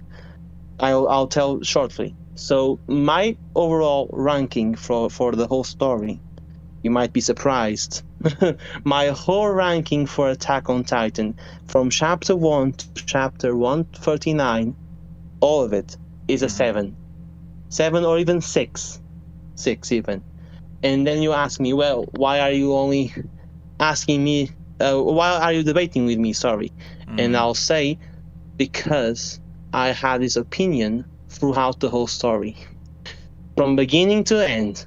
Everything to me was a 6. The plot Most thickens. The plot thickens. Now we're getting somewhere. And now what I have to say is... So you think Attack on Titan has always been mid, so how you gonna complain if you got a mid ending? That's what you're saying? Exactly. Damn. Thank you. You got there. Thank you. Damn. So now what I'm trying to say is people didn't look at many consistencies throughout the whole story. I'll give you one. Firstly, correct me if I'm wrong, but I believe that it was never said in the story, and only with contact with Titan shifters can one come to the coordinate. Is that right? Sorry, what was that? Only with contact and Titan shifters, what? Can one come to the coordinate without having the founder's power? Without having the founder's power within the royal family, one can only come to the coordinate. No, that was said. No, that was said. That was said. No, but it has to be a shifter. It has to be a shifter. That it has to be a Titan shifter. That was said. When? Do you know when? So the King's will can you can only control the founder if you are a shifter, and the King's will if you have royal blood, the King's will overwhelms you if you're a shifter with royal blood. So it's already been that was confirmed. That was definitely told to us. So it could have never been a Titan. What do you mean? So what I'm trying to say is, if that is true, then I'll be relieved, because one of my main complaints was, how did Eren touch Dinah or Astoria many times and didn't go to only the first touch. Only the first touch. Either he touches them or they touch him. Only the first time. After that, it's no memory recreation after that. Yes, but I'm trying to tell you how can Eren not go to the paths to the coordinate upon touching a Titan with royal blood or a person with royal blood? And if that's true what you said, that it has to be a Titan shifter. No, it has to be a Titan shifter. Royal blood. No. Yeah, it has to be a Titan shifter with royal blood for him to control the founder. For him to control the founder, not for him to access memories or control the coordinate. No. Oh, no. Then we know now that this is one of the main contrivances of the whole plot. Well, is it? Yes, because Eren could have accessed the coordinates way before he went to the basement. Firstly, when he touched Dinah, then when he touched Historia multiple times, and then after he went to the basement when he touched Historia's hand. And then even more, did he ever touch Historia before? Yes, when they were trying to in the Uprising arc, it is stated that Eren tried to touch multiple times with Historia to reactivate his memories. But then, how come? Yeah, but that was after he had already touched her. I'm saying the first touch is the one. It doesn't work anymore. I know, but he went to the memories, but he did not go to the coordinate. Yeah, he did not. It has to be a Titan. It has to be a Titan. It has to be a Titan to do that. They definitely, it has to be, shifter. It has to be a Titan shifter. And that is written. That is officially written or proved. Yes. Okay, and then I'll be relieved. Yeah. Another one. But we are talking now about contrivances within the whole plot. How come the king or the founder creates a colossal Titan and then creates wall Titans, and then he creates the walls, but the walls and the Titans do not have people in them, because as we can clearly see, they do not have eyes. When we see in the manga or the anime, they did not have eyes. The only colossal Titan with eyes are the ones which are Titan shifters. The wall Titans do not have eyes. The wall Titans do have eyes, I think. They do not have eyes. They have the same black lines as. I'm pretty sure the first wall Titan they took out, the first wall Titan they ever saw had eyes. But the first colossal Titan had to be a Titan shifter. Oh, that wouldn't make any sense. He die in 13. He die in 13 years. See? I don't think them having eyes or not was ever really a point though. I just think some of them have eyes and some of them don't. It is a way for differentiating when one is being in control of by another person outside, which is not a Titan shifter within that own But Titan. other Titans have eyes and they are in control. Other regular Titans have eyes and they are in control. So why is Which it one? just regular Titans? They have eyes. Regular Titans have eyes. Regular Titans have eyes, and it's clearly seen. Right. So And they are being what controlled. I'm trying to say is, we can go back and Yeah, they forth definitely had probably. eyes. Uh, Yeah, it's more of a stylistic choice. I'm pretty sure they definitely had eyes. No, but Okay, there are then. definitely plot holes before there are plot holes in every story. You know what I'm saying? But Yes, what and what I'm trying to depends on say is with the that- gravity of the plot holes. Is how much of these plot holes taken away from the story. For example, I could give you a straight plot hole. I've been talking about this plot hole for a long time. Zeke? No, not Zeke, probably. No, why would Reiner send Annie to kill the Titans that the scouts had captured if they knew for a fact that the scouts could not get any information that they didn't already know from those Titans? That's a plot. Well, hole. they could. They No, could they if couldn't. they There was killed. nothing they could have gotten that they didn't already know. They knew everything that But they the could purpose possibly of learn. the purpose of the trip was not to gather intel. It was to train Eren. No, Was not to the make trip. Eren I'm not talking about a the trip. viable. You're talking about the trip outside the walls in season 1, right? No. They captured the Titans and they had the Titans captured. Bean and whatever the fuck the other one was called. Oh, Bean and Sunny. Yeah, Oh, yeah. And why did they make Annie kill them? Yes, that's a plot hole. There's no reason. The only reason. Oh, yes. And that Totally, literally gave them away totally. because no one knew that they were in there. So that literally is what made Erwin realize that there were traitors among them. If they had never done that, no Yes, one would have known. totally. That's a plot hole.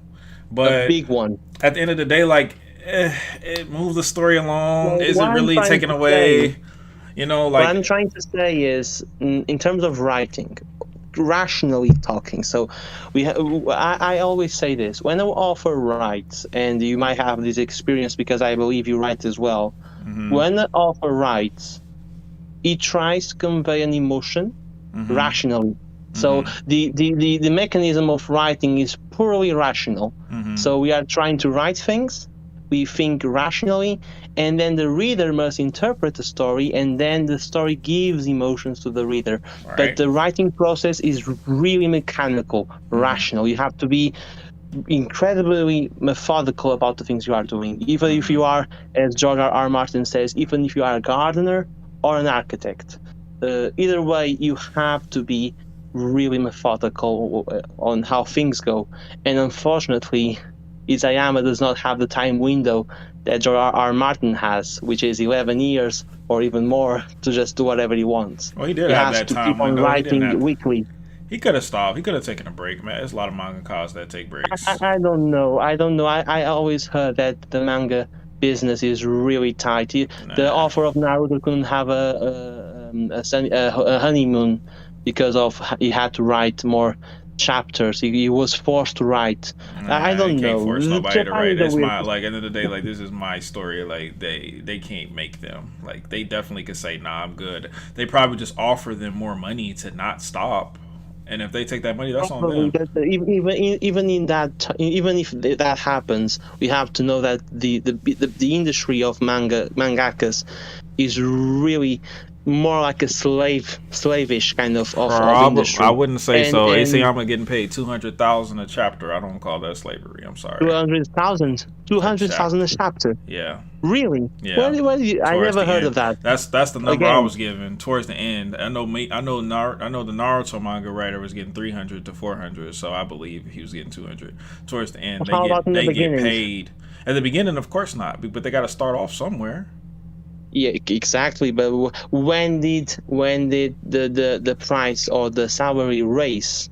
The price So is out. when? They probably renegotiate at some point once it starts to retain popularity. I don't know. They probably have like a yearly contract or something. I'm sure. Well, I'm sure they don't. I'm sure they don't have a permanent contract.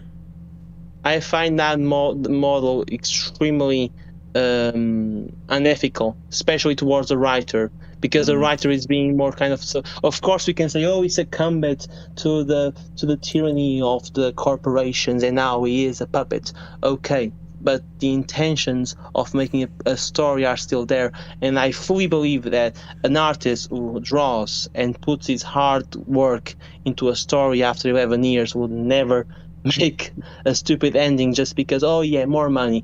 Not even money can make that's my poor belief. Maybe I'm innocent. No, I don't think I'm Isayama only did this 19. for money anymore. I just think he's dumb. I just think he thought it was a good ending. That's all. I don't think Yeah, he did it for money. so what I'm trying to say is writing is a pure rational thing, and you have to be methodical and logical, and then you have to portray emotions. And so what happens to me is people when reading are emotional. They read within their emotions, within their ideologies, positions, especially when stories are as political as Attack on Titan. Things are bound to go how they went. And what I believe is, But what I'm saying is what I was trying to say is I wouldn't be able to say that Attack on Titan was that low. Well, not even no. Like no, the chapter where around the time where Eren attacked Libero was some of the best writing I've ever seen. Yes, but I still haven't gone to the pros. Okay. Again, a 6 is not bad. A 6 is a 6. A 6 is bad. A 6 is barely above that. 5 is average. A 6 is barely above average. I said 7 or 6. 7 or 6. A 7 is decent. A 7 is like a C. So okay, if I want to go within your margins, I'll go with C. Yeah, C. Yeah, we can go with C. For C me. is not great. C is not great. C is what? Not great. Not great, but decent. Decent. Yeah. Yeah, you wouldn't say there's anything great about Attack on Titan. Yeah, but again, the flaws. Outweigh. Make it below. So if I had to go, talking about the major story, if I had to go with 5 major good points are the themes, the characters. So let's go one by one. Characters, foreshadowing, and the what was it? I even talked with the other group. Themes, characters, foreshadowing, and plot twist. but that is The Basement in the was foreshadowing. one of the best plot twists. Okay. But that is a plot for me. That's a plot line. Okay, so yeah, we can say plot lines. And what was the other one? I forgot. Sorry, but there were 4 major. There were 4 major points that I had, and yeah, we can add plot twist as another one. I will integrate that into plot lines, but those are the only ones, and that is why the Liberio that's a lot though. So That's like damn near the whole story.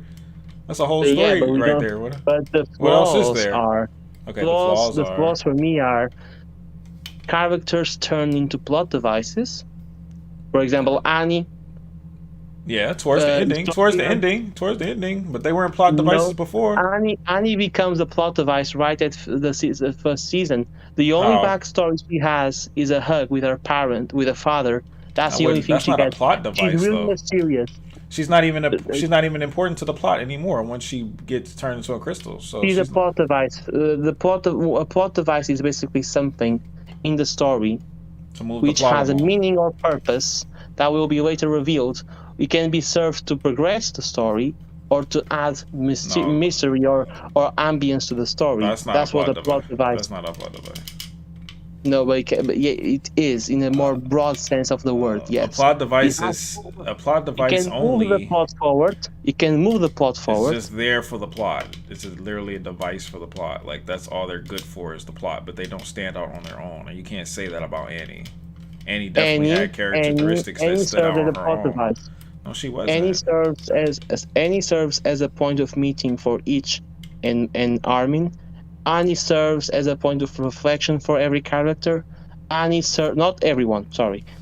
Some characters. Annie serves as a foreshadowing element. She comes back in flashbacks. We cannot say at all that Annie is not relevant throughout the whole story because people still think about her. People still think what's going to happen. But none of that her. stuff makes her a plot device. By your definition, every character is a plot device. No. Yeah. A plot device has to create a certain purpose in the story.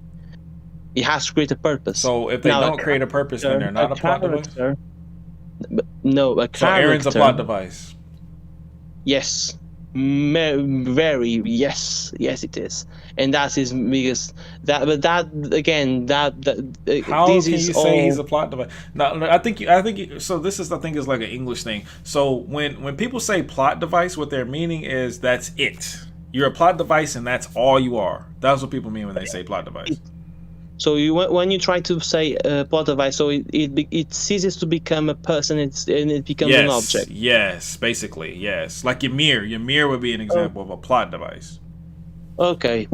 Now, yes. So, okay, that changes things. Okay, so not plot device. Okay. So how can I say this in another way? Because I thought plot devices were more than it. Okay. No. So, well, thank you for clarifying. So, for me, certain characters become.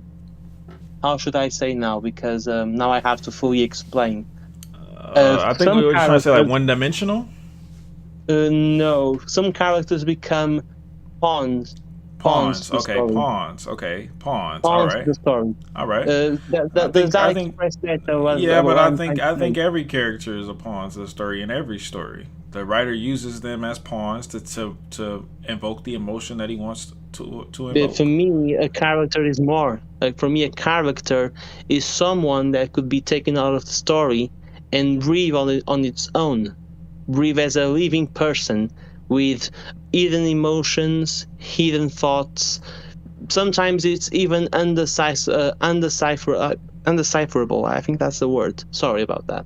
For me, a character has to live on its own 2 feet, cannot be dependent on the author, and has to be independent. He can leave. If the story ends, you can think of him going throughout his whole day, doing his routines, doing his own things. A pawn is something that is dependent on the story, and when the story ends, you become like, okay, what happened to this one? What's his purpose now? Now that the story ended. It's a pawn. It's something dependent. The author uses it as, I want to say plot device, okay, but I cannot say. I get what you're saying. Like, it's not really a character; they're just serving the plot. I get what you're saying. Like they don't have. But the thing about Attack on Titan, I think the reason you feel that way, and that's fair to say with Attack on Titan. But the thing about Attack on Titan is, like, the Attack on Titan doesn't have much downtime, and some people might like that, some people may not. But Attack on Titan is more of like this shit's happening, this shit's happening, this shit's happening, this shit's happening, this shit's happening. You don't have a chance to really get a feel of what the characters would be like in an environment like what you're saying. Like, for example, Naruto, there was a lot of downtime. You could sit down and say, okay, we're gonna get some ramen. You know what I'm saying? Like, you understand, like, you know what I'm saying. But in Attack on Titan, they didn't have that because the events are always happening. Yeah, exactly. So it's not really. I don't think that's fair. I know it's not fair. Not fair in the sense that the means in which an author writes are completely different. Isayama clearly is an author of plot twists and plot lines. He concentrates really deeply into events and not characters. And that's why. I don't think that makes the characters not. I don't think that makes the characters plot device. What did I say? What did I say? One of the positive things are the characters. Now, please do not confuse characters which I like with characters that I believe become pawns of the story. Every story has these two sides. Okay, and fair I enough. believe that many characters become pawns to their story because of a purpose that an author has. So this has to happen so that the other character might have some internal conflict, or might have this, or might have that, or I don't know. Again, for me, one of the biggest gripes I have is when characters who are living, who are breathing, now become pawns. They are deprived of their own emotions, desires, and Yeah, become well, pawns. that happen. That happens. That happens throughout the story. That does happen, and that's not. But that For doesn't example, happen. That Annie. doesn't happen at the beginning. I hate Annie. Annie is unfrozen, and she's like, "Oh no, That's the Aaron ending. bad." That's the ending. Then she That's meets. the Then ending. she meets. Yeah, Yes, I that's know. shit. No, I agree with you. But That's shit. that's I'm because talking about Annie only before. reappears. Oh, Before that, though. Before Annie is always like this. What the world is so unfair. The world is mysterious. I don't care about the world. I don't She care was about like this. I that when don't she care cried about that. Marco. But then, wasn't she crying about Marco? Yeah, she was crying about Marco. So that shows Yes. that she didn't really feel. Then how come she cares? She doesn't care about anything. She says She that, does. and then She's pretending. She's putting on a she front. contradicts herself. She's putting on a front. And then she contradicts herself. She's putting on a front. It's a front. It's an act. See, that's not true, because when she talks to Itch, she says, "I do not care about anything.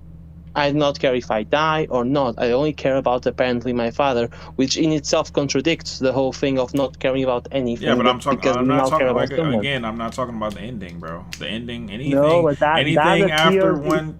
Anything after but the 120. flashback. The Yeah. flashback with his father in episode 24. Again, it appears, and then you see a flash of emotion in Annie's face, and I'm like, okay, all right, you didn't have any backstory now because you're gonna die. Apparently, I didn't know it until then that she was going to be frozen in a crystal. I thought, oh, now you're gonna die. Now you have a slight moment with a flashback, anime-like, shonen-like, where you have a small snippet of something just to validate your presence in this story as a person and not as a pawn. Because for me, Annie was a boss fight in season 1. She was only made to be a boss fight, boss at the end of the game. Fair And enough, but that's not exactly true, because she's the one who led to Reiner and Bert. If it weren't for her, they would have never got caught. Again, pawn. Pawn. Yeah. I mean, but that's not fair, because Annie didn't have a chance to be anything else other than a pawn. Isayama couldn't give us everything about her without spoiling the story. Well, at that time, he couldn't tell us. He could give all information about Ymir without spoiling the whole Marley. Wait, he could have given flashbacks. He gave us one even. He gave us one with his father. He gave hints though. Those things gave hints. She couldn't show us that Annie was conflicted with killing. Yeah, he couldn't show us that Annie was conflicted with killing people at that time. She sprinkled it, but he couldn't show it to us right away, because if she was, then that means Reiner and Bert were. How come? Because coming to that realization on our own over time was a part of that. That's a part of the story. Yeah, I can't, and for me that doesn't work. I'm truly sorry, but for me that does not work. For me, either a character. How could you have known? How could you have known that they felt remorse for what they had done? You didn't know that. And if Annie had have shown that she felt remorse, she would have known that. So how could you not agree with that? And what makes it even worse is that's one of the major reasons why people hate Annie in the ending, is because she's not shown any type of remorse. She seems like a psycho in the first season, and then people said, oh no, she's a psycho, but everyone forgave her. No, she was portrayed as an emotional psycho because there was no time, or at least one moment where, like, for 10 or 5 minutes, like Ymir, we could have seen, or even sprinkled, not only one episode, but more. Her lines are not enough. The only lines I remember fully from her are these ones. I'll not cite them, I'll just recreate them.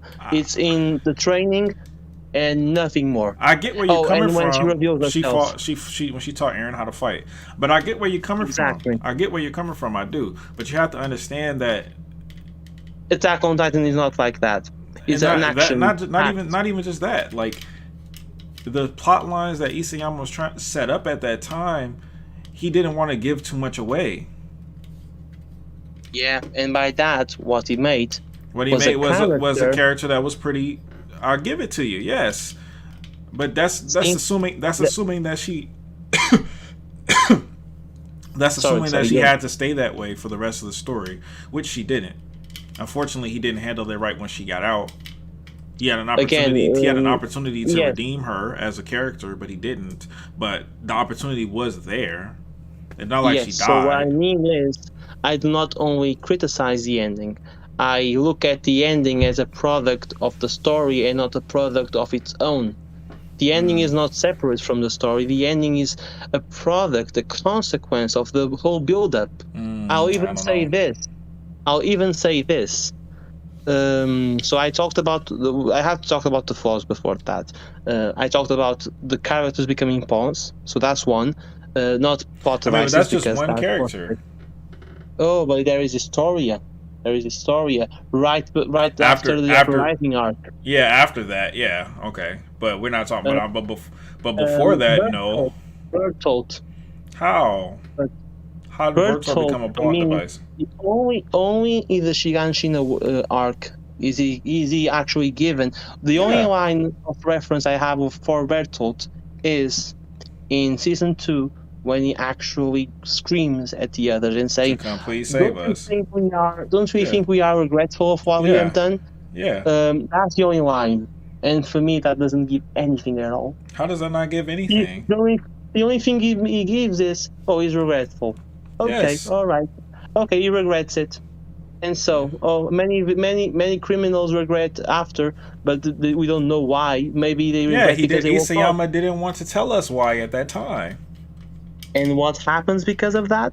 They become pawns. Pawns to the desire of the author to be only revealed afterwards what they are. They become deprived of their emotions and deprived of, not So- deprived because they have, Okay, but by they your- are restrained. So by your logic, any character that's entire motivation is not revealed is a pawn. Exactly. Yes. Nah, But I can't agree with you there, my boy. I can't agree with you there.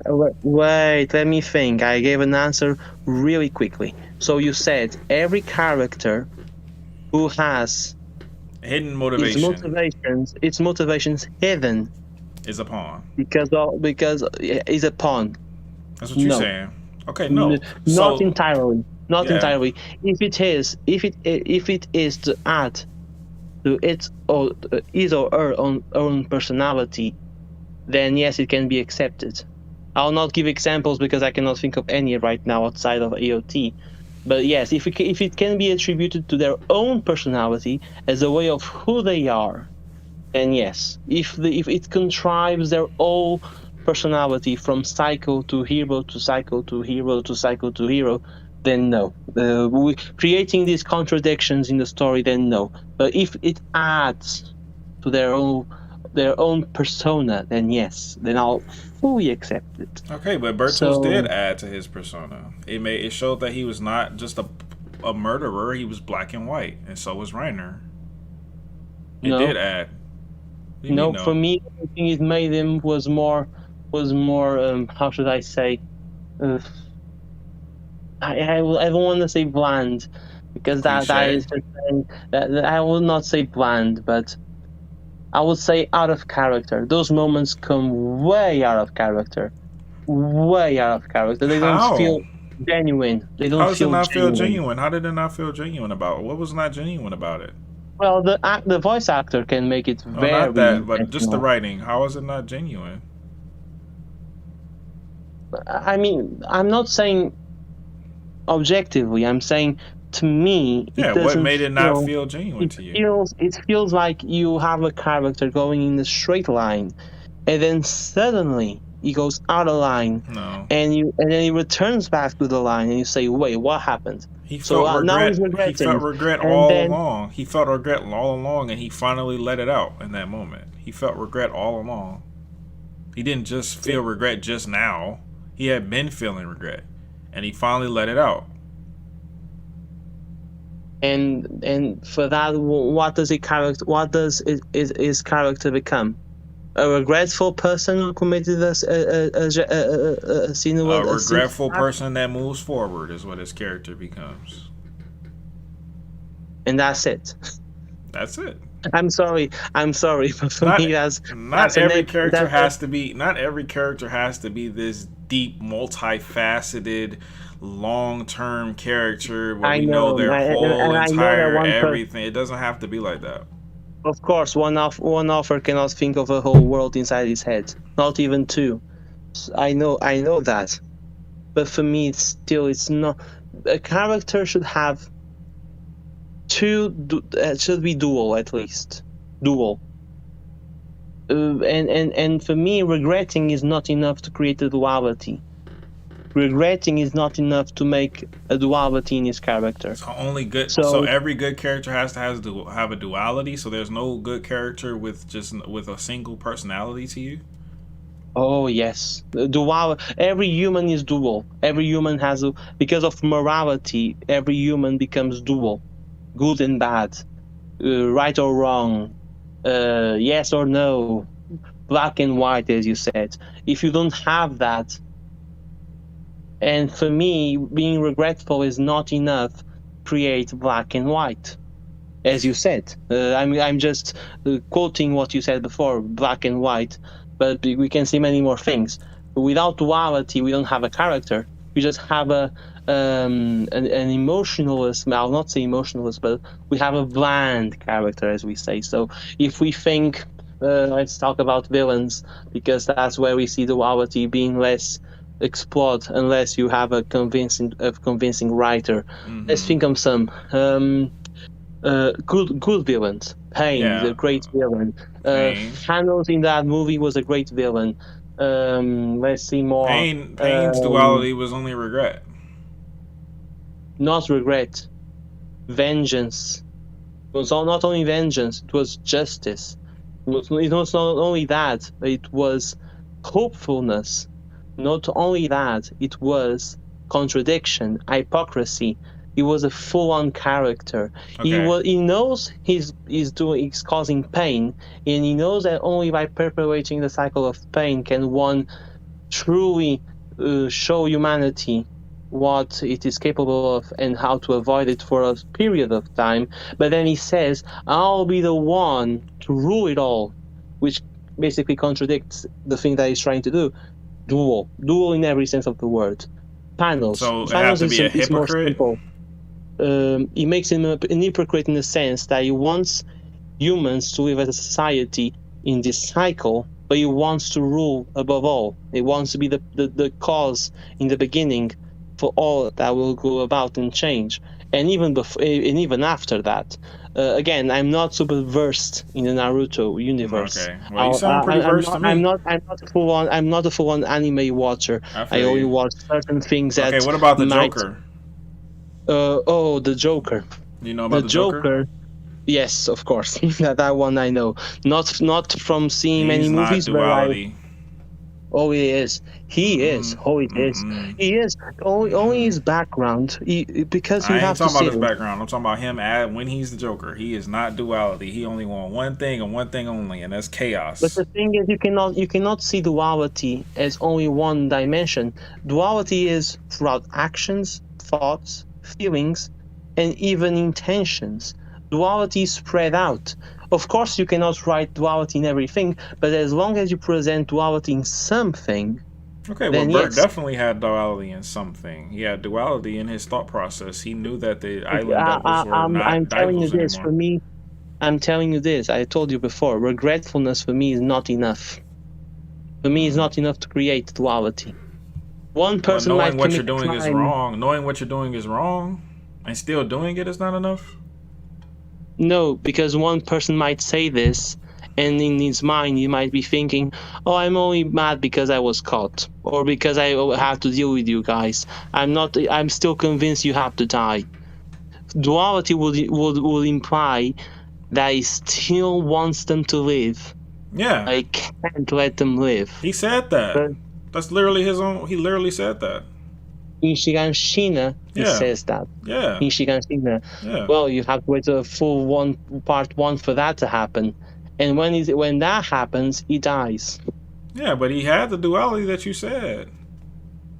But that is not enough for him to become, because as I said, it's not enough. That duality, or even I will say even more, like I said before, regretfulness is not enough for him to become a dual character. For him to be regretful, he would have to show more in his desires, in his objectives. The only objective we know from him is, I want to kill all of you, even though I know you cannot be there. You should not Yeah, be but there. he can't. I'll But we kill you all. couldn't. But we couldn't know anything more than that. We couldn't know anything more than that at that time. Well, Isayama had not revealed the basement yet.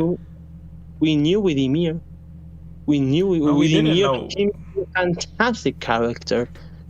We didn't know where she Even came though she's from. not from the opposite side. I know she's not from the warriors. I know she's not from the warriors. I know, but still, she's from the other side, and she had a whole. People were questioning for years what the hell that was. The ones that didn't read the manga, people were questioning what the hell does that flashback mean, because they don't have the proper context to evaluate what's happening. And only then, when things click, the haha moment, then now everything makes sense. But we can see through her actions what's happening. You can actually see for yourself. Well, of course, Ymir is a better written character. Yeah, but that's not fair though. Isayama was able to do that at that time because at that time he had revealed that shifters were a thing, but he hadn't done that yet with Bertolt. Of course he did. He showed him one chapter to like 2 episodes before that happened. Are you talking about this? You talking about in Shiganshina? I'm talking about when he first told them about. You talking about in Shiganshina? I'm talking about the Ymir's flashback happens in season 2. I'm an anime. He already had revealed and, that shifters. He already had revealed that shifters were a thing with Annie at that point, though. Exactly. Right. And Titan shifters are known fact at that point. Right. And because of that, but it's okay for Ymir to be revealed to be a shifter. It wasn't okay for Bert and Reiner. Then why not for Bertolt and Reiner? Because he wanted that moment to be climactic. Reiner had a bigger purpose. And became a full-on character. Bertolt did not become anything. Bertolt became a boss. Again, a boss. A boss for people to defeat in season 3. I mean, I get where you're coming from. Trust me, I do. But I just feel like I feel like that alone is not enough. Like what you're saying is like basically side characters and characters. Yeah. And these are some of the best side characters in manga, even if they are one-dimensional, as you say. Which I disagree to an extent, but I get where you're coming from. But even if they are as one-dimensional as you say, they are very good side characters compared to most other stories. I'll not deny it as well. Ymir is an amazing side character. Connie, I know you hate him, but in some ways he is a good side character. Sasha is a great side character. I know I'm talking only from the perspective of the scouts, I know, but that's why I'm talking only from the perspective of the scouts. So there are great side characters. I'm not denying that. I'm not denying that at all. As I said, one of my positive points is the characters. Now, to continue with the flaws. So we talked about this. I will not go much more in detail because we could have gone on and on and on and on and on. The second thing that I don't like about Attack on Titan is plot holes. For example, plot holes. Every story has plot holes. Exactly, but again, that does not mean one can just ignore them rationally. You have to. It's only certain much that you can do. Like especially when you're making like a story this long. But as long as the plot hole isn't, it depends on how relevant it is to the plot. I'll give you one that for me has bothered me a lot. How the hell does the people inside the walls know the same names of the Titan shifters as the people outside the walls when their memories were erased? That for me broke the immersion of the whole series. Just that alone. Like the female Titan. They knew the same Colossal names of the Titan. Titan shifters. They knew the same names. How the hell does the people in Paradise know the same names of the? For me, that broke the immersion. That for me only broke the immersion. I was like, what the hell? They have their names erased. How the hell do they know the same names? Okay, but then how do people in Naruto have the same name for jutsus? Like, I'm not talking about Naruto now. I'm just saying. I'm just giving an example. Like, that's just something, like, it just comes with the. Because we can say that one argument that can be made for that is that it just keeps things consistent, so the reader don't get confused. Knowing the full story, I believe, I don't know, I don't think I know everything, but I know that Chakra was. They didn't know that Zeke was called the Beast Titan. They just called him a monkey. They called him a monkey. No, they called him the Beast Titan. I thought they called him many a monkey. times. Oh, Levi called him a monkey. Oh, for sure. And the first guy who met him, the blonde one, I don't know his name. I don't remember his name. Yeah. But some people call him the Beast. But talking about Naruto, I can make one argument, which is if all chakra originated from one point, which is the Otsutsuki now, which I think are terrible things that happen to Naruto. But oh well. Knowing that, we can say that chakra began and the system of chakras began in one place and then spread out, and we can say, okay, then the names prevailed within the system. No, you can't name. It was people were making up jutsus, and they all knew they knew the name. They called the jutsu the same name when they first see it. People were literally making up jutsus. Oh well, that's now that you mention it, that for me actually bothers me. That bothers me. Sorry about that. That bothers me a lot. Now that you mention it. I'm just saying, like, there's just certain things. It's just like, it's like it's not really. I get what you're saying. I mean, yeah, logically speaking, you're right. They shouldn't. It's kind of coincidental that they came up with the same exact names for the same exact Titans. I mean, the female Titan, that's fine, but colossal, armored. I mean, they're named, but they are naming them based on how they look, though. I mean, but colossal it is a stretch, But I mean, hey, like those are not the only ones. It doesn't kill the story, though. The wall Titans, for example, sometimes they have eyes. That is visually. Sometimes they have eyes in the anime. Attention, only in the anime. They have eyes in the end of season 1. Then when the rumbling happens, they have eyes again. And then in the episode Sunset, they don't have any eyes. So apparently they are closed. Which for walking is not a great thing to have. Closed eyes while walking is not a great thing. That's my trip down. Yes, Mappa. Oh wow, I don't like to talk about Mappa. So again, as I said, plot holes can be minor, can be big. For me, I should warn you before this conversation. I thought that you could touch a Titan shifter with royal blood. Not Titan shifter, a Titan, a normal Titan with royal blood, and access the coordinate. Right. And that made me think, well, then why didn't Eren went to the coordinate? No, you can't. So, it has to be a shifter. They confirmed it had to be a shifter. Okay, so that's a relief because that was one of the biggest. Okay, that might increase to 7 to an 8. That might increase 7 to an 8. That would be an actually big plot hole because that doesn't make any fucking sense. Yeah, that would be huge, but no, that's so that relieves me because now I can just jump 1 point. I can go from 7 to 8. A whole point off because of that, huh? You don't fuck with whole point. That plot hole alone would destroy the whole story. Because it could have happened so much earlier on. We didn't need 50 chapters to go where we went with Zeke and Eren. We could have gone with Historia and Eren in the paths. Imagine that. True. But probably it would have been better. I don't know. And third, relationships. Relationships are so weird. Yeah, they're not good. Heterosexual ones are good. I mean, homosexual ones are good, but not heterosexual. No, they're not. That's a fact. Imagine if Eren and Mikasa had kissed on that point. They could have been a couple. One of the biggest difficulties for any writer is to make a story after the supposed That's not the couple biggest are difficulty actually for any united. writer. That's not the biggest for any writer. Just them. Just Isayama. It's other writers that No, can no, do no. that. I, There I've are seen writers that can many do it. writers say, that after the whole story centers around two characters becoming a couple, and then they cannot develop properly, They should not. or They they should cannot not. They think don't ahead. know. Yeah, they don't know how to build a. They don't know how to. They didn't do a good job then. They didn't do a good job then. I know plenty of stories that have characters get into relationships, get out of relationships, and everything works fine because they know what the fuck they're doing. Like these characters Yeah, are, but some people Isayama just can't do didn't. that. Yeah, Isayama definitely did not know how to do that. That is a fact. So I'll give you that one. But at least he admitted that one. At least he admitted that one.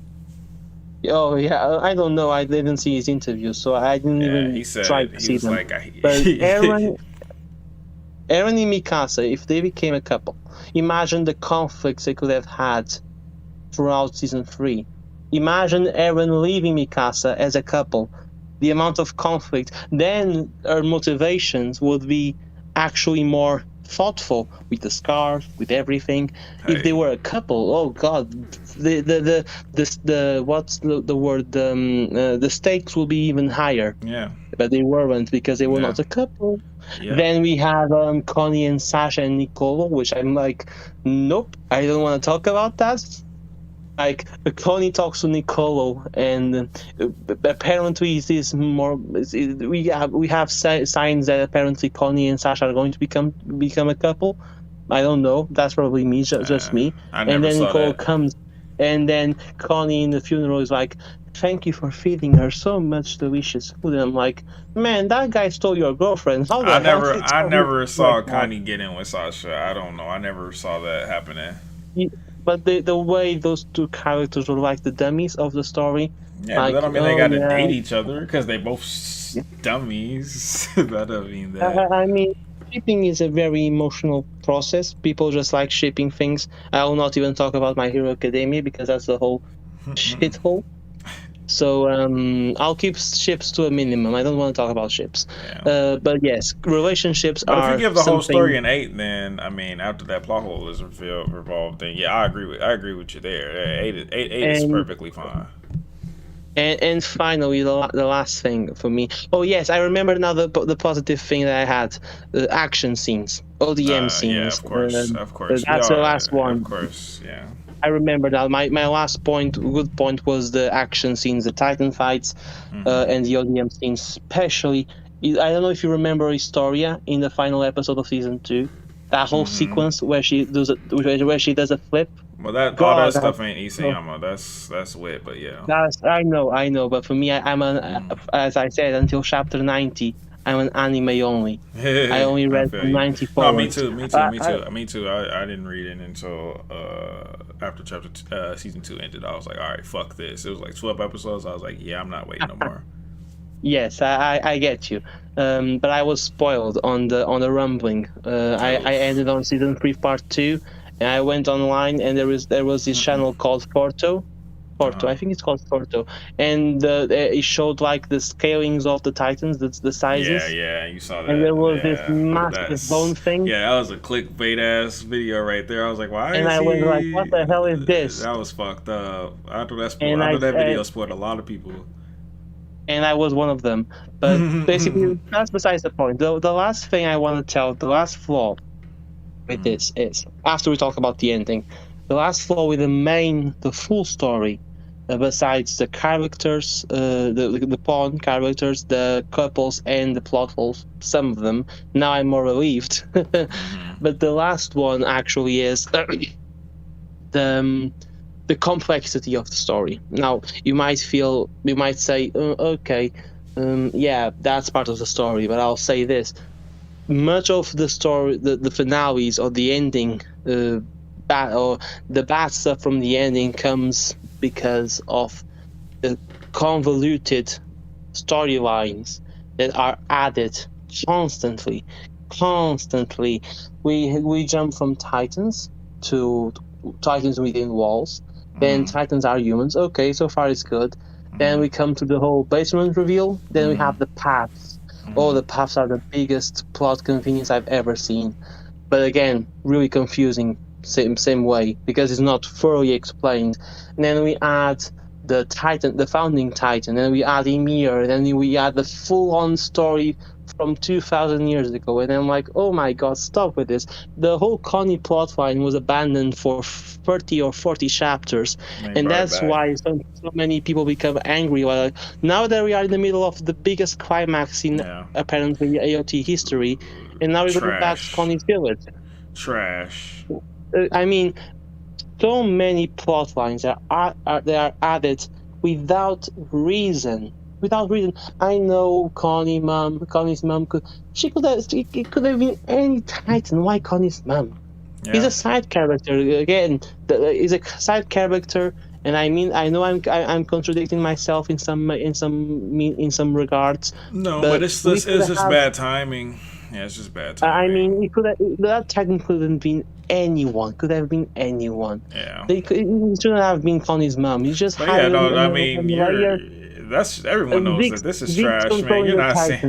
You're not seeing anything. For example, Zeke being needed constantly for the. There's actually a Brazilian YouTuber that actually pointed this plot hole out, which is that without basically said that after Eren made contact with Dinah, right? He still used the Founding's Titan power for some time, but then it ran out. But now, right after Eren had contact with Zeke, and that's one thing that the anime corrected. In the manga, we don't see Zeke coming into contact with Eren. We don't know if they are actually united or not.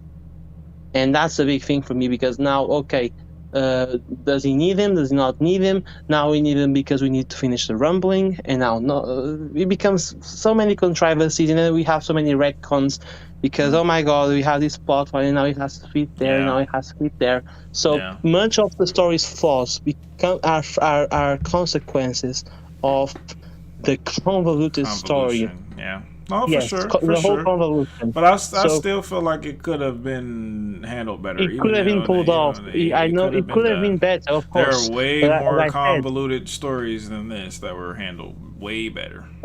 Steins Gate was one of them, probably. I don't know if you agree with that. I've never seen that. That one's really complex. That's a bad ending. I've heard not at all. But I'm not saying it's bad. I'm saying it's a good anime. I'm saying I've never heard that, so I'm sure it probably was good. What I'll say is, much of the convolution of this story was not necessary to create tension or relief, which is the main thing. Yeah, we have tension to a climax and then relief. Tony's was irrelevant. Hitch was irrelevant. We didn't need her. I'll not go on because I want to talk about the ending, which is the main thing we are here for. Yeah, I gotta go soon, man. So going to the ending. So the biggest thing for me that I wanted to debate here is many people, I'm not saying you, I'm just want to say this. Many people only started to look back, and that's what you guessed, only after 123, I believe, or after 125 probably.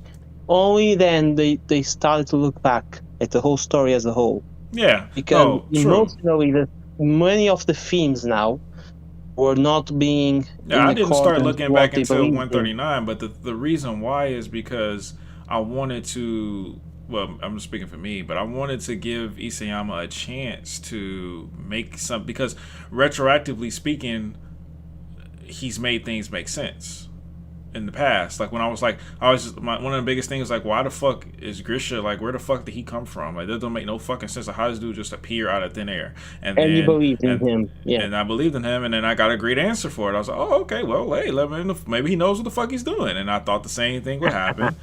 And I was wrong, but that's why. So once I realized that this ending is shit, I was like, okay, let me go look back and see how all this shit doesn't add up.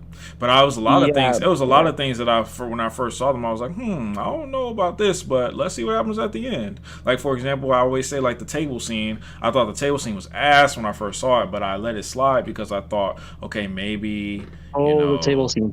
I thought Okay, maybe let's talk about something. the ending because that's the main course. Yeah. Mhm.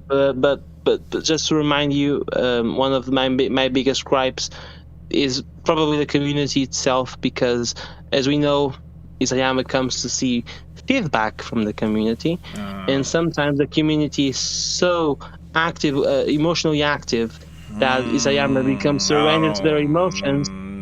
If don't. fan That's his service is that, fault. fan That's his service is fault. It's still satisfying. his Uh, fault. He chose to. He chose it. I don't care.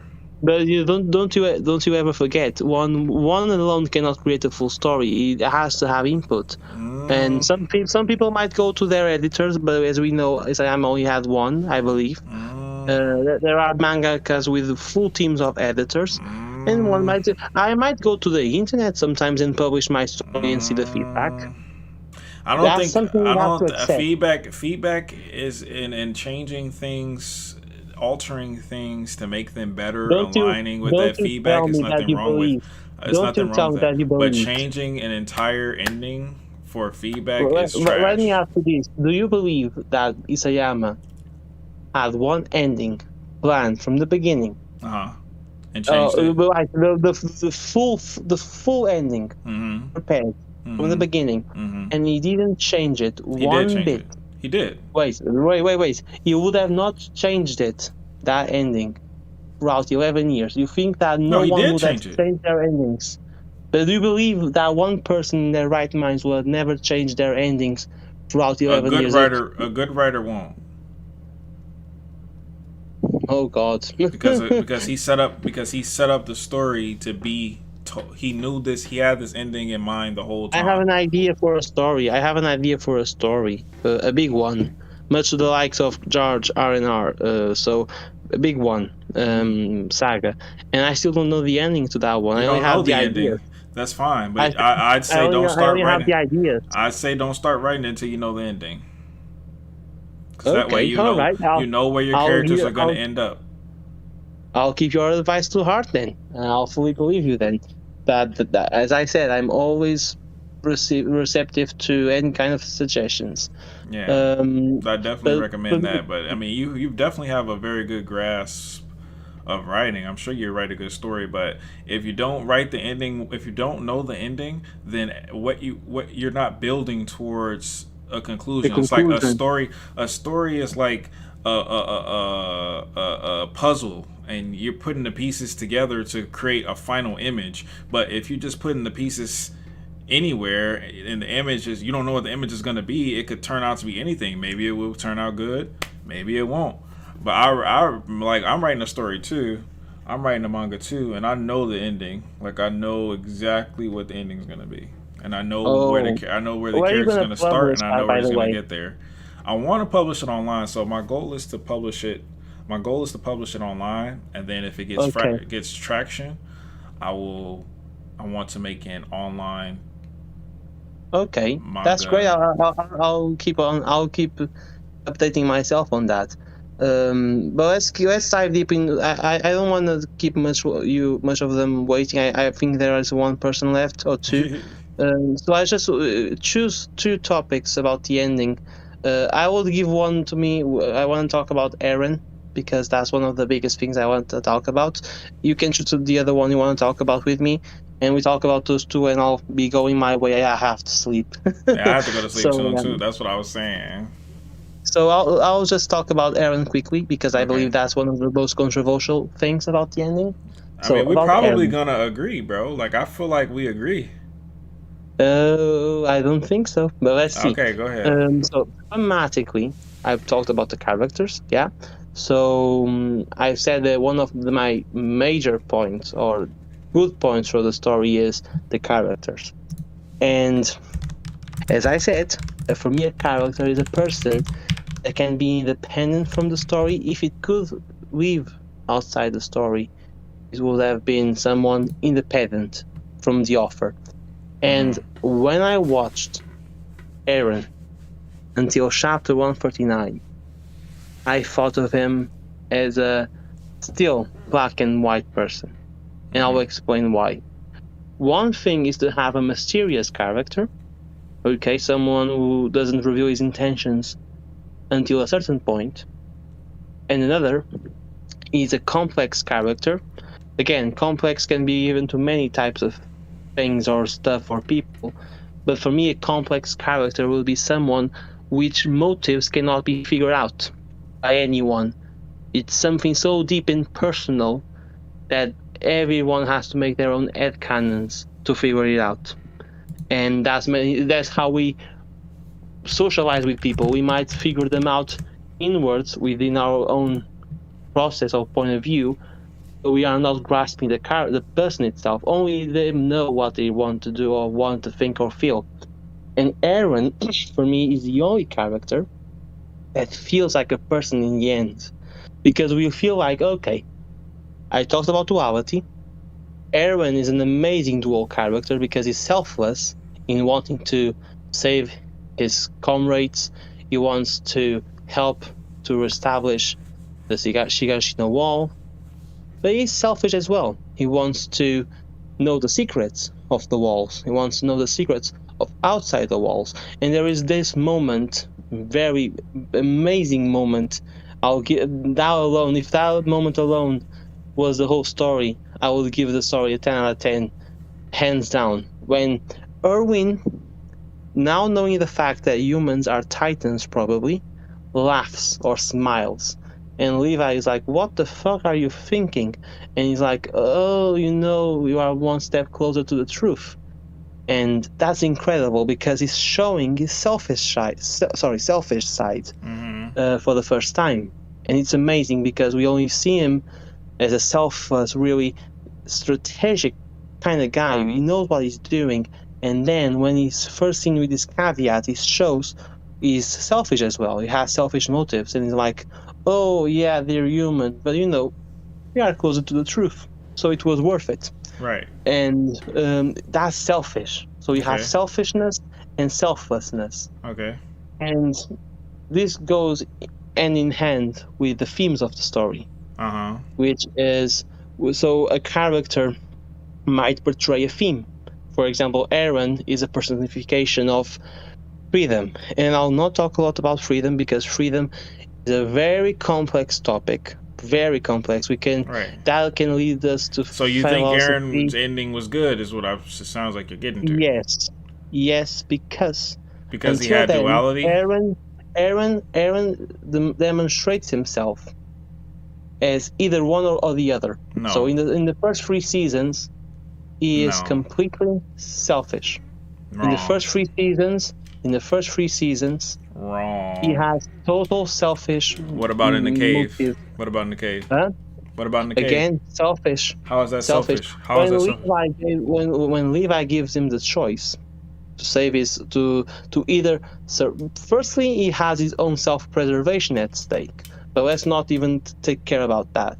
But first, we have to think about the selfishness of wanting his friends to be alive. That's a selfish motive. That's not selflessness. Those are his friends. Those are his friends. Those are his friends, but they're not him.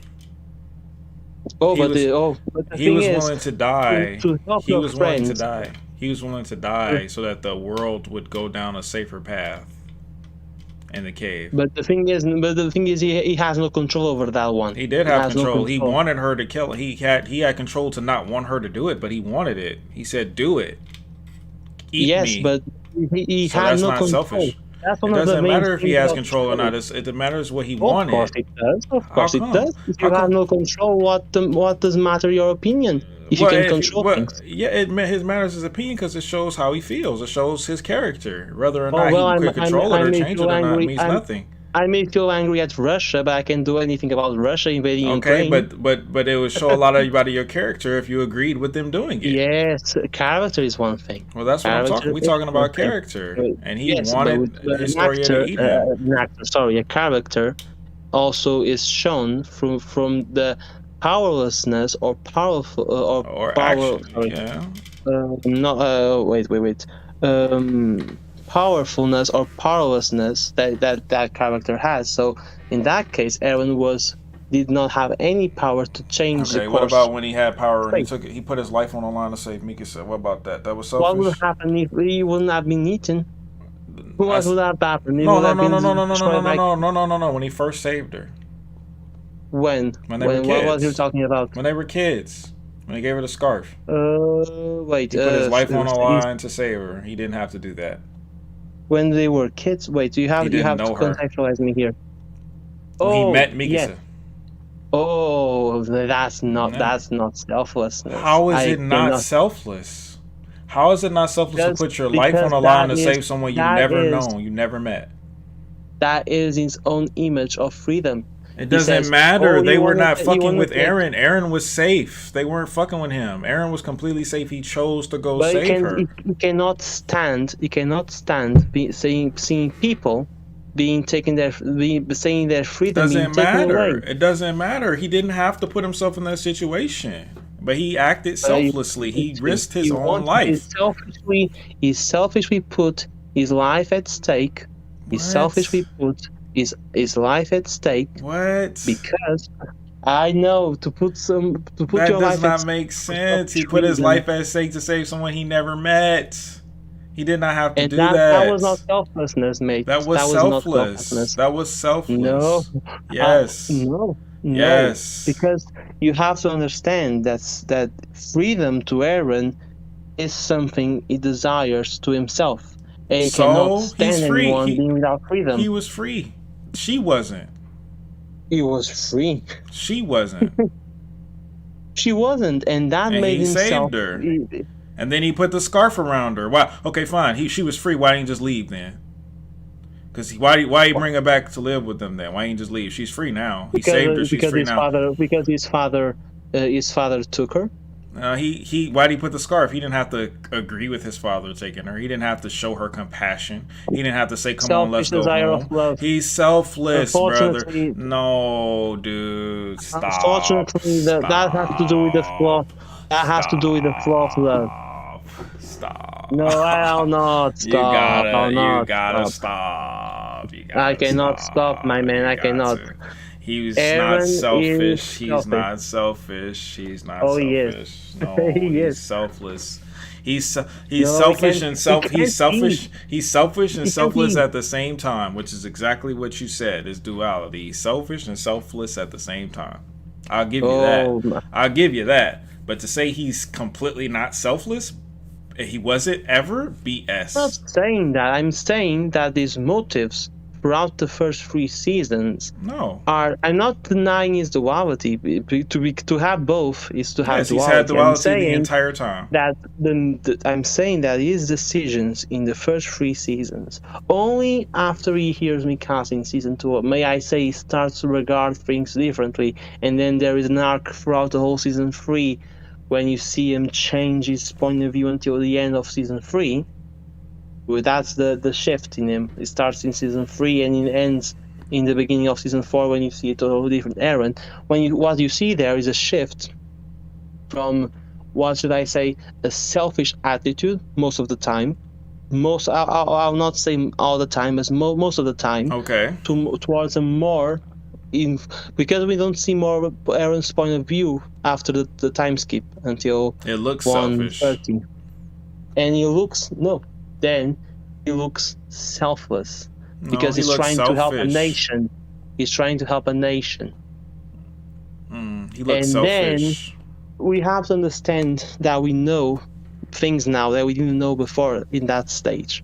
In that stage, if you have read that chapter, then the idea that will be given to us is, oh, he cares about his nation, his own people, his own country, not people that he knows, not people that are his friends, people, normal people. Mikasa From a nation was people. Mikasa was that he people. cares about. Mikasa was people. That's being Mikasa was patriotic, people. nationalist. Mikasa was people.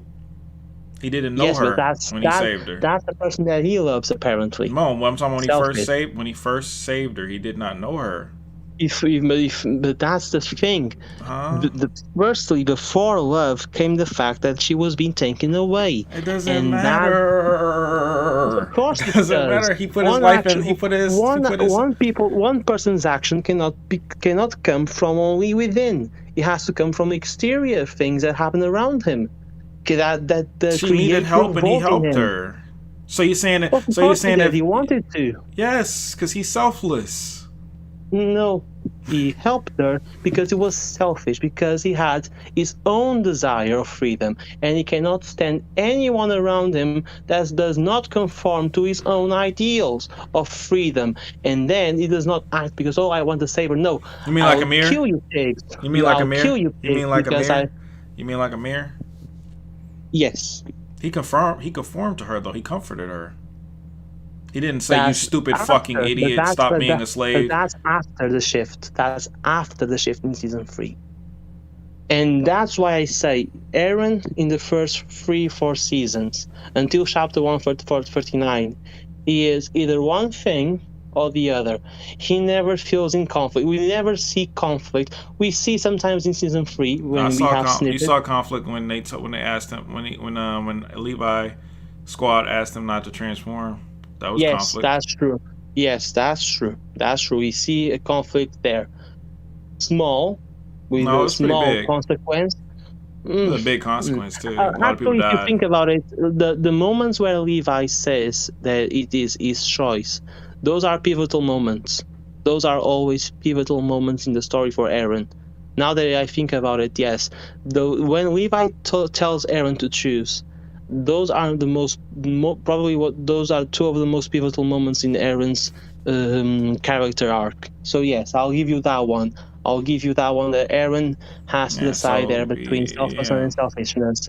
But as I said most of them. I didn't say all of them. Well, I'll agree with you there. But he's selfish. He's always had that to make that choice between selfish and selflessness. But it's not selfishness for himself. It's selfishness in regards to the greater good of other Towards people. his own desires of freedom. He wants everyone to compact or to be enforced in his own ideals of freedom. No. He cannot stand seeing pigs who try to take freedom away from him or any other.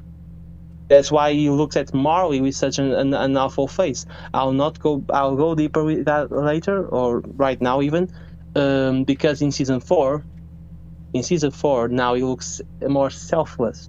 He looks at his own country, he's more nationalistic. Again, we don't know, because until chapter 141 and 139, we don't have any idea of Eren's point of view. We only can see from the eye of a third person. And what we see is an actual Eren trying to protect his nation. He's nationalistic, he's patriotic, he is selfless. And then we have the rumbling. And the rumbling is the most conflicting thing for me. If we look at chapter 139, where I really think that Eren actually uses these two things, not in the sense that he doesn't become he leaves to be wait, I have to rephrase that. It lets I can't formulate sentences now. Wait. In chapter 139, Eren ceases to be dual. That's not what I'm saying. I'm not saying that Eren ceases to be dual. I'm saying that he becomes really conflicted. The two sides go one against the other. Okay, Sorry about that. Okay, so he gets more so conflicted than he was before. Yes, I had a little brain freeze now. Sorry about that. I agree with you there, but what does that have to do with the ending? Well, I'm not talking about the. I'm talking about now. Because I gotta go soon, man. I've been talking for hours, man. I gotta go soon. I know, man, but as I said, I had many things to talk about. I'll keep it brief now. As I said in the beginning, I like to look at the ending from many different aspects. I don't like to see it from one way. And two things that I consider important is the themes and the characters. Again, they might not be portrayed perfectly or well or even excellently, but good enough. But good enough, as I said. And what Eren does show is that in chapter 139, he becomes conflicted. There is one thing that he says which I find fascinating, and people seem to overlook or say, "Oh, only Ymir knows." No, not even that. I'm not talking about that sentence. I'm talking about this.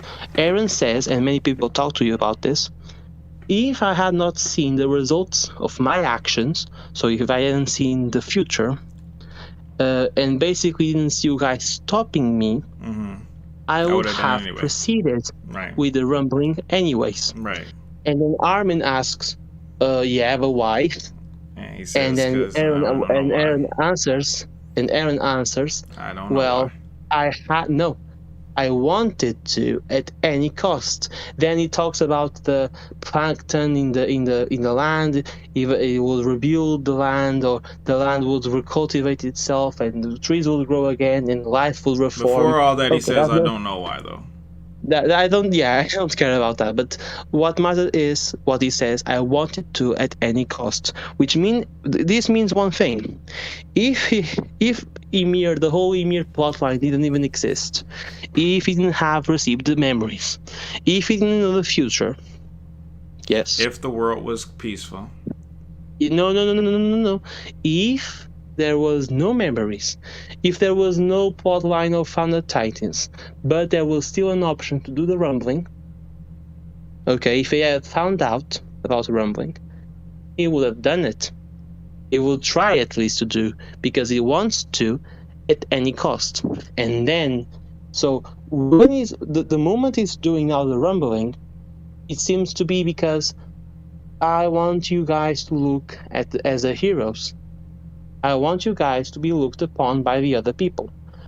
And again, it's a flawed plan, and I hate to see characters who are always perfect and not flawless. Sorry, but Aaron is flawed. His plan is flawed. That's and stupid he knows though, it because that's stupid though, because he went the entire story learning that that's dumb. And then he just regressed. As in real life, we have many plans that do not go our way, and big ones as well. I had one that went terribly wrong, and I had to deal with the consequences. That's fine, and but if you want me to believe that this plan didn't go well, then I have to believe that he lost unintentionally, which he did not. No. His plan was to lose intentionally, of course. This means his plan went exactly according to plan. His plan went exactly according to plan then. It was a shitty plan, that's all. The consequences did not went according to him. What do you That's mean why the last page, the additional pages were added. Oh, yeah. I'm talking about just 139 itself, not the extra 8 pages. I'm talking about just 139 itself.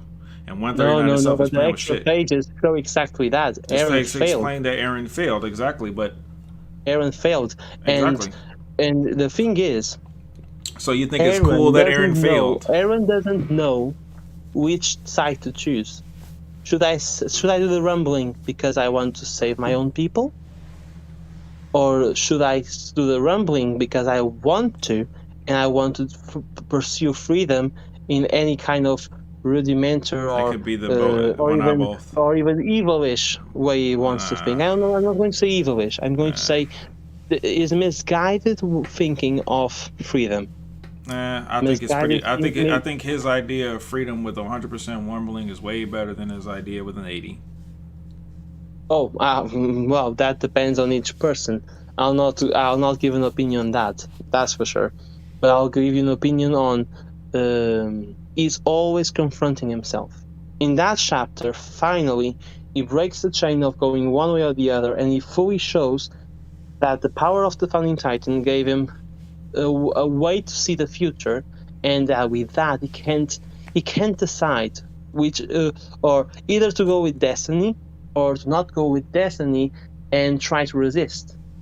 And with that comes many other decisions. Should I kill everyone? Should I not? I would kill everyone if I hadn't seen the memories with the full rumbling. You're talking about his friends and stuff. Yeah, no, he didn't have to kill them. Yeah, but the thing is, you see Aaron gains more complexity. He might be flawed. He might be even a failing character. But he's a character nonetheless. He's always been a goddamn character, my boy. He was a character. He was a character in 131. He was a character. That's a character. And 131, that is a character.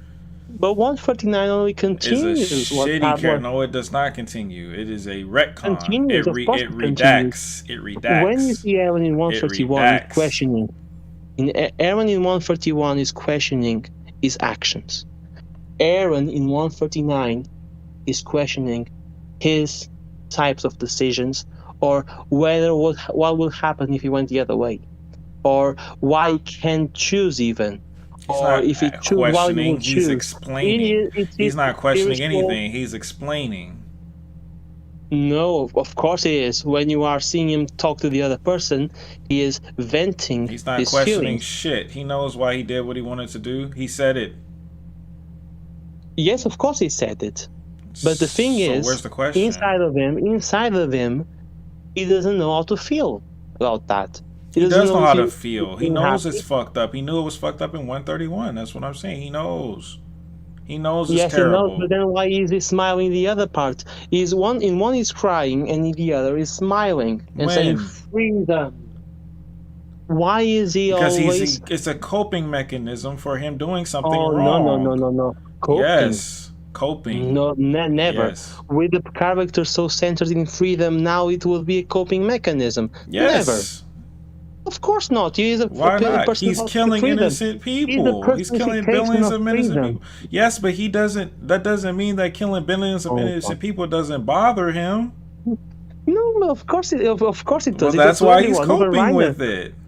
No, it is not. That is not coping. That is coping. And if it is coping, then it is coping as well in 139.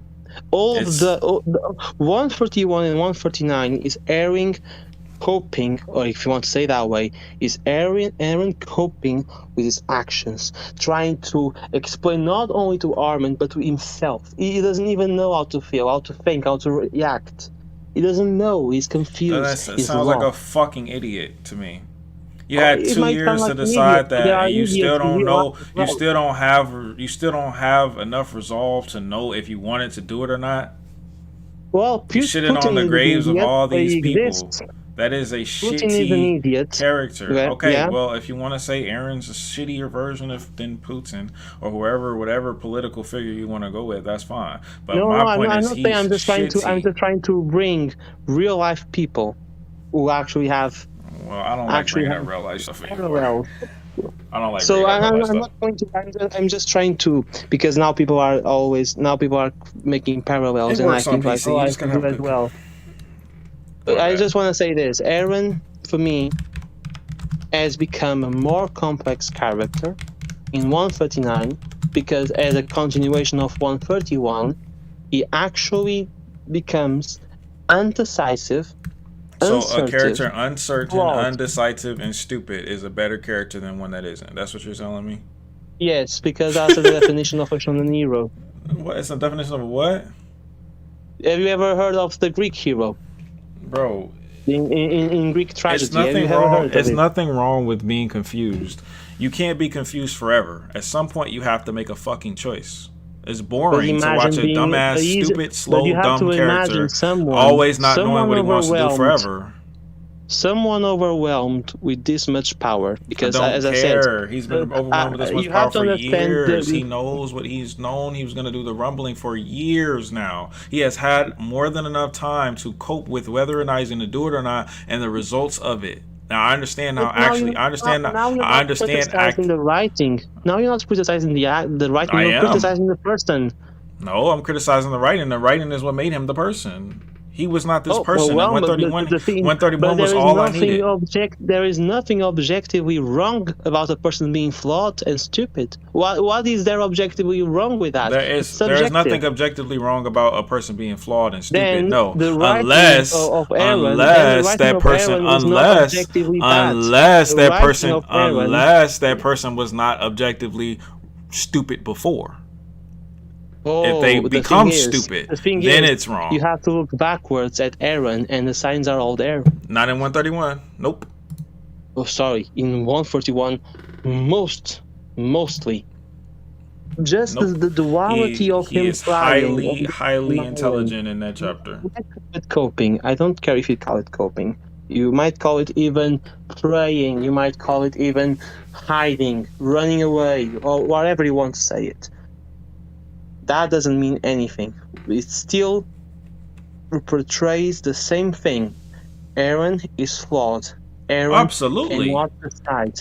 Aaron, Absolutely, he can decide. is He kind made of the a dummy. decision. He made Aaron the is a decision. He's not dummy. a dummy. Even Isayama says that I Aaron don't care what portrays the dark I side. don't care what Isayama says. But Isayama said I that can't Aaron. co-sign that one, Chief. If that's But your I have to say it. I have to say it for my own interpretation argument. of the story that he's just an idiot, then I mean that's the best defense I've ever heard. I can't Well, the argue thing against is- that. I just The don't think thing he's is, an idiot. Isayama said in an interview that Aaron is portrayed as the dark side of him. Who that he cares never what wanted to Isayama see. said? Who cares what Isayama said? Isayama I'm also said sorry, he but relates to that's him the the most. offer.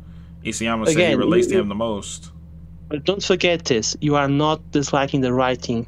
I You are am. disliking I the told you I person. am. I'm disliking the writing of that person because he already has shown me that he's not a fucking idiot. Objectively, And now not in 139, I objectively. am. In 139, he was shown to be an idiot. But not objectively, subjectively. Yeah, no, I might objective think, and you idiot. might think, okay, he's stupid. Okay, but that does not mean that the writing is objectively bad for that character. It only It means is. that I just the told you writing why. It's portrays a him. retcon. Retcons are objectively No, bad. it is not. It is It not. is a- because it is a Aaron, retcon. Aaron is always portrayed in season 1. He's portrayed as a little dummy, who's always No. reacting and not thinking No. beforehand. No. Then oh my even God. Levi says that. Okay, and what Levi about says what that. about when he told Reiner, I don't want to hurt you anymore because remember when I said that about you killing my mom, and he said never mind, forget about that. What about that? What did he What do? about that? Then what did he do? He attacked Selflessly. Marley. And He attacked Marley. why though? And why though? He reacts. He always reacts. What do you People mean say react? He was there to attack them already. to act when the person acts. Okay, a person makes an action. That's the beginning. The reaction is the action Yeah, that he opposes. he the action. react. Yeah, okay. So So Aaron always reacts. He never acts So? until that doesn't make him until stupid. the rumbling begins. There's nothing wrong with being reactionary. Then he has an opportunity of action, only to then be revealed he never did. And he's always subjugated now. Ymir is in a whole other thing, but he's subjected to Ymir. He's subjected to destiny. Trash. He doesn't know how to fucking deal with it. Trash. But I'm not talking about Ymir. I'm not talking about Ymir. I'm talking about Aaron as a single person. That's trash. You might feel it's trash, but Aaron in itself, objectively, is a good written character. It's not. As a person, No, I'm not talking if about as a that person. person was I'm alive, not talking about as a person. I'm talking about his writing. He's a shittily written character. As of cannot say that. 139. As of 139. I cannot. So a person Okay. does not have the right. The writer does not have the right. The right. Author. I'll say it that way. An author does not have the right to create a stupid character as a main No. protagonist. No, he does. Naruto was pretty stupid. Then why are you complaining? Naruto is not a fucking retcon contradiction. He's a consistent character. He's maybe stupid, but his morals, beliefs But always then you're remain the denying same. evolution. Now you're denying evolution. No, I'm not You're denying evolution. I watched you're denying Aaron. I change watched because he's Aaron always change. stupid. Now, I watched now Aaron you said change. because, I watched he's Aaron always change. stupid. No. Listen, I watched Aaron change. If Naruto had changed to be from being stupid to being smart, that'd be fine. I watched Aaron changed, and now you're But telling the me he thing didn't. is, Now you're Naruto telling is me he smart. didn't. Now you're telling me he Naruto is didn't. smart. Yeah, in his own way, but the author definitely made him out to be stupid in his. Smart. But He's the smart. author in his own way, but the author made him out to be stupid. But And Aaron but is listen, dumb. Aaron in is his not own dumb. way. Aaron is not. He's dumb in his own way, but he grew. You don't but he, want him to be dumb. No. He was. I'll give it to you. He was. There was naivete in him in the beginning of the story. He was more even then. If you go back to the moment where he was yelling at Reiner and Bert in the tree, he let his emotions overwhelm him and logic went out the way, and that's what made Ymir go towards Reiner and Bert instead of him.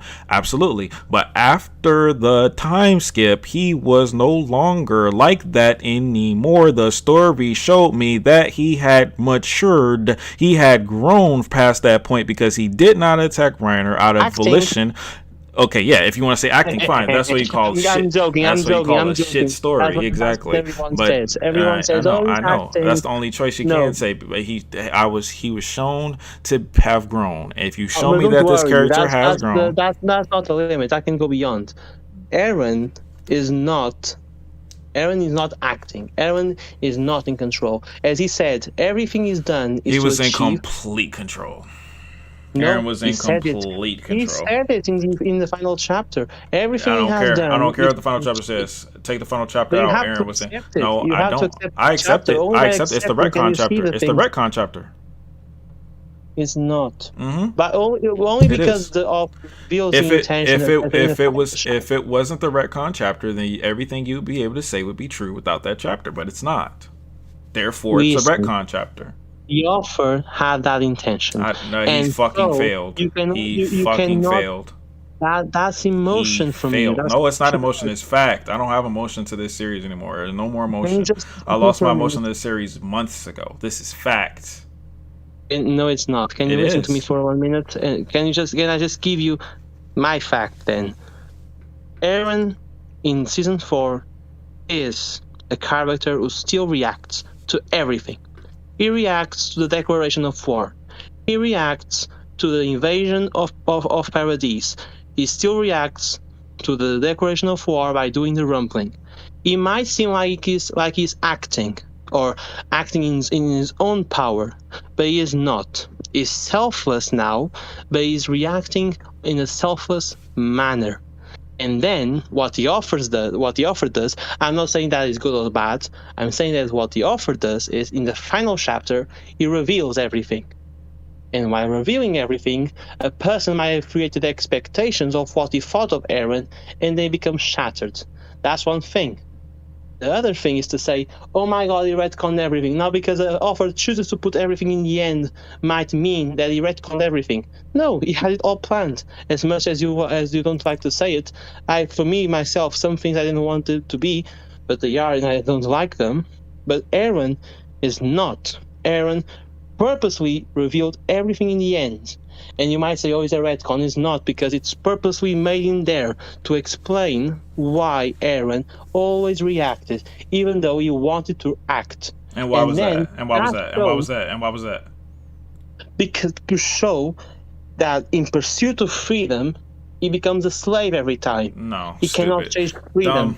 Dumb. That's Not the trying to hear biggest that. thing. Okay, so if I give you an example of Aaron acting And I might after say the this time to you, skip, and I then might you'll say this you're to wrong. you, and- No. Answer the Can I question. just say Answer. something? No, answer the question. If I give you an example of Aaron acting and not reacting, and the time skip, I'll say after- I'll demonstrate how it is acting. you'll sorry, demonstrate how it was reacting. acting, or how it was reacting. So he never had one scenario. So you believe that he never had one single moment in any of those chapters where he was acting.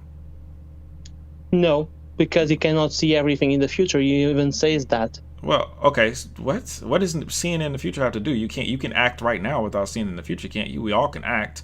So I'll give you one example. I'll give you one example of Aaron acting without reacting. Bringing Reiner to the basement. Bringing Reiner to the basement was not a reaction. That was an act. No, yes, That was an act. Reiner didn't have to be there. Reiner didn't have to be there. Reiner didn't have to be there. Of course, he has to. Why? To actually to be injured, to Why? not be able to react to Eren in battle, to What are you decrease talking- one soldier. It's simple as that. To make one victim right away. As you can see, Peak and Galliard was supposed to be fallen. They were not supposed to be in combat, but when it failed, and Okay, Eren he was didn't have to supposed talk to to do him. what? He didn't have to talk to him. He didn't have to talk to him. Whatever. He didn't have to have a conversation. Again, as I said, Why do you do that? not everything Why do you do is that? planned. But That's I'm an saying act. to you, That's an I act. He told did you that of his before- I own told- volition. He I didn't have to told do you that. before, Ymir had nothing to Eren do with does that. not react Reiner to has nothing to everything. do. Oh well, then why are you saying that he's a reactionary But he character? who had reacts no to choice but major react? events. Every single major Oh, event is now reactive. he only reacts when it's convenient to No, your but I said argument. this before. I said this. No. I said this Okay. before. I said this before. Not everything. He cannot see every memory. He didn't know he would talk to Reiner. How could he know he would talk to Reiner? He brought him down there. He brought him down He there. knew he would invade the He brought him down Liberio. there. He brought him down there. That's how he knew. What are you talking about? No, he knew he told would Falco to invade bring him down there. Liberio. He didn't have to have a conversation with that man, but he wanted to Of talk course, to him. you have to wait for the declaration of war. He don't have to talk to him. Reiner, sit down. Be quiet. And Simple. what does he do sometimes? Let's listen. Yeah, he does. Why Let's didn't he tell him to shut listen. up completely? Why did he talk to him? Why did he decide to have a conversation with Reiner?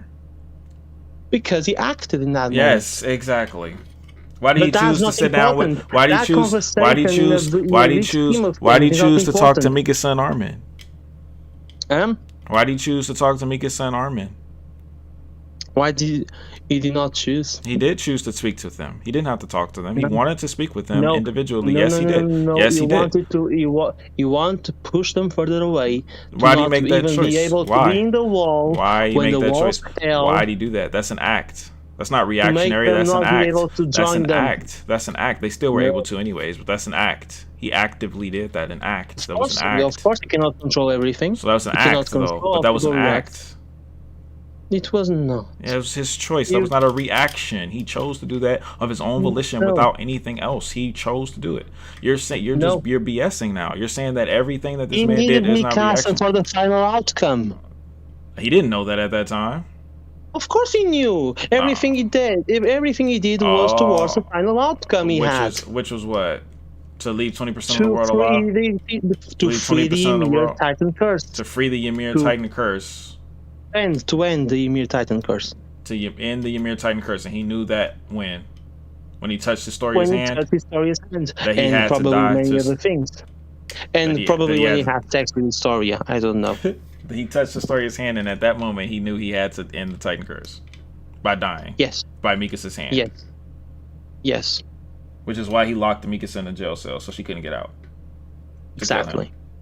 Which makes I'm no not sense. saying that. I'm not saying that the narrative is great. I'm saying that the character is. No, the character's not great. The character does not make sense. The decisions that he makes does not make sense to this outcome. The decisions that he makes throughout the entire story does not make sense to the outcome that happened. It does not make any Of fucking course sense. it does. It regresses his Everything character does completely. make sense. It makes It no might be fucking flawed. sense. It might be stupid. It might even not be it does not reasonable. make sense. It doesn't make sense. I just gave you examples of this man choosing, and you told me that he always reacts, which is why he reacted at the ending. But that No, doesn't make I any told sense you. because he fucking When you chooses plenty of asked me- things. When you asked me, I told you. Firstly, I told you that there was events where he was selfless, or where he was conflicted in the first 3 seasons. When you gave me time to answer, Yes. and now you asked me again. Before all this, you asked me, "Does Aaron always react?" And I said, "Not Of course all you the had to times, say no. because Of he course you have to doesn't say no see every because he. single memory. So the only way he doesn't can know act, the only way he can act, chronological the time. only way he can act is if he doesn't see the memory. Of course, yes. Well, that's not fair. Then he doesn't have a fucking choice but to Of course, react if it's he not. sees the That's why memory. it's conflicted. That's so dumb, dude. That's shitty storytelling either way. That's just shitty storytelling either way. No, You're that- basically, that you're might- basically that- just that is summing. for you're you. basically- For me, it's no, not. You're basically just summing it up to is destiny, and oh god, I can't stop Yes. it no matter what. That's shitty. And now then I'll at come that to you point, with this. at that I'll point, that's come just to you with shitty. this. I can't. That's just I'll shitty. come You to you can- with you can say this. that for What's the any main story. theme of the You story? can say that for any story. What's the Well, main I theme don't of the fucking know. story? Post 139. Or The pre- main theme of 139? the story has always been, in the first sentence, we live like cattle. We live without freedom. So the main theme of the story is, I don't know the English word, but I want to have a nice fancy word, but it's like, I don't know. I'll tell in a more basic way. Basically, to have freedom, do we have freedom of our choices, or are we always subjected to destiny? That's the main theme of the story. Has Aaron always been a slave to his own destiny, or is Aaron capable of turning things around and do things by himself? And in the end, of course, the answer is negative. And for some people that might be shit. What do you mean Because, negative? yeah, The answer is that he how- was a slave to destiny. That's the answer. Especially when the destiny is so fucked up, When like the, Ymir. what do you mean? The destiny that he can fucking choose to do what he wants to do, and he decided to die of his own volition. That destiny, is that the destiny you're talking about? Because Yes, he had to that die. makes no He fucking had to sense. die He by chose the, to die. apparently He now. chose. He chose I might to not- die. I might not like. How is it not destiny like if he chose it? How is it destiny if he chose it? He cannot. He did not choose his destiny. He chose to die. He did not choose to die. He chose to die. He had to die, which He is did not different. have to die. He chose to die. Oh, but Ymir chose that, unfortunately, and we don't know why. Sounds pretty shit. I know, but Aaron is not shit because he conforms as a character to the. What about when he really screams weak for Mikasa? plotline. What about when he screams for Mikasa? That was Huh? good. That was consistent. What? When he Sorry. cries for Mikasa in the water, that was consistent. Well, if we know with the weak points that we have from the romantic relationships that I had said was a big bad Doesn't from matter. the story. He still shouldn't have cried in the water. That's not consistent, right? You could at least give me that, right? He shouldn't have cried But the about thing that is, the way he he does did. not know. The thing is, he does not. The fact that he knows does not mean that he cannot feel or Doesn't- react, as I said. But he knew he was gonna die. He knew he was gonna die before, or he thought Yes, he was. and he doesn't know and what he never happens did next. that, and he never fucking did that. So again, What? he's not being consistent. Cried about Mikasa not being with another man. Because he only did in the end. He did that when Armin was on the boat. So it was during the middle of the rumbling but second I'm day. saying never before has he done that. Even when he knew he was going to die or assumed he was going to die, Because he he never started did to that. push away everyone. No, before that too, he never But did you that. have to understand that he only knows his destiny after he kisses Historia's hand. So only after he kisses Asori's hand does he give a fuck about Mikasa? No, apparently yes. That's not apparently. shitty writing. he's still- Shitty writing. Shitty. No, but that has to do with another thing, which is relationships. And I'm not talking Shitty about writing. relationships. Well, this I'm is talking his, but about this the is his character. This is his intent and character. This motives. is his character. His motives was he wanted to be with Mikasa, but he couldn't. That's part of his motivation in the ending of the story, and it's shitty. This is an example of fucking retcon. But the thing is, if that's retconned, why can outside anything else? Aaron. If that's not outside retconned, Aaron, if I'm not that's talking about the thing that happens around but him. what he I'm said talking that about came the out of things his that he mouth. does, That that he came out of his thinks. mouth. That came out of his mouth. If that couldn't be retconned, why couldn't what else he said out of his mouth be retconned? What? Wait. Well, now you're losing me. If I'm telling what he you. said about I'm Mikasa not was a describing retcon. Aaron from the If what- outside. I'm if- describing Aaron from the I inside. gotcha. But what he said right there was a retcon. It was a Why? retcon of his Tell me character why. because he has Educate never me. Tell me why. one time ever in the story ever thought about Mikasa in any capacity under any circumstance, even when he was about to die. Ever. Well, if I have to give you some points, even though, as I said, and I continue to say, the way that relationships were portrayed was bad. That does not I'm not influence talking Aaron. about that, but I'm not talking about relationships. I'm just talking You're about talking his. about I'm romances no, because I'm you're not. talking I'm talking about what I'm talking Aaron- about his. No, I'm you- talking about how important Mikasa is to him in regards to That's his a life. relationship. No, I'm not talking about the relationship though. I'm not talking about the quality You're of their talking relationship. about I'm not how talking about the Aaron reacts to quality of their relationship. relationship. That's I'm not talking about the feelings quality of of relationship. I'm love. talking about his Mikasa and her importance to him. It has nothing to do with their relationship. Just her importance to him alone. He Has never to brought do her up because again. when Aaron talks about Mikasa, it's inherently about their relationship. One Yeah, thing so cannot why be did he do separated. it now? Why did he bring her up now when he's about to die when he's never done it before? Well, if we have to talk about that, which I do not want to, but I'll have to. Firstly, okay, let's talk about the stupid details that Ichiyama put. Blushing when he give us the scarf. I'm not talking about that. I'm talking about that's not. In episode 12, when he talks about to Mikasa about wrapping the scarf around her as many times as what she I wished. asked you. Yes, you're talking me how Aaron saying that about Mikasa is a retcon, and Yes. I'm telling you, as much as I don't like the way it was portrayed, I don't it's not care. a retcon. I'm not saying that him and Mikasa could not have been in a relationship or he could have not loved her. I'm not saying that. I'm saying You're saying that why he was a is- retcon. No. You said he was a retcon. No, So Aaron I'm not- talking in listen, the water was a listen, retcon you're to not his whole listening. relationship. You're not listening. Then let me listen to you. Listen. I am not saying that him wanting to be with Mikasa was a retcon. I kind of do think that, but I'm not saying that right now. What I'm saying right Okay, now then tell is me. the actual lines of dialogue. Fuck the word Mikasa. Replace the word Mikasa with any bitch you want. Historia, Yeah. whoever. He has Yes. never in the entire story of Attack on Titan cared about a woman at any capacity other than his mother. When he was about to die, did he ever mention, think about, notice them, When he was say about to die, anything so about them when he when was about Mikasa to cut die, her or head. any When Mikasa cuts his head. not? I'm talking about before 138 and I'm talking about before 138, 139. Before that, he's never. So you're talking about a moment where we cannot see Aaron point, or where we cannot see Aaron's point of view. You can see his point of view before What are you talking about? You can see his point of view before. When So the only time we see Aaron's point of view is in 141 and 139. No, pre-time skip. You can see his point of view the whole time. He never fucking Yes, thought of and him. in the pre-time skip, we see Aaron before kissing Historia's hand. We see Aaron. So what you're saying? So then what you're saying? I'm not talking about the relationship. Why do you keep bringing up their relationship? I'm not talking about that. He never talks about them when he's about to die. He never talks about them when he's about to die. I know what you're saying. You want he never Aaron talks about it. He talks when he says it's going to wrap the scarf. He doesn't even think about when he's about to die. He doesn't think about Mikasa. He doesn't bring her up. No woman. He talks about. Now I understand you. Now I understand. When Aaron is dying before Dinah, right? Yeah. Oh, now I understand you. No. Even now I understand you. I can actually argue. I thought you were talking about dying in the final chapter. No, before that. So every moment he was close to death. Yes. Okay, so there is the time he was eaten by the Titan. Yes. Never thought of Mikasa. There was a time where he was cutted by Annie. Yes. Never thought about Mikasa. There was a time where no, but we have to understand something.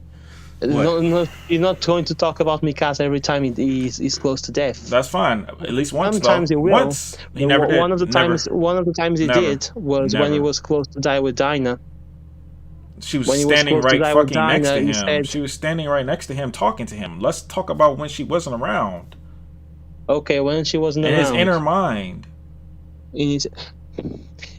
But as I said, Aaron reacts. He doesn't act. My God. As I said, Aaron reacts to what happens around him. God. I know what you're saying. You're saying to me, so he cannot formulate thoughts. I know what you're saying. Sounds like a fucking retard, is what you're telling me. He's a fucking retard. He couldn't think about the love of his life because she wasn't there or no one reminded him of her. And his time of death, you must think he's a fucking retard. That's what you must think. No. You don't have to. He doesn't.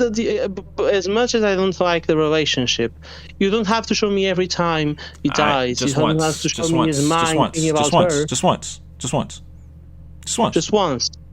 Oh, let me see. Just once. I'm thinking, man. Go ahead. I'm going. I'll save it your time. You'll be thinking for years. It never happened. Never. Never. Well, when Aaron is eaten by the Titan, he talks about not dying there. Nah, okay, that's not important. No. Talks to Dinah. Okay, but he's with Mikasa. Yeah. Next time he's almost killed by Historia. That doesn't happen. And he's not caring about Mikasa again. The circumstances don't allow it. Okay. Then next time he's close to being killed. When is the next time he's close to being killed? Get his head shot off. Yes. Oh, yes. Exactly. When his head is shot off, is cut off by the bullet. The first thought he has is of Mikasa, right there. But that's post Historia hand kissing. Memory shard. That's not his thoughts. That's a memory shard. When he touched Zeke. No, you cannot do that. Yes, especially you can. When the memory shard has. Especially when the memory shards, but besides the Easter eggs, each shard has a deep emotional connection with him. Okay, fine. Is he crying about her? You can't see him crying. You're seeing his memories. He's not crying. You don't even know what that memory represents. It could just be the first moment he met her. Like, this makes no sense, bro. You're dead ass trying to tell me that scene was not a retcon of Aaron's character.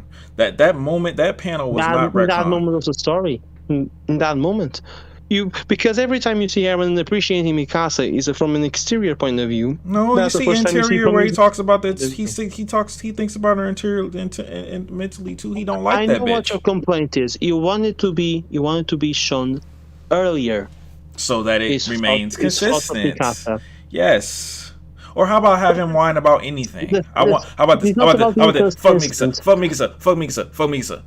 One time, I know it can be anyone. No, not even women. One time, Aaron's complained about anything that having something that he can't have, but he wants it. One time, go for it. One time. Wait, now you're losing me again. Aaron complaining Please about warn me. I something might he talk wants fast. I'm not like I might talk fast, but and he can't Sure. have, other than freedom. and so something other than freedom that he doesn't want, but he doesn't get it, and he complains about. Yes, one thing. Okay. Right. With Annie, saving his comrades, not his comrades, his friends, his actual friends. He had time to live with them, saving his friends from the Levi When squad. he complained about that, Then, huh? he complained about that. He cried about that. Yes, of course he did. Before When? he transformed. When he cried. Then more. No, when? I'm asking you when. You don't skip over that. When? Exactly before he transformed in the forest. When? When did he cry and complain? I'm confused. He didn't cry and complain In the about horse. shit. In the horse. No, in the he just horse. said we should transform. He was arguing. He wasn't complaining. He said I should fight her. I should do it. Where you see complaints? Exactly, because he's angry. That's an argument. That's not a complaint. It's an argument. Oh, so you want complaints? Yes, What's the difference complaints. between complaining? Complaining is a manifestation of anger. I said argument, not anger. Argument. God. And arguing can I didn't come say from very you can different complain. emotions. You can complain without being angry. You're mixing reaction with emotion. No, The I'm reaction asking comes- you to tell me one singular Like, time where Aaron action. complained about something he wanted but couldn't have other than Oh. freedom. And you can't do it because it doesn't exist. My man, character an doesn't do emotion that. causes an emotion causes a reaction. A reaction is not without any sort of turmoil. Because he's angry, he reacts. He reacts in a form of countering, of defending, of attacking even her, not defending, attacking her. Because he's angry. Because Okay, so he was he's angry and he didn't attack her then. Why didn't he attack her then when he was angry? He attacked her. Didn't he No, before transform and try to kill her? before that, he was angry. And he didn't. Before that, Yes. before he was angry, And he he was didn't. even And he was didn't. even And he tarnished didn't. apart by seeing And the he dead bodies. didn't. And he didn't. And he did not attack. Didn't what? He didn't attack. He attacked her to the point where Before his head she was cut killed off. Levi Squad, he did not attack her. What are Of you course he talking didn't, about? because he was conflicted. As we Yes. said, whenever Levi points it out, is a moment of it's a pivotal moment where Aaron learns. But I'm not actually understanding. We're gonna have to do this next week, bro. I gotta go to bed. We got to next week. It's 7 a.m. debate you in my again. place. I did not sleep the entire night. I'm sorry, dude. But I'm sorry. going to leave you with this. I'm going to leave you with this, okay? An action cannot occur, be it a complaint, be it an attack, be it anything. An action cannot come without emotion or thought. Not true. An emotion has to be caused by an action. Not true. Sorry, then you're going to feel because of nothing?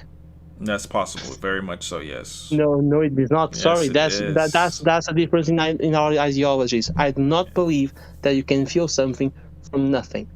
Where you are with nothingness, there is no thought, there is no emotion. There is only you and you alone. That's more philosophical. I'm not going to enter there because that's a more an ideological debate than ever. And from that point, you cannot feel anything from nothing. You have to feel from an action, and that action can So be then someone everyone's hurting. reactionary then. No, it's not. So then everyone's reactionary Because then. there has to be an origin. Natural causes. Everyone's even. reactionary then, right? No, not everyone is reactionary. So who acts out of no reaction then? People with When? feelings when there is a no precedent reaction. So let me talk you just this then. Oh A person my God. acts, makes an I action. can't, A person acts. I'm sorry, but I'm still lived up by this. A person acts, another person reacts, and then another person reacts, and that reaction has an impact on everyone around them. Mm-hmm. And apparently now, but the thing is indirect. It's not direct. It does not create a reaction. It creates a new reaction based off that reaction. And that's really philosophical. I don't want to enter there because Yeah, every action makes a reaction. I got you, brother. I get it. No, a And reaction can everyone is create a an action. reactory character. If Aaron's reactionary, then every goddamn character in that goddamn story is reactionary. Then everyone Of is. course not, because Yes, there everyone. are react. Everyone. Listen, please. When an action has multiple consequences, some of them indirect. Let's talk about Abby in The Last of Us 2. Oh no! Please, God, don't Yes, bring up let's that talk stuff. about Abby in Last of I'm Us going 2. to sleep, bro. We can talk about this next Friday, okay? If you can get on, please Next get on. Friday, Next I'll see if I Friday. can join. I'll see. Okay. But let's try to. I'll write this down. I'll write where we Yeah, were write left it off. down. Write it down. All right, All right. and pleasure talking to you. It was nice talking to you too, Okay. man. You have a good night. Yeah. I'll have a good morning. What morning? I mean, oh my god, dude, he's cool though. He got good points. Like I want to talk to him more because he does. He is the best defender so far of the ending. I will admit that, but I'm just too fucking tired, bro. Like god damn, I've been talking about this for fucking. I've been talking since what is it? It's been 6 hours almost. God damn, I did not want to stay on this late. Fuck, dude. Yeah, man. I mean, I get what he's saying, but it's like if Aaron's reactionary, then everyone's reactionary. You know what I mean? Like everyone is a reactionary character. Like, and so what if they're reactionary? Like at the end of the day, you choose to react or not to react. And he didn't want to admit that the way he felt about Mikasa was a retcon, because if he felt that way, then that leaves the rest of the ending to be viable to be a retcon as well. But he didn't want to admit that, even though he knows goddamn well that was a retcon. You know what I'm saying? Like I get where they're coming from with that. Like I get it, I do. But it just was not. If that was the case, if that's what ECM was going for, which maybe it was, I mean, that's the only logical thing I could come. Like that's the closest thing to logic. It's just poorly written, and that's all I have to say. Is the ending is poorly written. I don't give a fuck what way you want to go about it. It's poorly written. As long as you agree with me with it's poorly written, whatever his result was, then we agree. Oh man. Analysis, Attack on Titan, Joe with that on the closer critique by just a critic and a defend. Gotta boost some morale. I'll see, man. I'll see. I gotta go to bed, man. I'm tired. I'll talk to y'all later, man.